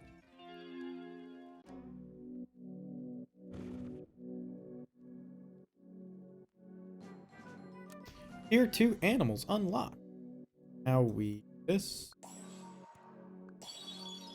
Get a sheep. Bad.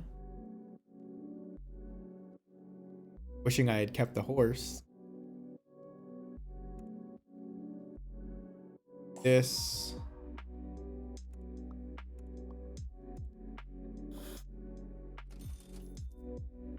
I really don't want to sell this pig again. Pig sells for 3 though, so it's like a swap with other stuff. There's a reason to go any further than that.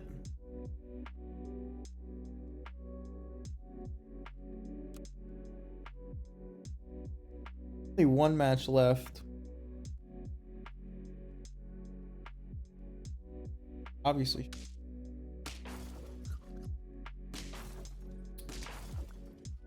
I think we win this one. Wormish geysers doing it again. Hurt is not bad, but it's not like the sheep is our best thing right now, and it doesn't play into that. The honeypot does play it. So give this fainting guy.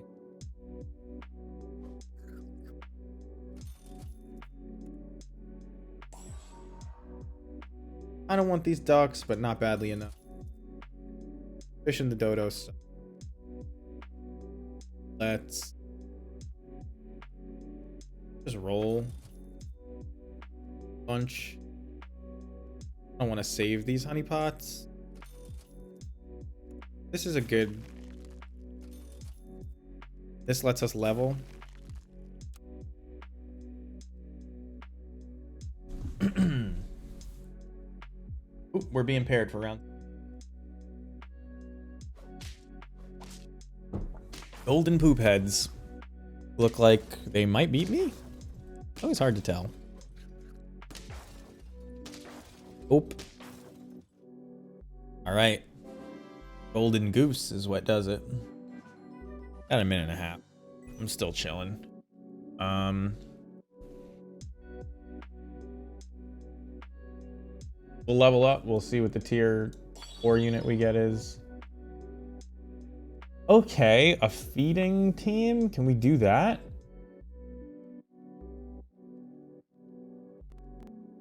I'm kind of like willing to swap Pig out.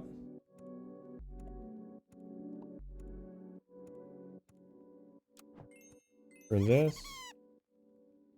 And then I don't want to keep this. Bingo though.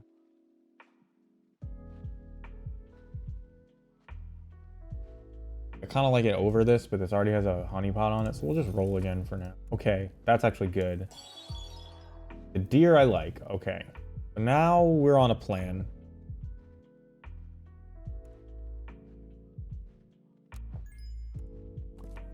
Buy the deer.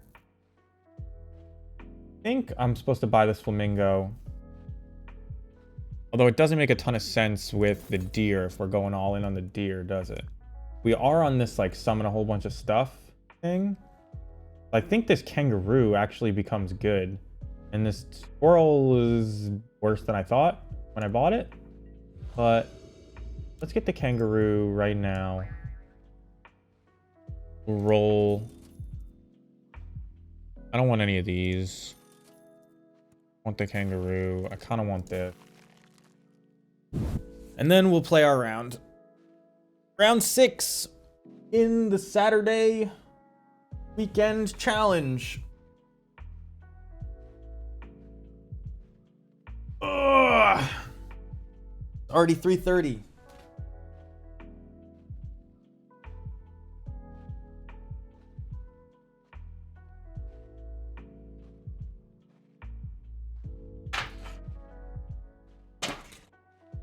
Pat G. Patsy me. Has no known information. Hardcore grinder would say Pat Z. Look them up. I'm like MTG top 8 or something. Me? I'd rather lose.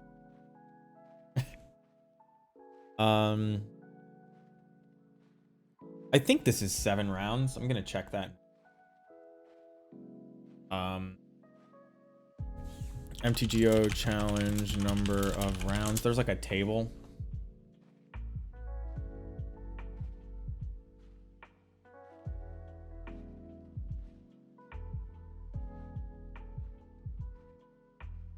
Challenges.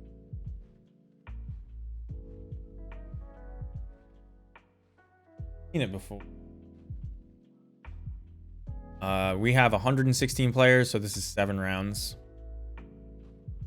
But it's gonna be a clean cut. So if we lose, we're likely out of top 8. But who's planning on losing?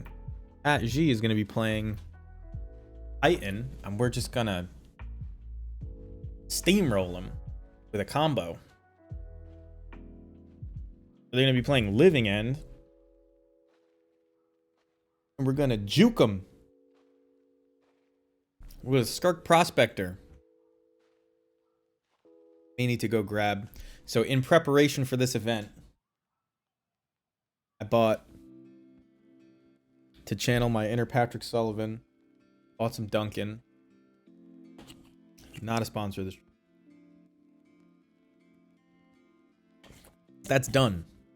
Dunkin' is done. But I also have Channel my inner e-girl. Have a white monster in my fridge. So, oh, this is a snap keep. I don't care what they're playing. This is usually control. This means they have solitude usually. So like, first conspicuous snoop might not get there. Second conspicuous snoop also might not get there. But we have Cavern of Souls, we have Aether Vial, basics. We have Mog War Marshal for pressure. We have Munitions Expert. You can't really ask for more than this. A whole bunch of 2-drops and some combo potential. They Force of Negationed my Aether Vial, pitching Archmage's Charm. I wonder if they're a control deck. I wonder if they're going to be really upset to see. Now, I should probably not snoop here. They have what is probably not Lightning Bolt up. I may force them to like pitch a Solitude, but they may also just Prismatic Ending me. And then drop Teferi. I guess this is better against Teferi. And this is not a combo matchup, even though we could try for combo, even though Snoop is a good card. We're probably just like, you know, pressuring their life total. Can't pay Echo here, even if I wanted to, by the way. God, what did I tell you was better against Teferi? I said what was better? I said this line was better. Can't pay Echo, though. We can Munitions Expert that. Probably if I wanted to be good against Teferi, I would have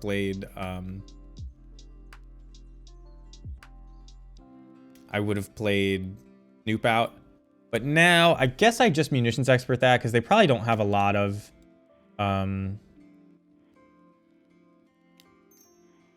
they probably don't have a lot of other targets for this, right?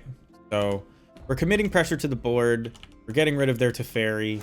We're just going to swing at them. Hopefully we draw a land next turn so we can cast an uncounterable Ringleader. That would be like ideal. Don't get there. I'm going to swing at them for 2 and probably play this War Marshal is my guess.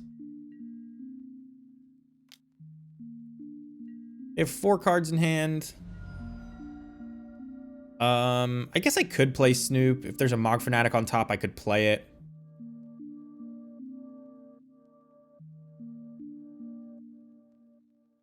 They can't like Prismatic Ending me here. They could untap and Prismatic Ending me, but I'm like kind of okay with that. Let's see if we can pull a 1-drop off the top. Just another Ringleader. That's fine. I mean, it does mean I'm not going to draw a land next turn, but that's okay. Usually they wait for you. They usually wait for you to draw so they can see your draw step. I think they're gonna, nope, no Archmage's Charm there. They already pitched 1 Archmage's Charm. Second Teferi, you gonna bounce this? Okay, interesting.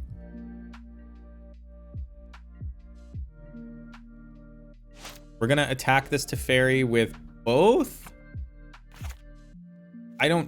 Yeah, this could be the new March card. So we'll attack Teferi with both.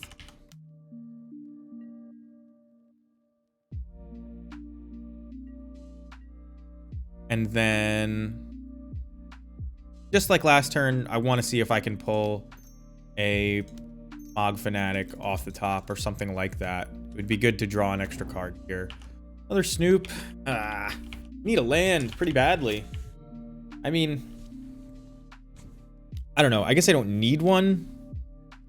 They're going to tap out for Solitude here, it feels like. They could tap out for Big Teferi, maybe. You can't Prismatic Ending me then. Blue-white? Prismatic Ending on the Snoop.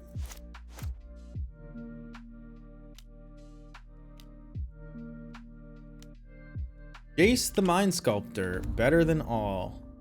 You cannot say Jace the Mind Sculptor without around Patrick Chapin or Rich Shea without finishing with that line.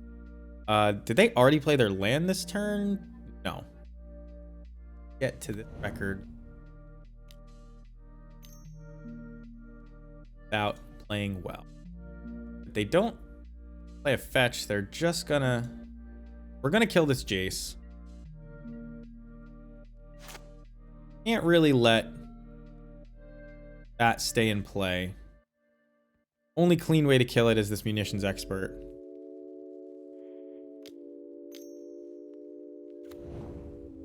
They could Solitude in response.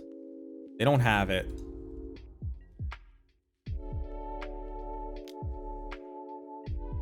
We have 5 cards in hand. They have 3 cards in hand. Who's the control deck now?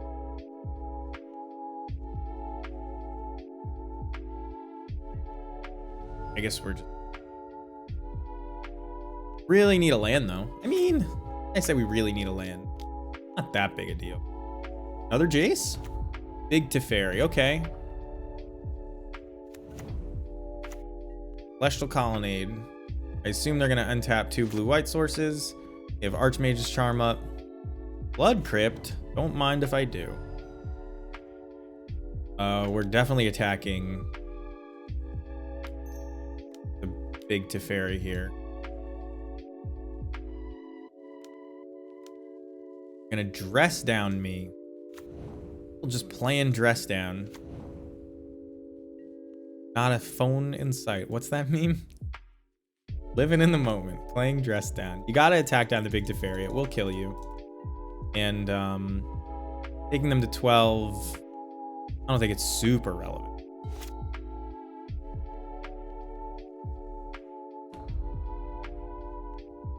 Drew 2 cards off the Teferi though.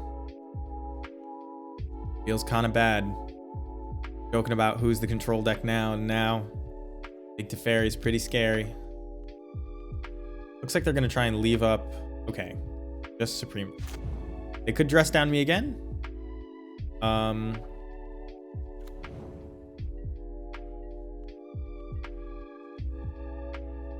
Does this leave Celestial Colonnade up? 1, 2, 3, 4, 5. Yep, it does. So I can't even attack the Teferi.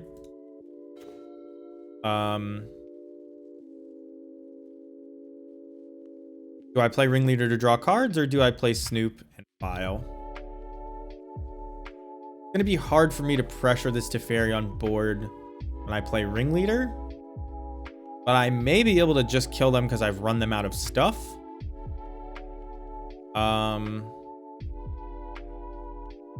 Let's see what's on top. How does that sound? They kind of have to remove this if they can. Can't be countered. Land on top. Land on top. What does that mean?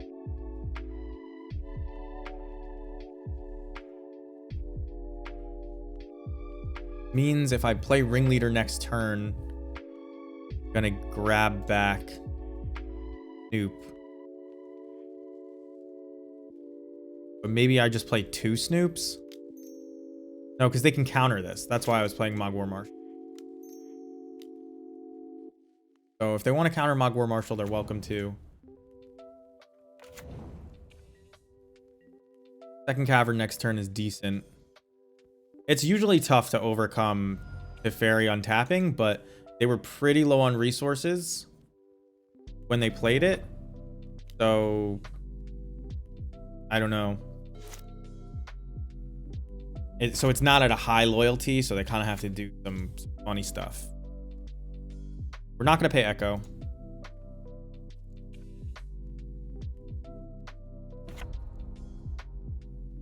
If they -3 with their Teferi, it's just dead. When I was talking about grabbing Snoop off the top, that's if they -3. This is a game. This is anyone's game right now.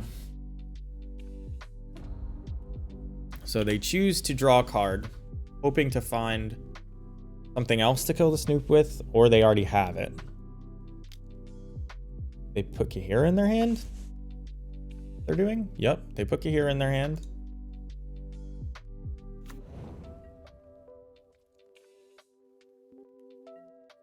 and nothing else. So I would imagine that this is like holding up for activate Colonnade plus pitch.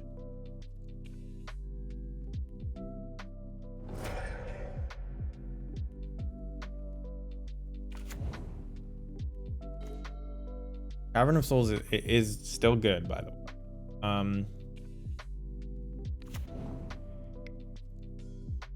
I think I have to play it.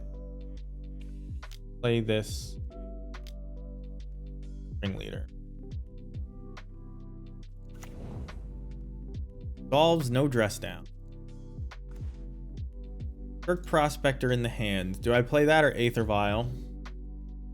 If I attack and they have Solitude, they block, takes 1. Not super relevant.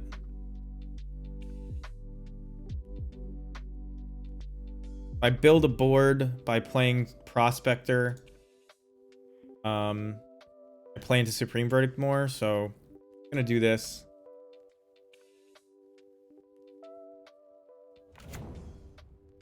You know, every turn this Snoop stays in play, they need actual removal spells, not counter spells. Deal with it.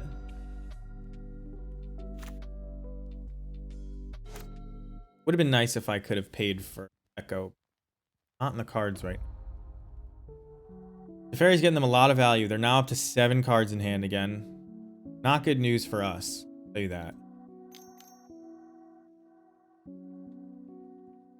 They're keeping a lot of mana open for this Colonnade, though. Wow, what? That's surprising. Are they going to Blood Moon me? That doesn't... I mean, there's 2 caverns right here. Are they afraid of Thoughtseize, I suppose? We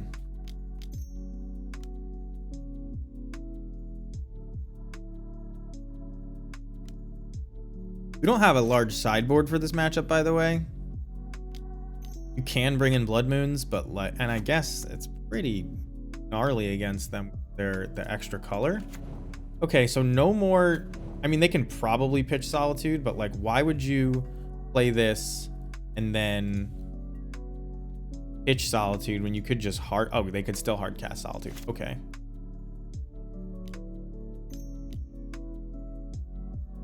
I'm gonna do it before I, yeah. We just have more Snoops to play. I think I'm gonna save one to violin at some point. Maybe that's the wrong play. Definitely shouldn't do that. Definitely. Oh wait, I have to do double red. Play this Wooded Foothills.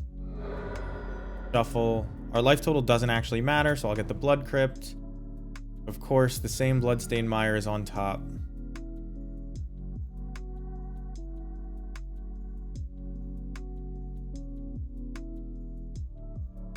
Can't attack the Teferi now. Never drew anything relevant. Kind of been rough here. We've just had these Snoops, and then our one piece of value, the reshuffle, didn't work out. This game is going south quick, which is unfortunate. I think we had it. Then Fairy, Hero of Dominaria, just a good card. So there goes Snoop. I guess I don't think this is worth it. But I don't know. It's a fancy play that may make them think that I care about my graveyard.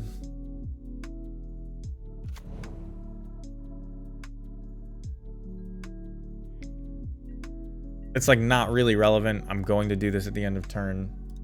But like, why not do it?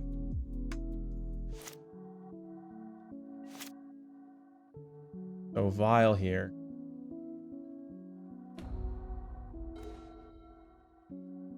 I guess I kind of need to draw a bunch of cards, right? So I think I need to just Vile this Snoop in. See if I can get something off the top.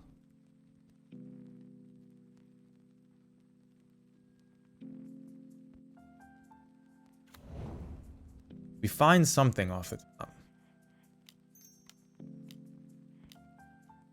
Maybe it'll get dressed down. We'll see. Did I use this as an opportunity?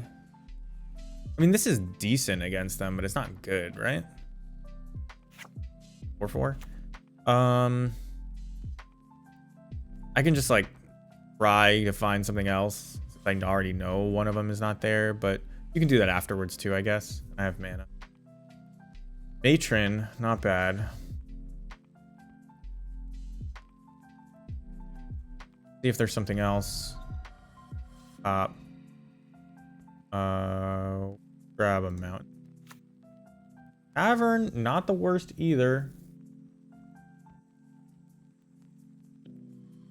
I guess I just have to tell them that if they don't have a Harbinger, or if they don't have an answer to my Snoop, they're dead, and I grab a Harbinger, because I don't have any more ringleaders left.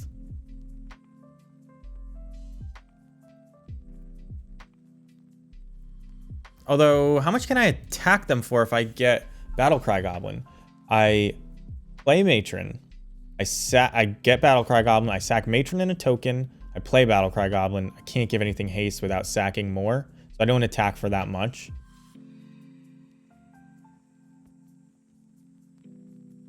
I still play Matron here. Maybe I'm supposed to get Sling Gang?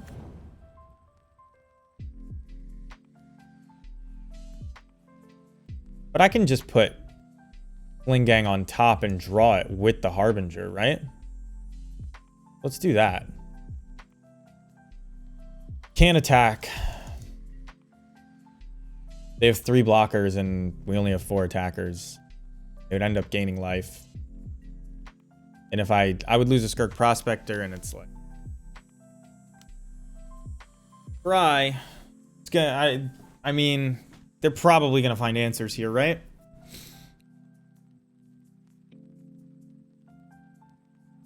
But does Harbinger into Sling Gang just kill them if they Solitude my... They didn't have an answer there. Teferi ults at 8. That's what I was checking. This must be a supreme verdict, right? Jace the Mind Sculptor. You're going to bounce the Snoop? If they bounce the Snoop, they have nothing.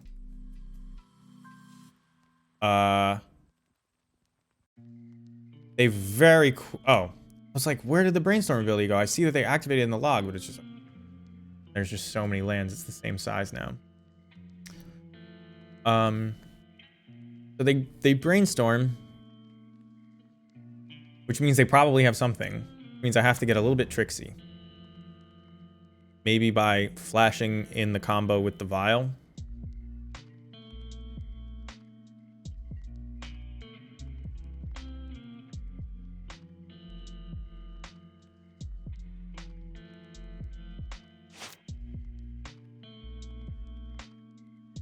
Now they must have answers, right?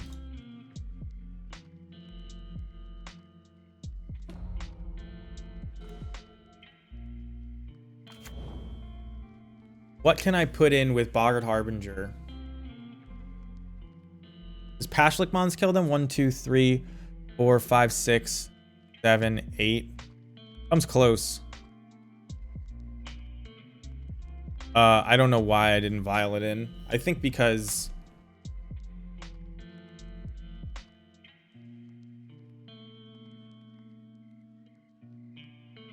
If I vial it in, they can kill it in response.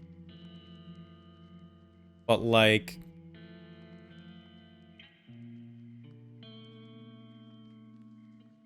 Is it getting better than this spot here? I can't go for the combo. There's just no way. I mean, they may have a bunch of actual factual counterspells in hand. And then I can go for the combo.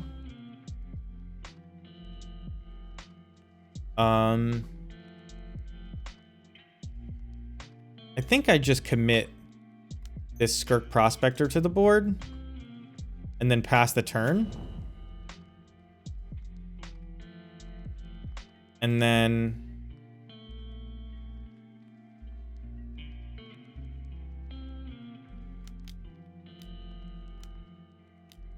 okay, so now they only have one answer. Ops. Maybe I do it now.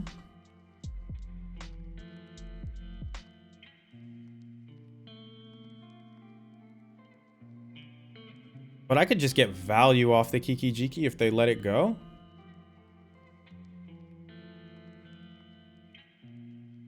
Like, they know I have it. I'm gonna give them this. They bottomed. Maybe the bottom is supposed to make me do something else. In fact, I think I played that absolutely wrong. Now they're gonna brainstorm. But now I have to wait. Hope they make a mistake because I already... If they didn't have the answer, they definitely do now. But I put them on the answer, so I shouldn't say I played it. I said that they had the answer. So I want to do this end of turn where I know what I'm going to draw. I probably should have done it at upkeep. Last turn. They're only at 12. 1, 2, 3, 4, 5, 6, 7, 8. Sling-Gang Lieutenant plus this make 12 goblins.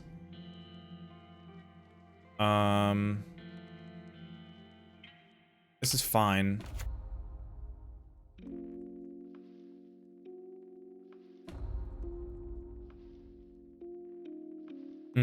So now they can kill my stuff at instant speed. It's a Supreme Verdict. Which is a little bit of an issue. So I am going to put Sling-Gang Lieutenant on top right now.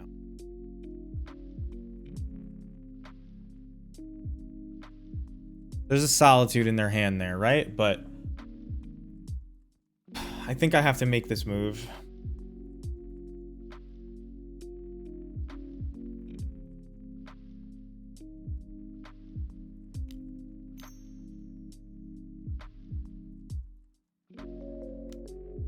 And it looks like they're going to Solitude my Snoop right now.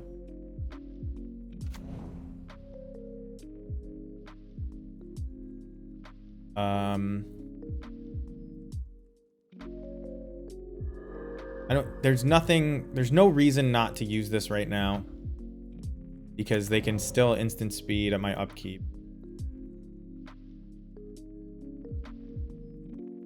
I think Sling-Gang still kills them if they don't Supreme Verdict us. And if they don't have Supreme Verdict, it is what it is. Win. But if they do have it, we're just dead. We have no more ringleaders. We can't refill again. They have 3 planeswalkers in play. I probably should have conceded this game sooner, if that's the case. But I don't think time is going to be a factor here.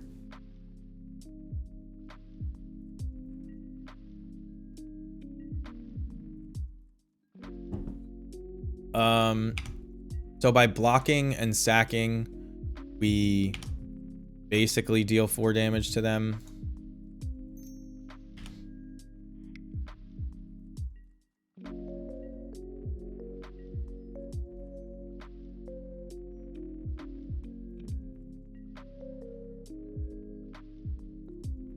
So here we're just like asking if they have Supreme Verdict, I guess. We're gonna swing in with everything. It's our last chance.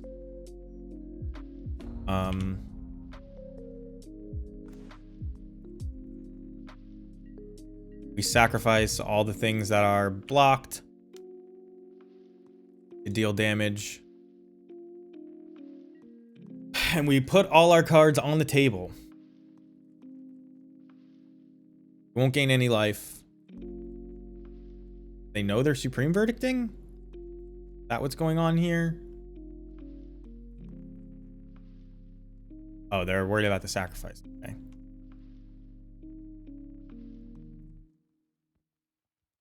That's a little bit weird. I don't know what's...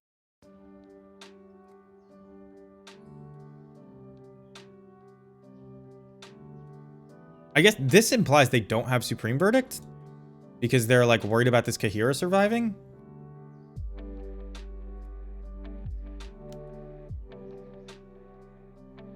I don't know what they're gonna do here. Dress down. Okay. Dress down means that I can't sacrifice the things that are blocked for damage. And I won't get the extra goblin. But at their upkeep, I may be able to kill them still. I haven't done the math.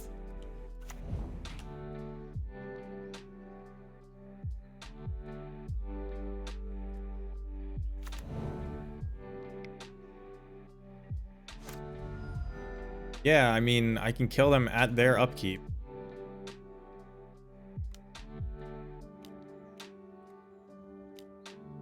Supreme Verdict? Prismatic ending. Ah. Alright, we're just dead, right? I mean, theoretically, you could draw a Slinging off the top if they had... These are Vigilance? Oh, because of Kahira? Yeah. I don't think I can do enough damage. I'm gonna play it out, but I don't think I can do enough damage here. It was a good try. The Prismatic ending for 4 got me. Although, you know, they had a million cards. Whenever you draw a card, exile target permanent. Oh, and they just brainstormed? Alright, we're dead. They could have easily made a misstep there. That being said, Blood Moon is fine against them. Not great.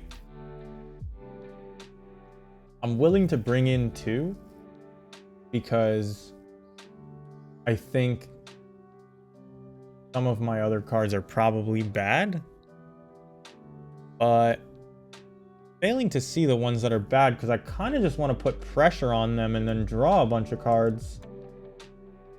Like, we can Fury over, like, maybe a Munitions Expert or maybe over a Boggart Harbinger. I think it's just good to have like a back pocket Fury. Maybe Mog Fanatic is like a little bit worse than it needs to be. You could Fury there too. Just like bigger threats.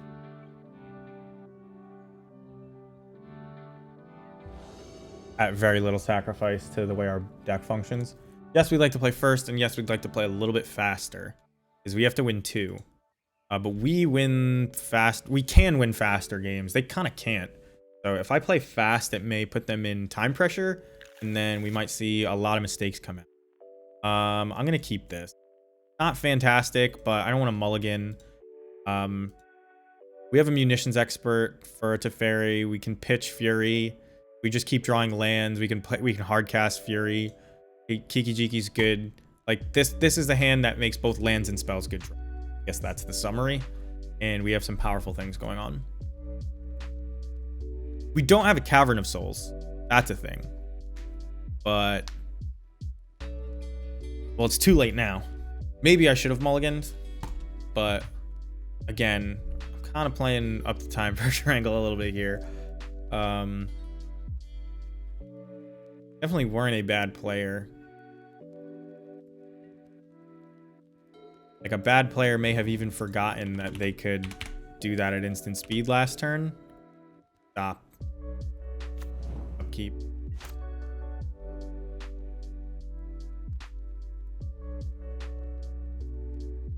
Have an upkeep stop for me. Second Fury is kind of not what I wanted. I said lands and spells were both good. So we can actually stop at our upkeep and play this Munitions Expert off the top just for value, and I'm going to. If this survives, and it doesn't.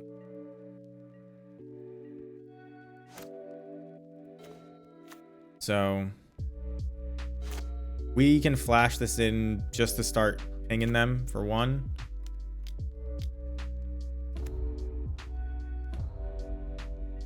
Yeah, and we'll do it. Oh, we can't do it. Whoops. Okay. That's fine. It actually worked out for us.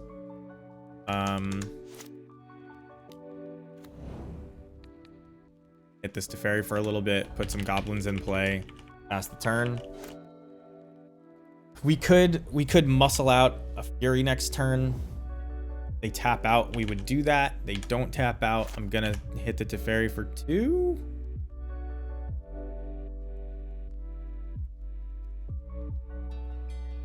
I really care about Teferi? I think I do, yeah.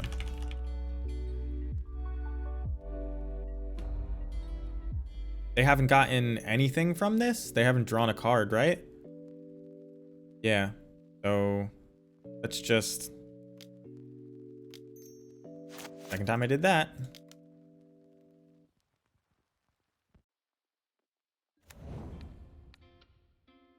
Now, even if they kill one of our goblins, they're different size. Could kill 2 goblins. Supreme Verdict. Holy shit. Well, we're still in my main phase. So...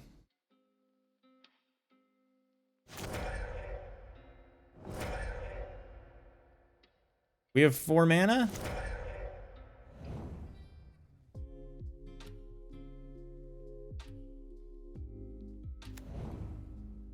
And I guess I'm supposed to get a ringleader here.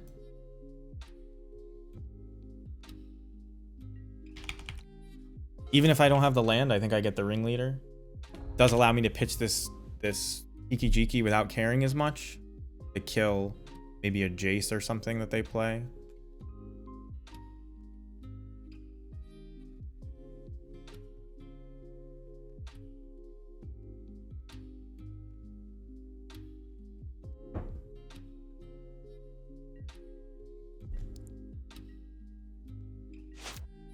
They just not activate it? No, they activated. Harbinger. Can't really play Harbinger.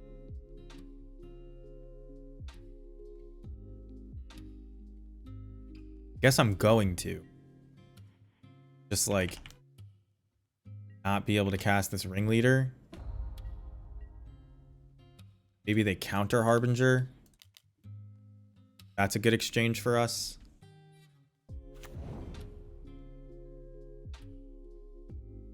They know I have ringleader in hand.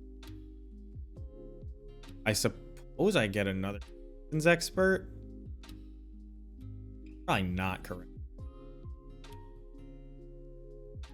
Can't really let a battle cry goblin. A lot of pressure.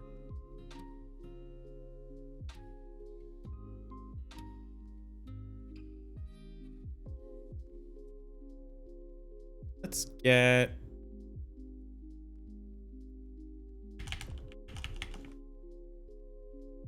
that way a land is good no matter what. Verdict here. Prismatic ending my Boggart Harbinger. 3 cards in hand over there.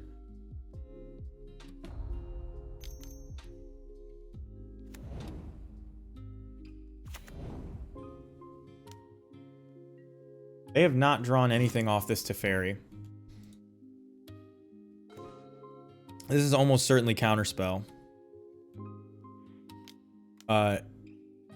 I'm gonna... okay, not counterspell.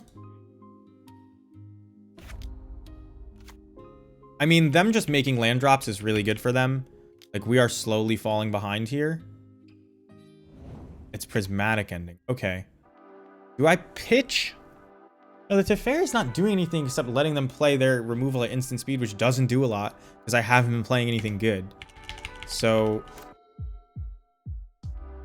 I'm willing to let... I guess it's soaked up like 5 points of damage. Now they're going to start Castle Vantressing. And I've just not been...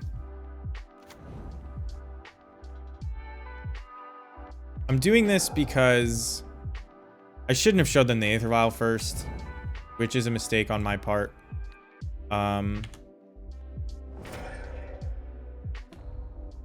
I'm doing it because Teferi bounces Aether Vial. They may have another Teferi at this point, but I imagine this is just Castle Vantress Scry because they don't have a ton going on in hand.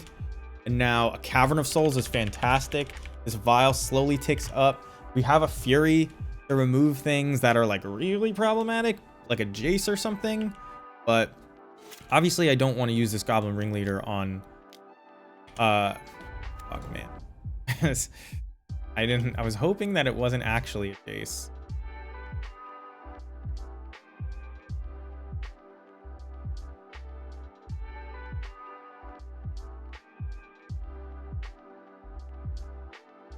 I could have saved the last Fury for a Jace. I thought about it, but I don't know. Just not drawing lands, going down to 23 has hurt me a few times. This is probably counterspell, right? Can I afford to get this Goblin Ringleader countered or dressed down? I don't think so. But they're brainstorming every turn?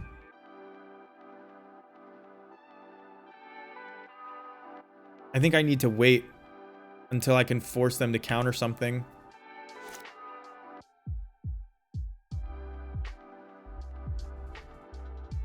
And when they go up to 6 because of the brainstorm, it feels so bad.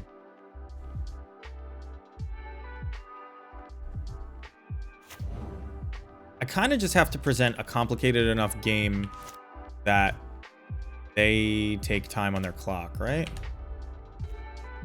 Oh, Cavern.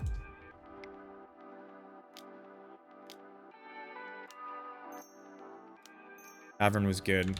Oh my god, I need to make red mana. It has nothing to do with this looking like a mountain. I just assume that I've made red mana out of my lands at some... Here's a dress down. Not good for me.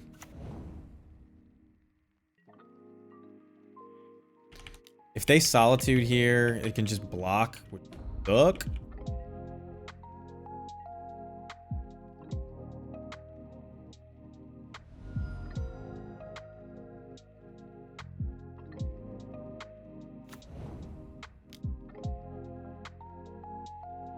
I think I just have to yield through this turn. They should have Solitude. Oh, Dress Down's gone, so now they get to exile my thing. Okay, fair. Yield through this. End step, I guess we crack this Bloodstained Mire. It's not looking good for us. When we get to kill both, if this Fury resolves, which it shouldn't, we get to crack both Solitude and Jace. Kill, I mean, not crack. Kahira, same thing. So we'll grab Blood Crypt. No. Pass. Untap. Try to Fury.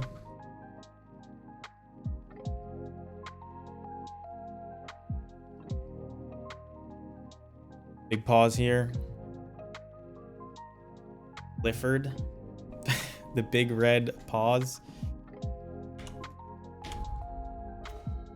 Okay, Kiki Jiki is like good. If they have a counter spell, it's not good for me, but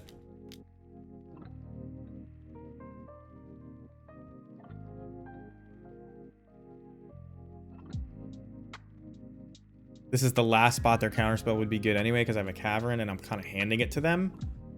But they wouldn't be tanking if they had one, right? How is that tank counterspell? What the hell is that? Like, why would you do that? I don't get it.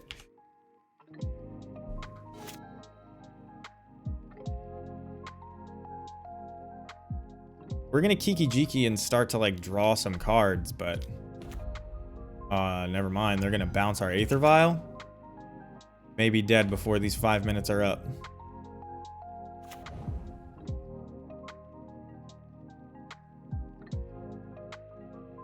Can't block. Need something to copy with this Kiki Jiki. Mountain means Aether Vial's good enough. Have to make red with all the things that can make red to cast this Kiki Jiki.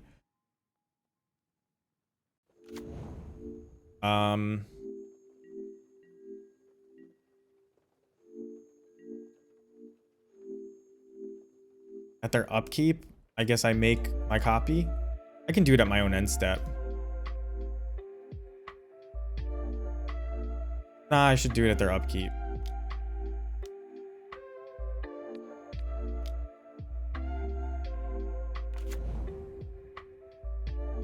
So I'm gonna use her ability.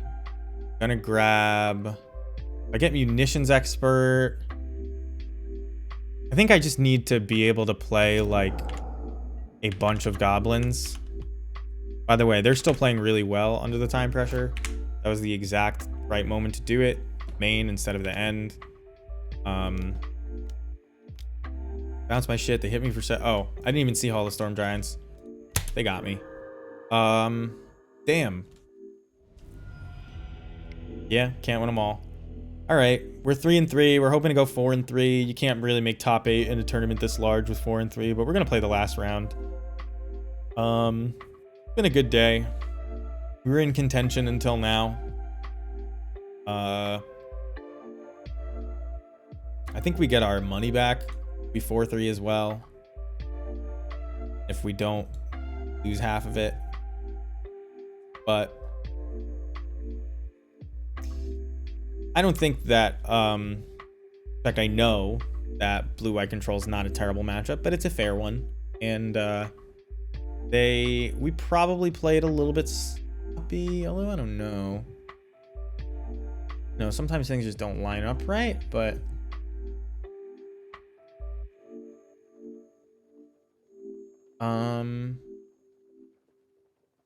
trying to think back to moments in that game where like I had real fork in the road type decisions. And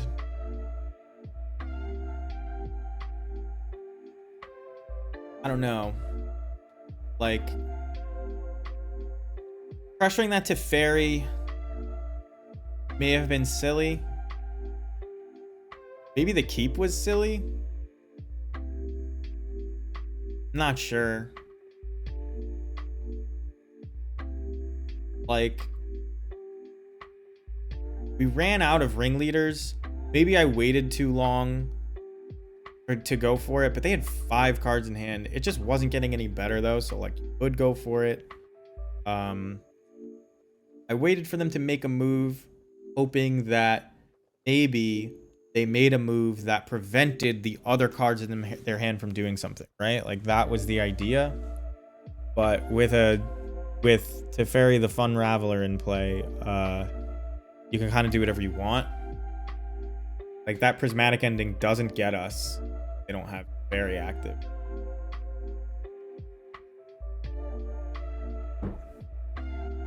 We tried to pressure that big Teferi in the first game as well. Or was it the first game? And you can't just like give up all your resources, get it off the battlefield, even though it's gaining them. Like we at no point could we have, like we could have put ourselves in a position to draw like a munitions expert and finish off the last point of damage, but not like we drew the munitions expert. So even if we made the wrong decision, we didn't get punished for it. It's a tough one. It's a tough one.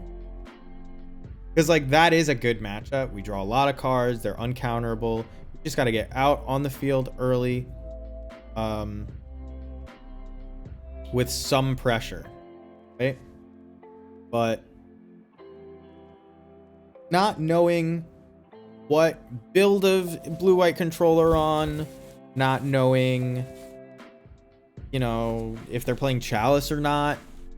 Like, they could just have a really bad blue-white build, like, construction for what we're putting on the table, right? Like, that happens, but they were ready for it, sure. In a meta where they expect more, like, Belcher, Tron, those types of things. I don't think you play that configuration. You know what I mean? With all those solitudes, all those supreme verdicts. But it was definitely good against us. And it may be good enough for them to top 8. I do hope that they do. What was their name? At G.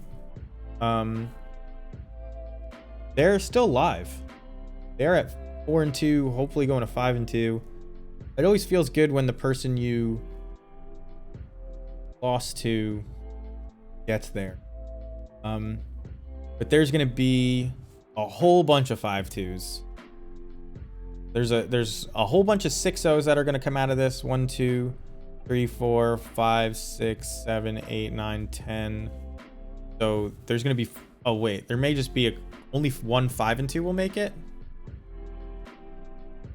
2, 3, 4, 5, 6, 7, 8. So this person might get paired down or paired up. But only one 5-2 is going to make it.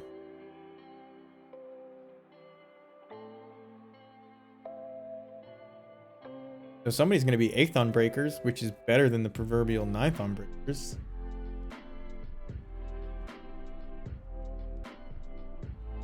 Nikachu up there with Merfolk. They lose this round? Looks like they lost this round, unfortunately. Just like us. Creature deck's fallen by the wayside. Alright, this person was playing black-red 3 days ago. Does MTG Goldfish only take from prelims and 5-0 deck dumps? And could this be... Like, what are the chances that they were the 5-0 deck dump 3 days ago, right? So, this is like a person playing in a prelim with black-red. The Ultra Sweaty Grinder. This is actually a solid hand against black-red. Does it beats turn 1 Ragavan? Like, not exciting, but I guess it does. It beats turn 1 Ragavan. It doesn't beat like Thoughtseize, although it's decent against Thought. If we draw a land, our Harbingers get even better. Oh shit! It's the Spike Black Red. Mishra's Bauble. Here you go. I'm gonna kill this thing. They know what we're drawing before we do. What is it that we're drawing? Would you mind telling me? When you do this in paper, you should just flip it. Because we're all gonna know. 1 second. Well, they know it's Goblins based on them seeing a munition expert, so there's no harm in playing Secluded Courtyard. They can't do anything like split second, so I have a chance to kill this Disciple of Vault no matter what. Before they get another trigger out of it. Whether or not I should is a different question entirely. Ravenous Squirrel. This is going to get big enough that I can't deal with it soon. And this will always be dealable with Mog Fanatic. They don't have the mana to sacrifice. Alright. In response to whatever, I'm going to kill this squirrel.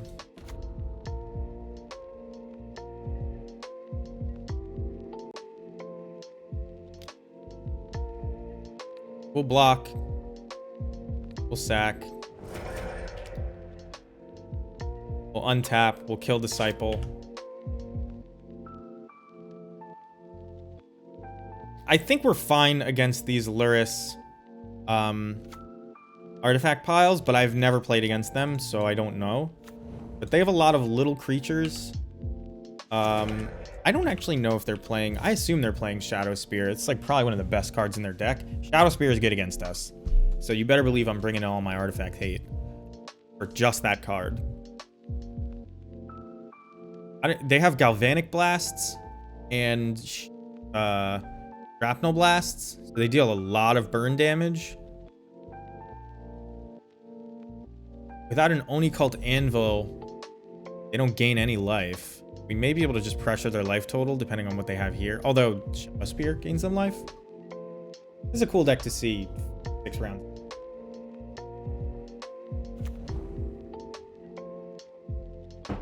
Alright, so they can make a token here, but I can get him for 1 free point of damage.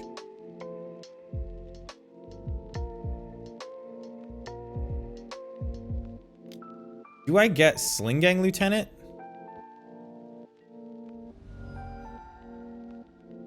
Or do I get Snoop?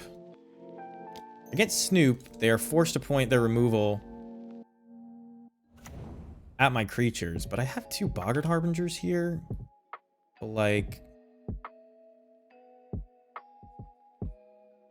maybe I'm just supposed to get Munitions Expert, then keep trying to draw lands for Kiki Jiki. I guess Snoop is open. They're not playing like Pyroclast. Grab Snoop. Grab Snoop. They'll be forced to kill it. They'll be down a card. They are a Lurrus deck, so eventually I need to find something to kill their Lurrus, but we have Kiki Jiki for that, and the Munitions Expert in play. So I think we're okay. They'll probably, if they main deck Pithing Needle, which that's like a meta call, they might get it here. But if they get Shadow Spear, I may regret getting opposed to a Munitions Expert. They get Witch's Oven. Oh my god, I didn't expect that one. I mean, I knew it was in the deck, but that's not what I expected them to get. So this gains them, it makes food tokens. It doesn't really gain them life without them sacking the food. I assume they have another land. Yeah, you wouldn't do this unless you had another land. Something else. What is it? The Ragavan. What are we drawing? Sling Gang is good. Sling Gang is very good. I think I'm just going to Sling Gang and then hope to draw Kiki Jiki.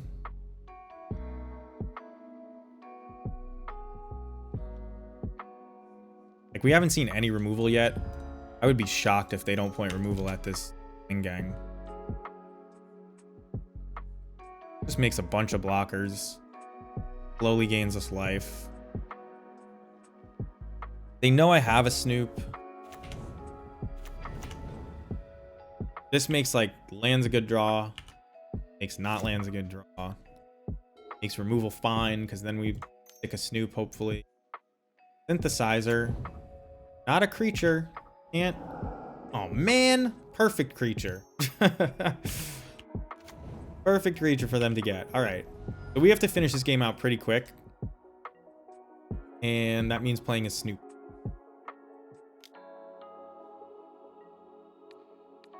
Hidetsugu going to be great here. This is the second time today I wish that I hadn't removed. These are 5/5s. That's why I'm blocking both. They sacrifice this cat. They make it into a... Oh, man. I was too busy talking. They sacrifice the cat. They make it into a 5/5. They should be at 2 less. We should be at 2 more. Actually may end up being relevant. Okay. Snoop into Snoop. That's one way to do it.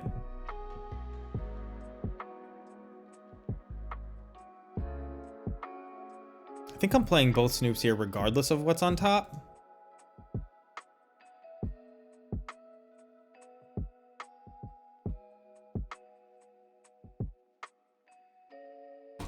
Thinking hard about this one. Maybe thinking about sacrificing. I can't do that. That's not a good one to have on top.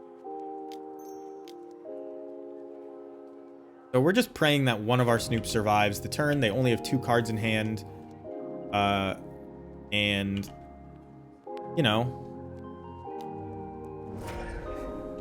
they hopefully can't kill us here.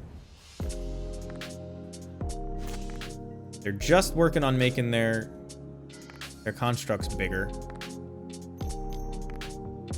What have you got? Shrapnel Blast targeting my face. You got it. Oni Cult Anvil. They could just have Blast Blast. Don't. Have to block Ragavan. Can't give them mana.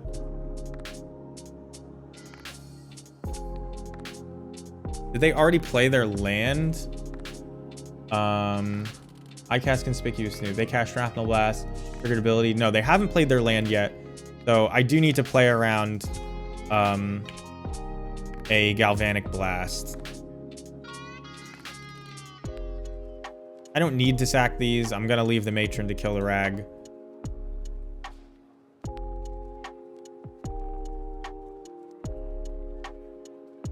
I think we win. Gang was a great draw.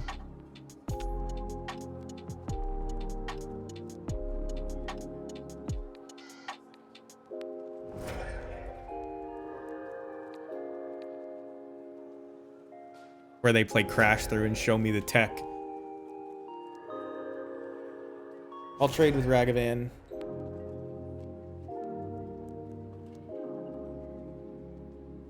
I forgot that they could bring the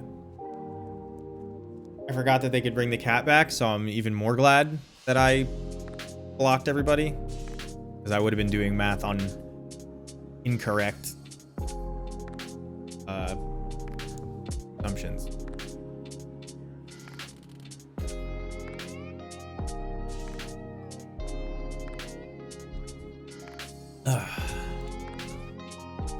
I mean, that's game, right?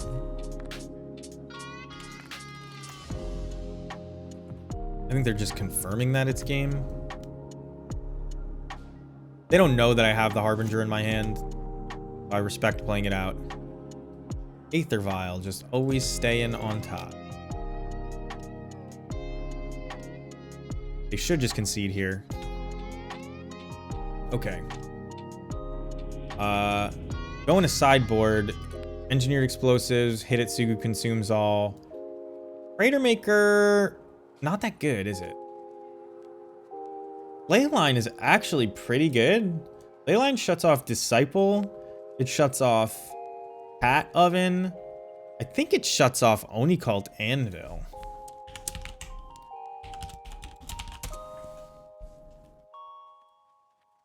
Leave the battlefield. No, it doesn't. It doesn't shut that off. Fury is definitely good. Crashmaster obviously has to come in. That's 9 cards. We need the Fanatics. I don't think we want the Prospectors. Mog War Marshal blocks, which we need. Not attacking through them. Ringleader probably not super important unless like they move to some Thoughtseize plan. They have a fair bit of removal, so the combo is like not as likely, but it's kind of what I'm leaning on to win the game, right? We're just like gonna survive long enough and then combo them. So what can I take out here that doesn't really work with the plan?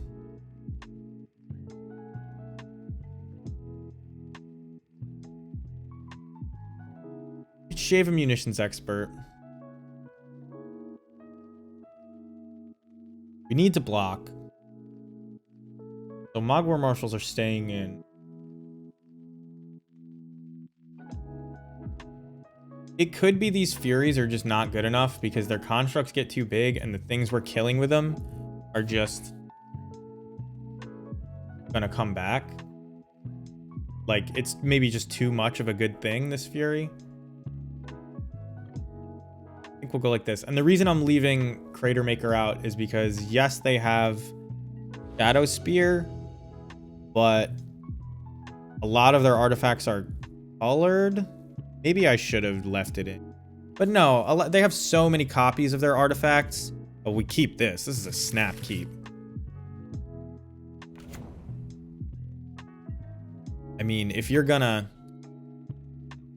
put Leyline in, and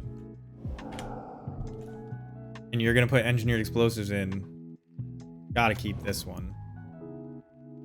Gonna lead on Den of the Bugbear. Other Mishra's Bauble? Damn. It's like cycled a ton of artifacts.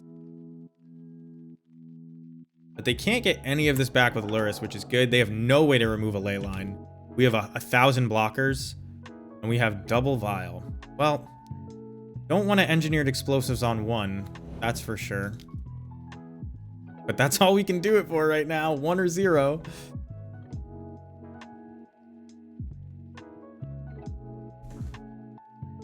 How much better would Hitotsugu be here? None at all. Worse, actually. Because we also sided in Leyline. Maybe I probably overboarded, right? It can't be right to board in 9 cards against almost... But I think I ended up on 7. But like, with this hand, if we draw some matrons, I don't see how we lose.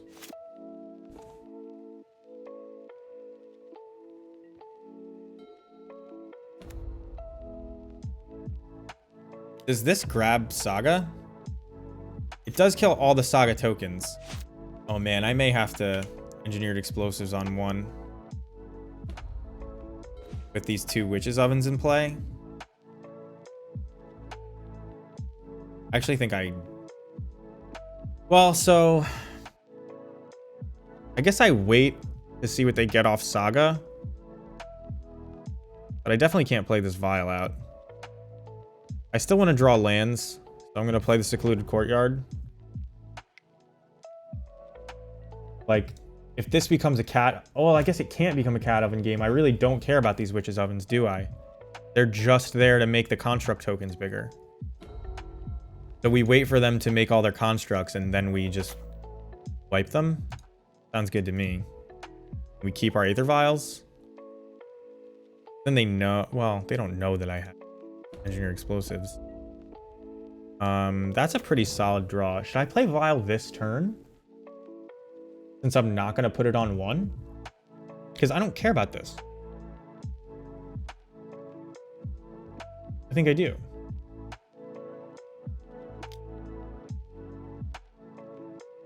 This is really tough for them because basically all the value they're going to get this game is off of this Urza Saga. I have to grab whatever I'm grabbing with this Bloodstained Mire before they fetch off Urza Saga, because I would get totally screwed by a Pithing Needle. That would be the absolute worst thing I've ever done on stream. That's not true, but what the hell is this? Are they just like, I can't ever beat Aether Vial? I mean, even just this Den of the Bugbear is going to be really good, right? Once we wipe all their tokens out. Let's just... No, maybe they play around Munitions Expert somehow in a dumb way. But like, I'm capable of responding to...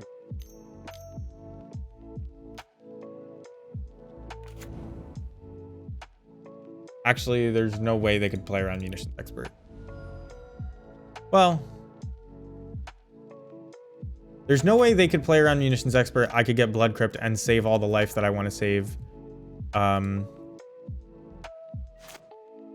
Before their next main phase, right? There's not enough another decision point. So I might as well do it there. Because I'm not going to pay the life, and I'm not going to get basic Swamp, and I need black mana for this Engineered Explosives just in case. Get Pyrite Spell Bomb? Okay, that's fine. Just gonna wipe their tokens. I'm not gonna play Sling Gang. I guess we're taking up this Vial to Sling Gang. They should, when I do this...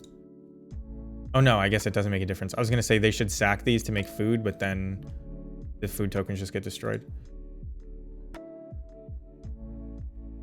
We'll take out both Vials.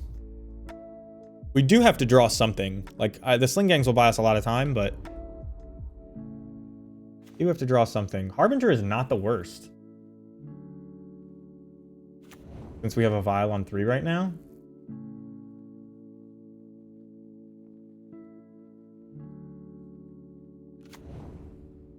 We'll wait till they attack, I guess. Or do something that forces our hand. If 5 cards in hand, not bad. We can do it inside of combat. We don't actually have to wait for them to act proper.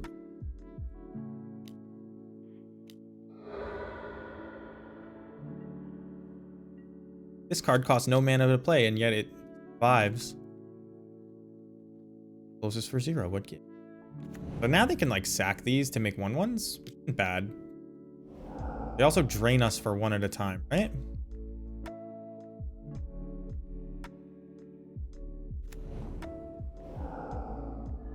Oh, I don't like that. That means I'm putting Trash Master on, doesn't it?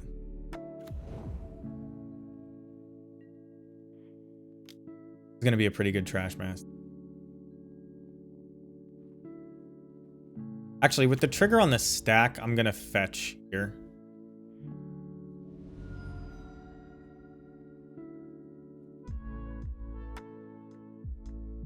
I hope this isn't relevant. Shouldn't be. They could just as easily respond.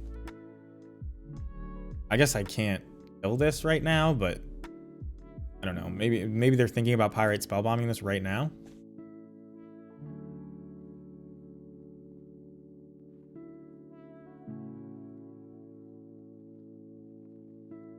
Please, opponent. This one is not that complicated. You don't know what I'm getting.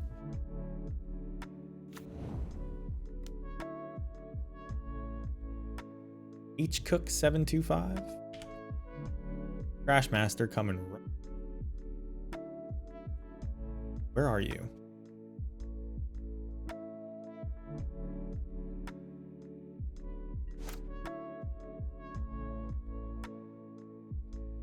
Yes.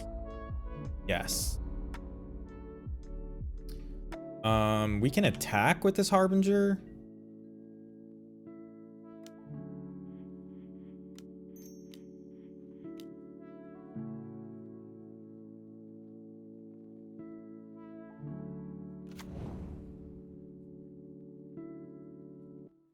Would I trade? I wouldn't. I would just win the fight. We'll attack. I think I let the trade happen. No, because they can't shrapnel blast me right now. So I'll do this. They may galvanic blast me, but I can't dodge that. And this is just an extra goblin to sack.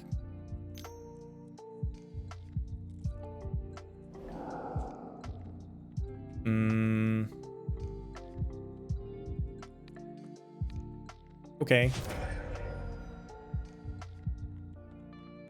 Yes, I'll use it. Fine. I can stop them from getting value here. It just gains life, and I have a lot of damage in play.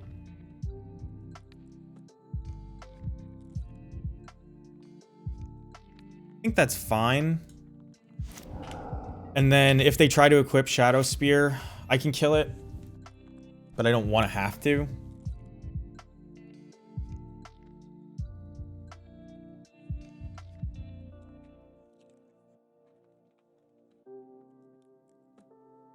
They may have a Galvanic Blast. Then I don't bother killing any of these. That's fine. I'm glad I did that because wouldn't want them sacking when he called in. Cauldron Familiar. They got it. They have a lot of life drain, a lot of burn. Another Witch's Oven. Duel for the cause. Galvanic Blast targeting my Trash Master. Okay. I still only want to kill the one thing. So I'm just going to kill it with the Trash Master. We're not going to go crazy on their 1/1s.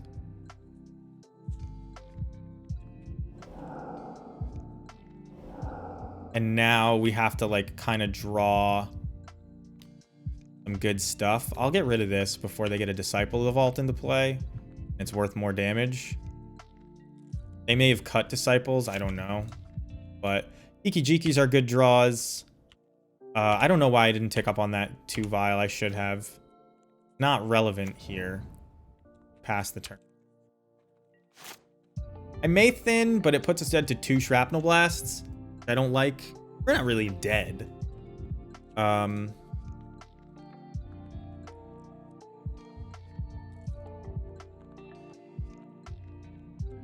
I'm gonna tick this up next turn. This was just a mistake. I was thinking about it, like maybe I'm like bluffing Snoop, whatever. I don't know. Just put Lurrus in their hand, you think? Okay, so that... They can't sacrifice any creatures. Well, they can sacrifice this cat one time. They can make this 2/2. Oh, okay. So that's a 2/2. You can play Ragavan if you've got the mana. Don't have the mana. They're probably going to end up sacrificing this cat to make their squirrel bigger, and I guess not. I'll take the trade. No Ragavan for them. I probably should have thinned. In fact, I still will. Puts me dead to 2 Shrapnel Blast, but I'm gonna. Because I'm gonna attack with this Den of the Bugbear this turn, I think. We'll tick up to 3. We won't tick past 4. Oh my god, what a draw. So yeah, we're just gonna attack.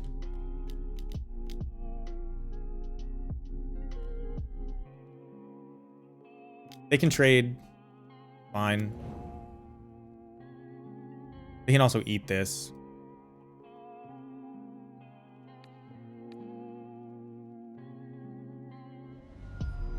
We got a little bit of value off our land. And now we just got to draw something before they like top deck us like crazy. Second squirrel. Okay. We can still kill them with... the hell did they just sacrifice? Oh, they can use the squirrels to sack. I forgot about that one. That's why they play the 1 stomping ground. They draw a land though. I'm willing to take 3 here. Squirrel's gonna get bigger next turn, and we're not dead to a Shrapnel Blast yet. And taking 3, let's always yield and just start knowing on these.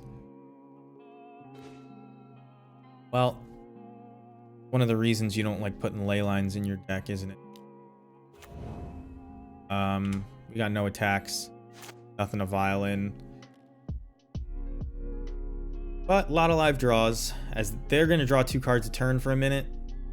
Not good for us. Now I do have to block.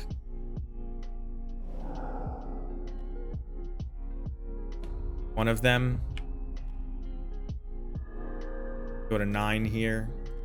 So we don't die to Shrapnel. But we do die to Shrapnel plus Galvanic, but I don't think we were beating that no matter what we did.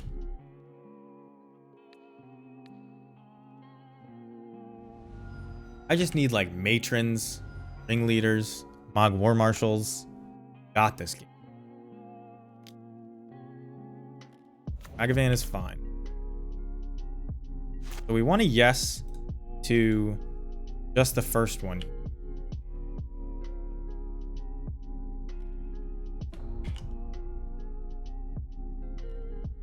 We will eventually cascade up with the 2, 3, 4 Vial, maybe. End the game here. They end the game here. Pretty close to dead. We do need something.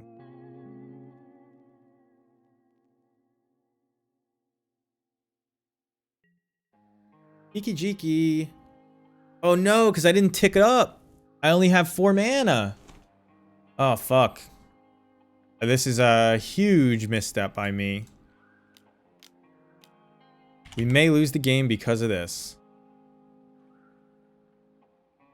I was under the impression that I had 5 mana.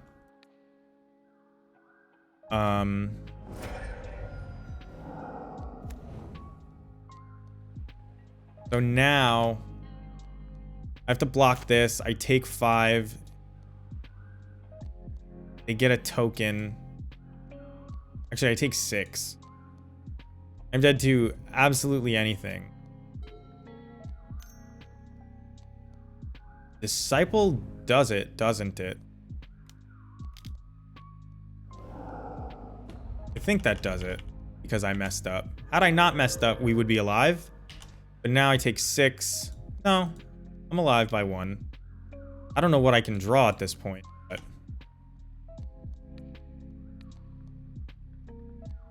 On not having the vial on 5, I didn't really think about it. It was just like, anything I draw will be so good. Can play that Harbinger if they want. Well, at this point, I'm gonna say yes to everything.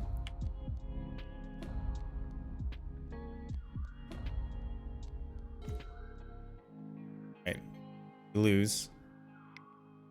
I think we may have won had I had that vial on 5. Big oversight. Anyway, we're gonna go to game 3. Fury looking better and better. EE was good. Hidetsugu is good. Blocking is good. Harbinger is alright. You want a lot of lands in this matchup, I think. Did I take out all the ringleaders? The ley lines may have been overkill, and they may sideboard a bunch based on it. And a late game ley line isn't that bad, is it? Get 2 ringleaders, 2 ley lines. We'll just look for a solid hand, because I'm not mulling to ley line. Yes, I'd like to play first.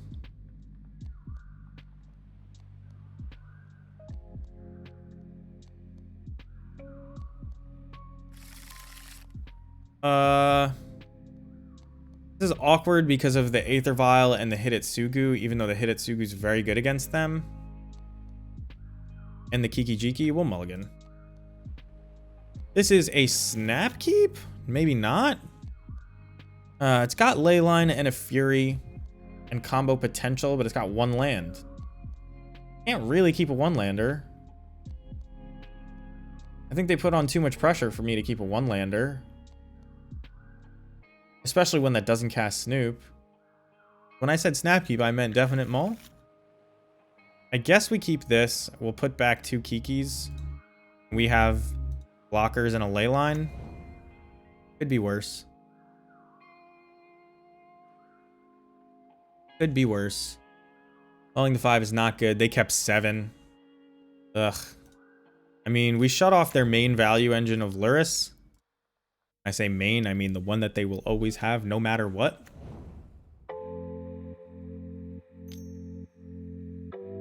Ragavan. We're gonna kill that with our munitions expert. I want to draw spells, but if I draw a Snoop, I'll wish that I had that fetch land, so...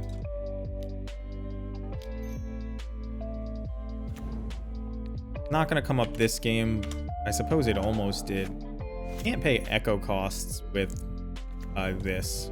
It only works on activated abilities. Creatures you control, and echo is a triggered ability. I know the shortcut of just like things in their text box. You can pay for it. Oni Cult Anvil for the smallest amount of value. I'm gonna pay echo. So like the fact that I'm emptying my hand here isn't that big a deal. You think they're gonna Blood Moon? I can afford to fetch around Blood Moon. Oh no, they have Luris. They can't Blood Moon. All right.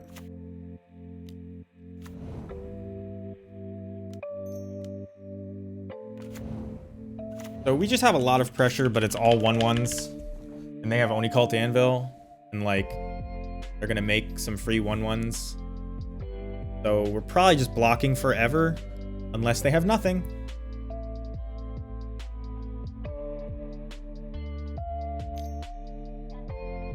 Well, they don't have nothing. Witch's Oven. Also not nothing.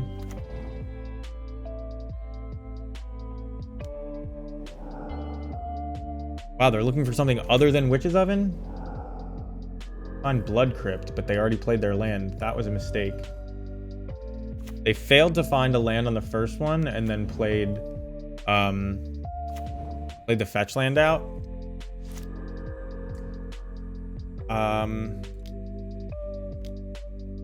Okay, Echo. Pass. We find Matron. We can swing in with these. We'll save the Mod Fanatic for a high value target like Disciple of Vault or something. But I'll gladly trade my 1/1s. I mean, Oni Cult Anvil churns out the 1/1s, but I have one to spare here. Like, while it's tapped, I don't know. Maybe I'm not supposed to trade my 1/1s, but I have Matron, so I'm gonna find Ringleader. We'll reload our hand. If we draw a land. Yeah, I think it's probably right for both of us to do this. Because, like, simplification just isn't a bad thing necessarily. They know I have one card in hand, so they're thinking they can run me out of resources, but it is a Matron. Now they have less things to sack to this Ravenous Squirrel, sort of, even though Oni Cult gives them like an endless supply. Wishing I had more lands, like always. Maybe I grab Munitions Expert here. They're going to be able to turn this into a 3/3 at least next turn. Then I kill it, and then they've got nothing going on except draining me for 1 a turn. I think... Can I survive long enough that this Vial is relevant? If I get Munitions Expert, I can Munitions Expert plus Vial next turn, though. Let's do that.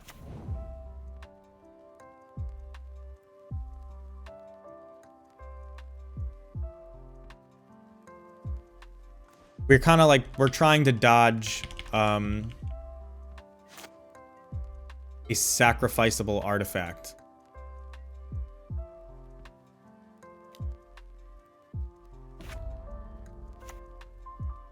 I can't block because I need the artifact, the goblin count.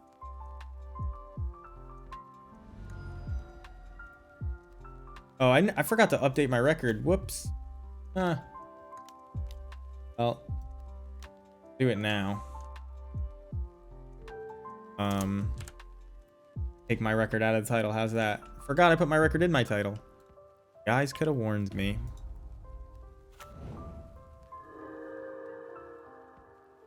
Drain me with the Oni Cult. I guess they could Shrapnel Blast in response here. And then I just have to kill some crappy thing. Doesn't look like they've got it. And now I'm at the low life total and they have the drain effect. So I have to leave stuff back to block. What do I get with this Harbinger next turn? I don't draw a land. Do I even get anything? Man, this is such a good card. 1 mana draw 2? It's so insane.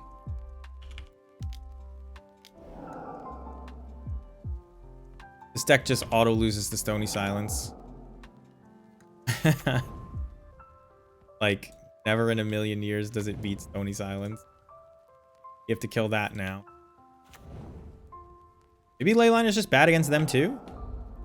I mean, it makes it so I don't have to worry about Lurrus, right? You imagine playing against this deck with Lurrus too? Crazy.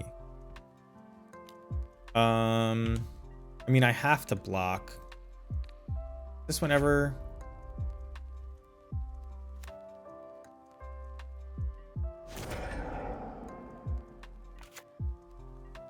Land, please?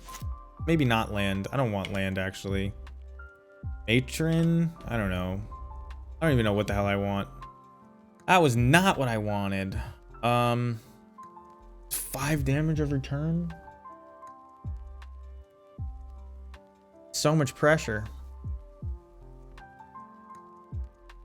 It's gonna be a 4/4 by the time I can play what I get off of this, but I think I have to do this. I haven't had an opportunity to try and combo. Do I just get Snoop and hope to combo? No way.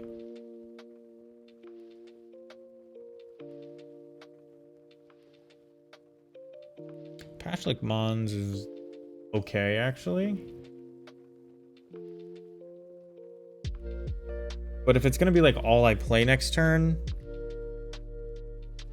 I should probably just put Matron on top, and then I'll Violin Munitions Expert just to get my Goblin count up. I guess so. Alright. I hate tutoring for Matron.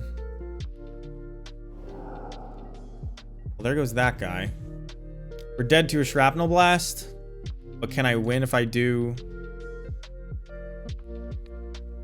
I guess I'm dead to Galvanic Blast if I do this, but at least I cut out Shrapnel Blast. Oh, it just leaves the battlefield. They don't even have to sacrifice it. Damn. I was dumb. I triggered that for no reason.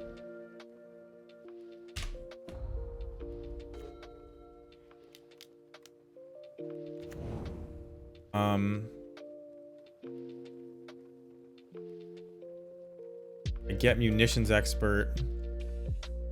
And then I have to kill this. Because it's gonna kill me.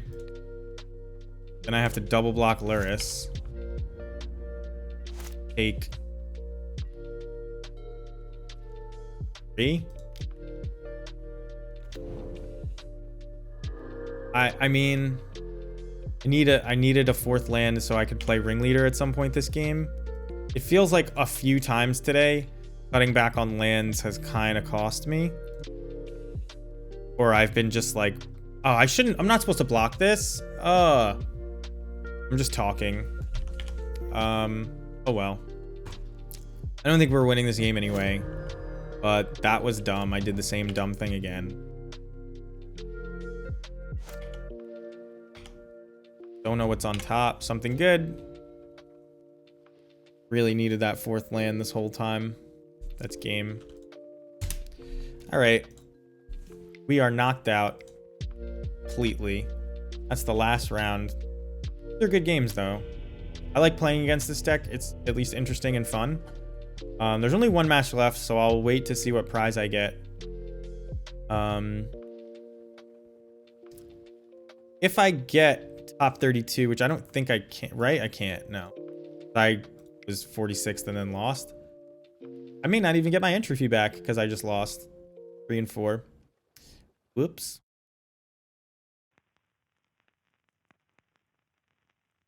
It was close. We lost to Blue-Red Murktide twice, Blue-White Control, and then Black-Red Artifacts. Those last two, I think we have fine matchups against, and I messed up somewhere in the matches, or drew poorly, or just maybe don't have a good sideboard.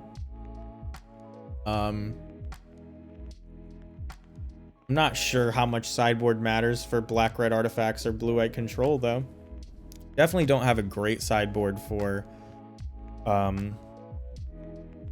definitely don't have a great sideboard for Blue-Red Murktide, though. Never have. Don't know what to do.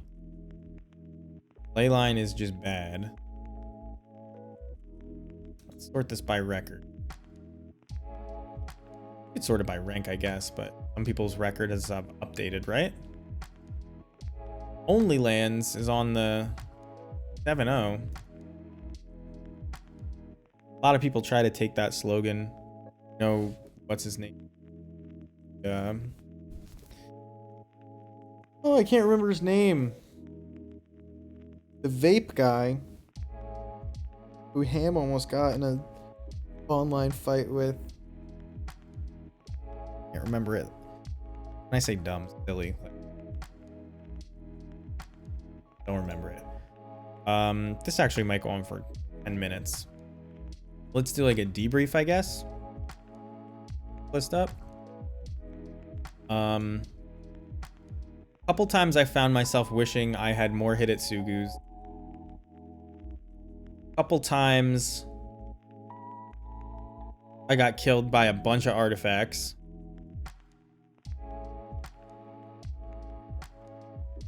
I played against Titan once and crushed them. Not on the back of Blood Moon. These ley lines came in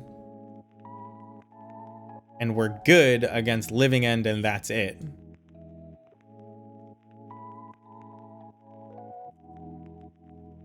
And we had no real way to deal with blue-red, and they resolved a big guy. And we've been kind of losing to like one big threat from a lot of people. I'm tempted to put Warren Weirding back in the board.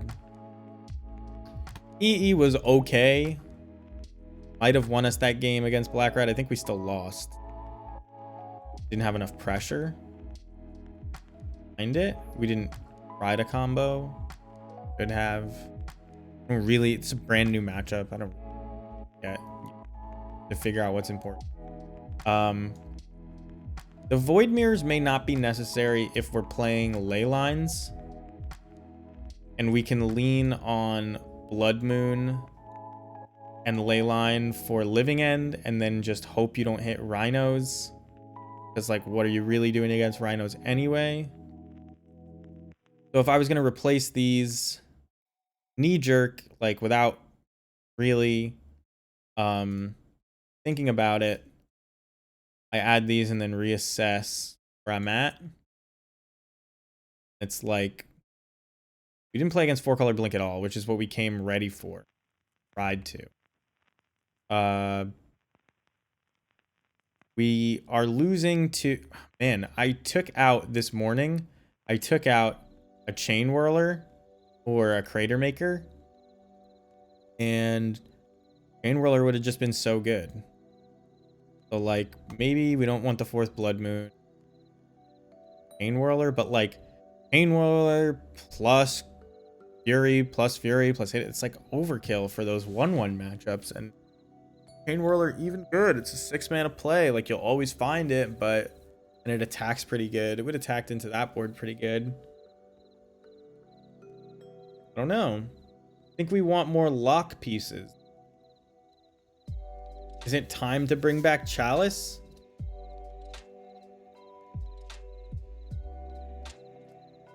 Maybe? All the decks that we bring in Fury against, with the exception of Titan, Chalice would be fine.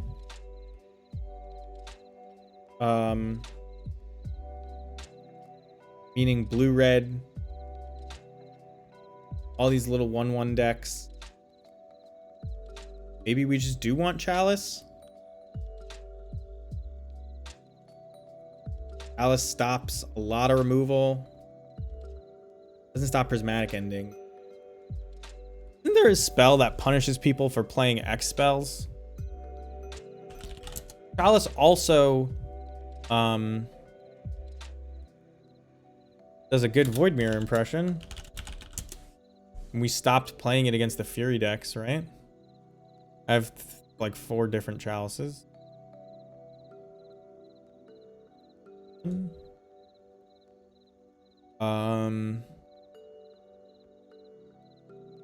This is for Torpor Orb.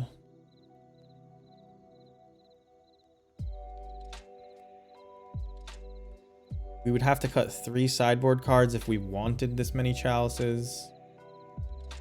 Hidetsugu probably comes in the same matchups that Chalice does. I don't want 4 Chalice. You want the Seb McKinnon Chalice though. Is really. I think having 2 Chalices in play with mismatch would be fantastic.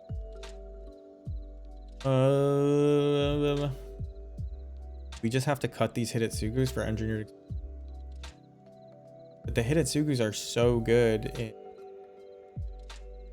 Maybe they're not so good. They're so good against Hammer. Chalice sucks against Hammer. Maybe we just want 2 Chalices.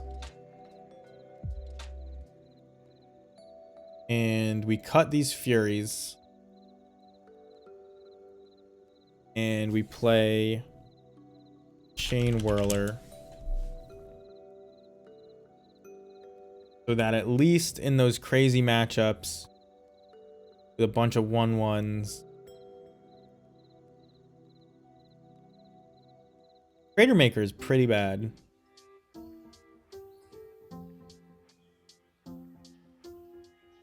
I used to love it so much, and now it just seems bad.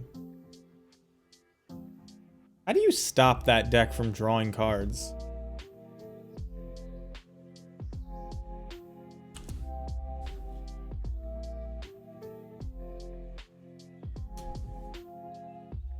Maybe however you stop that deck from drawing cards stops a bunch of other decks? Cards in graveyards and libraries can't enter the battlefield. I don't do that. Players can't cast spells from graveyards or libraries. It means I can't cast off the top with Snoop. Oh, this is graveyards and libraries. It's like exile, right? I don't know if this card exists. Turn. Probably doesn't cost 0.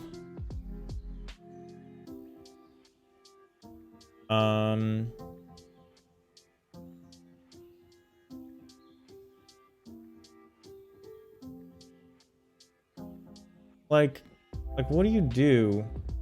I mean, obviously Stony Silence just destroys that deck. So maybe you, I don't know. Collector Ufa is pretty good against them, right?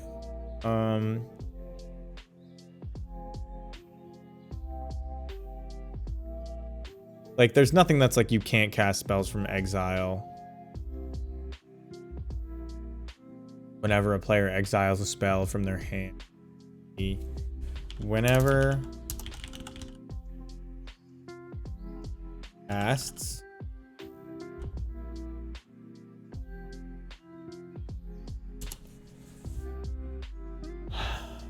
this is it. Whenever an opponent casts a spell, deal 2 damage, deal damage. Maybe not deal, because it could be lose.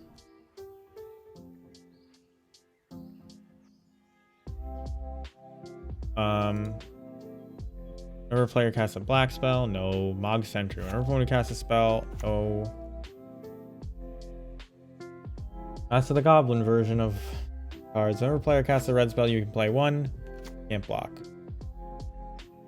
Bad. I mean, it's you casting the red spells, so it's like give all your spells kicker 1, but not good.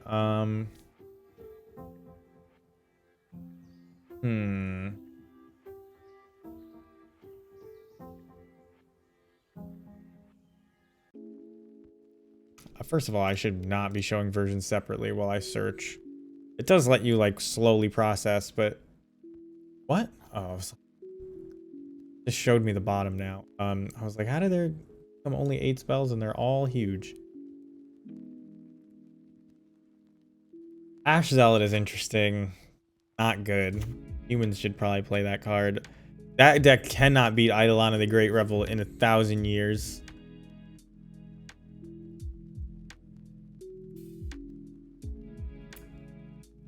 Is there anything though that somehow works with the rest of our deck in an interesting way?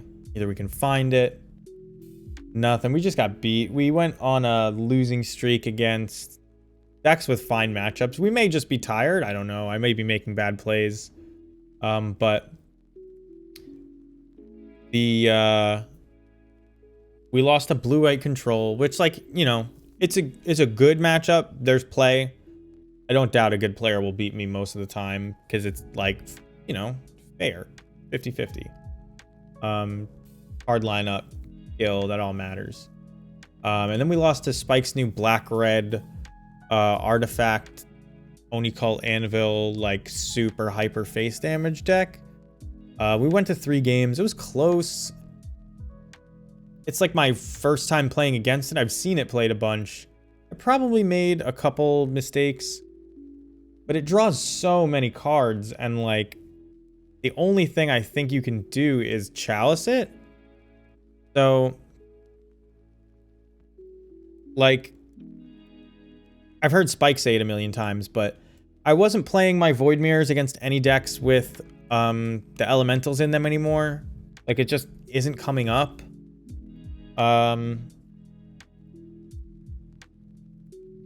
Unless Living End has them in hand and I just don't know.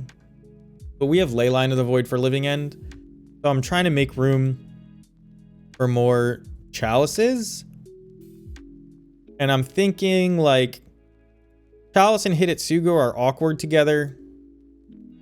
Chalice on 1 comes down a turn before this, but that's not super relevant.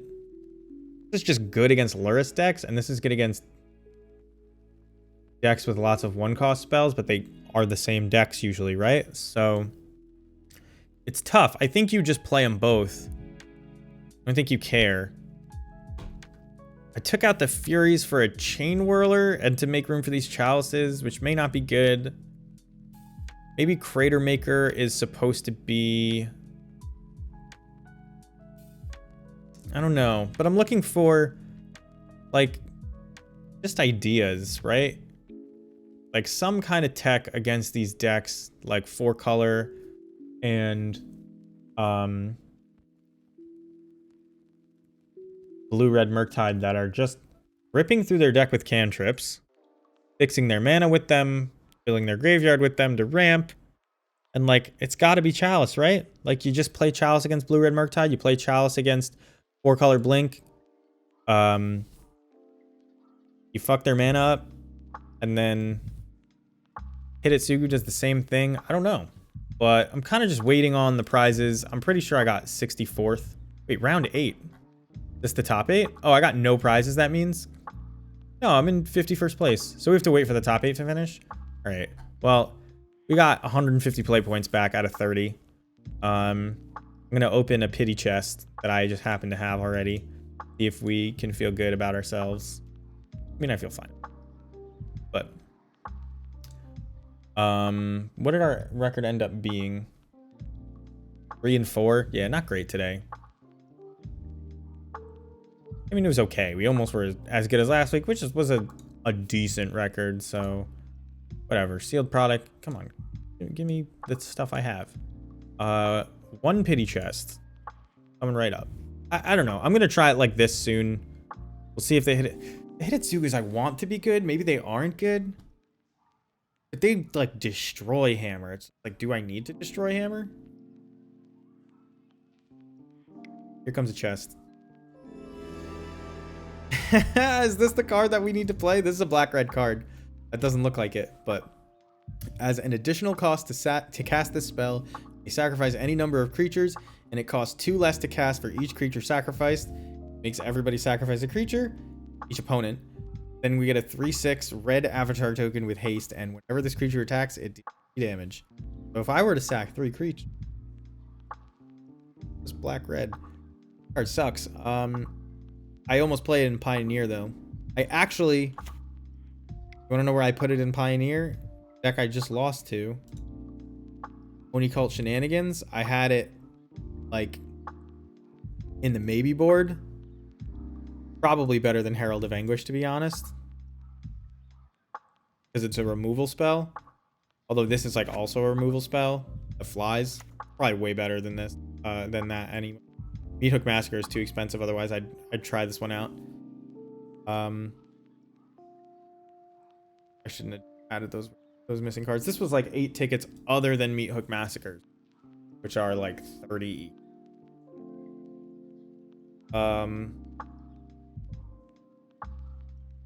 Yeah. Oh, did I just get 50 play points? Happened. I have 32 left. Thought I opened 5 play points in that chest. Maybe it was 50. I don't know. No, I probably had 370 this morning, and I went from 70 something to 82. Anyway, the deck didn't feel bad. Which is good. I think I may be doing wrong things with it. I came prepared for 4-color and Titan and Living End, and I beat those decks whenever I saw them.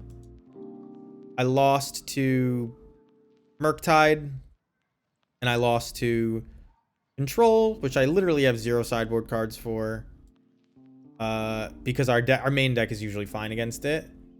And I lost to Black-Red Artifact Shenanigans. Our adjustments make us a little bit better versus blue-red Murktide. I don't think this one does. But the extra hit at Sugu does. The 2 chalices do. I think this is fine. I really gotta wonder if these should all be chalices. Or all hit at Sugus. It's just, I'd like to cut off Murktide draws as well, so the chalices seem better, rather than just slowing down Murktide draws. And Engineered Explosives is for Torpor Orbs. And like nonsense that we don't know how to beat. Seems good. Should maybe be more of these than hit at Sugus, to be honest.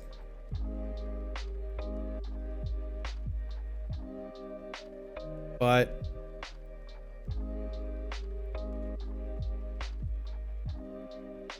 maybe the hit at Sugu test is over and we're supposed to go back to hating our lives whenever we play. Meaning you just play 11 lock pieces in the board. A couple tuturables. I think that's when the deck is the strongest. I just don't like it. But we're coming up on 7 hours here. So I'm gonna be signing off. I don't know if there's anybody playing Modern to send you to, because now it's top 8. Sometimes people don't stream the top 8. But I'm gonna take a look. Send you over there if they exist. Oh, wow, I'm not gonna raid Waffle Top with 360 viewers. Oh shit. PT Bench in the top 8. He's the 7-0. He's only lands. Is he?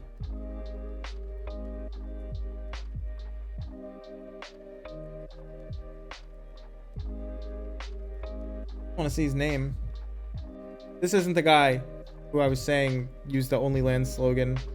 The joke. Somebody just made merch with it. Deathsea. That's their name. This was the deck we expected to play against. Didn't. We were mentally ready for it. I don't know if our deck was actually ready for it. But PT Bench is a good streamer. He's on all the time. I'm gonna rate him. We want to continue watching this tournament at the top tables. Check them out. I will see you. Thank you for joining me all day.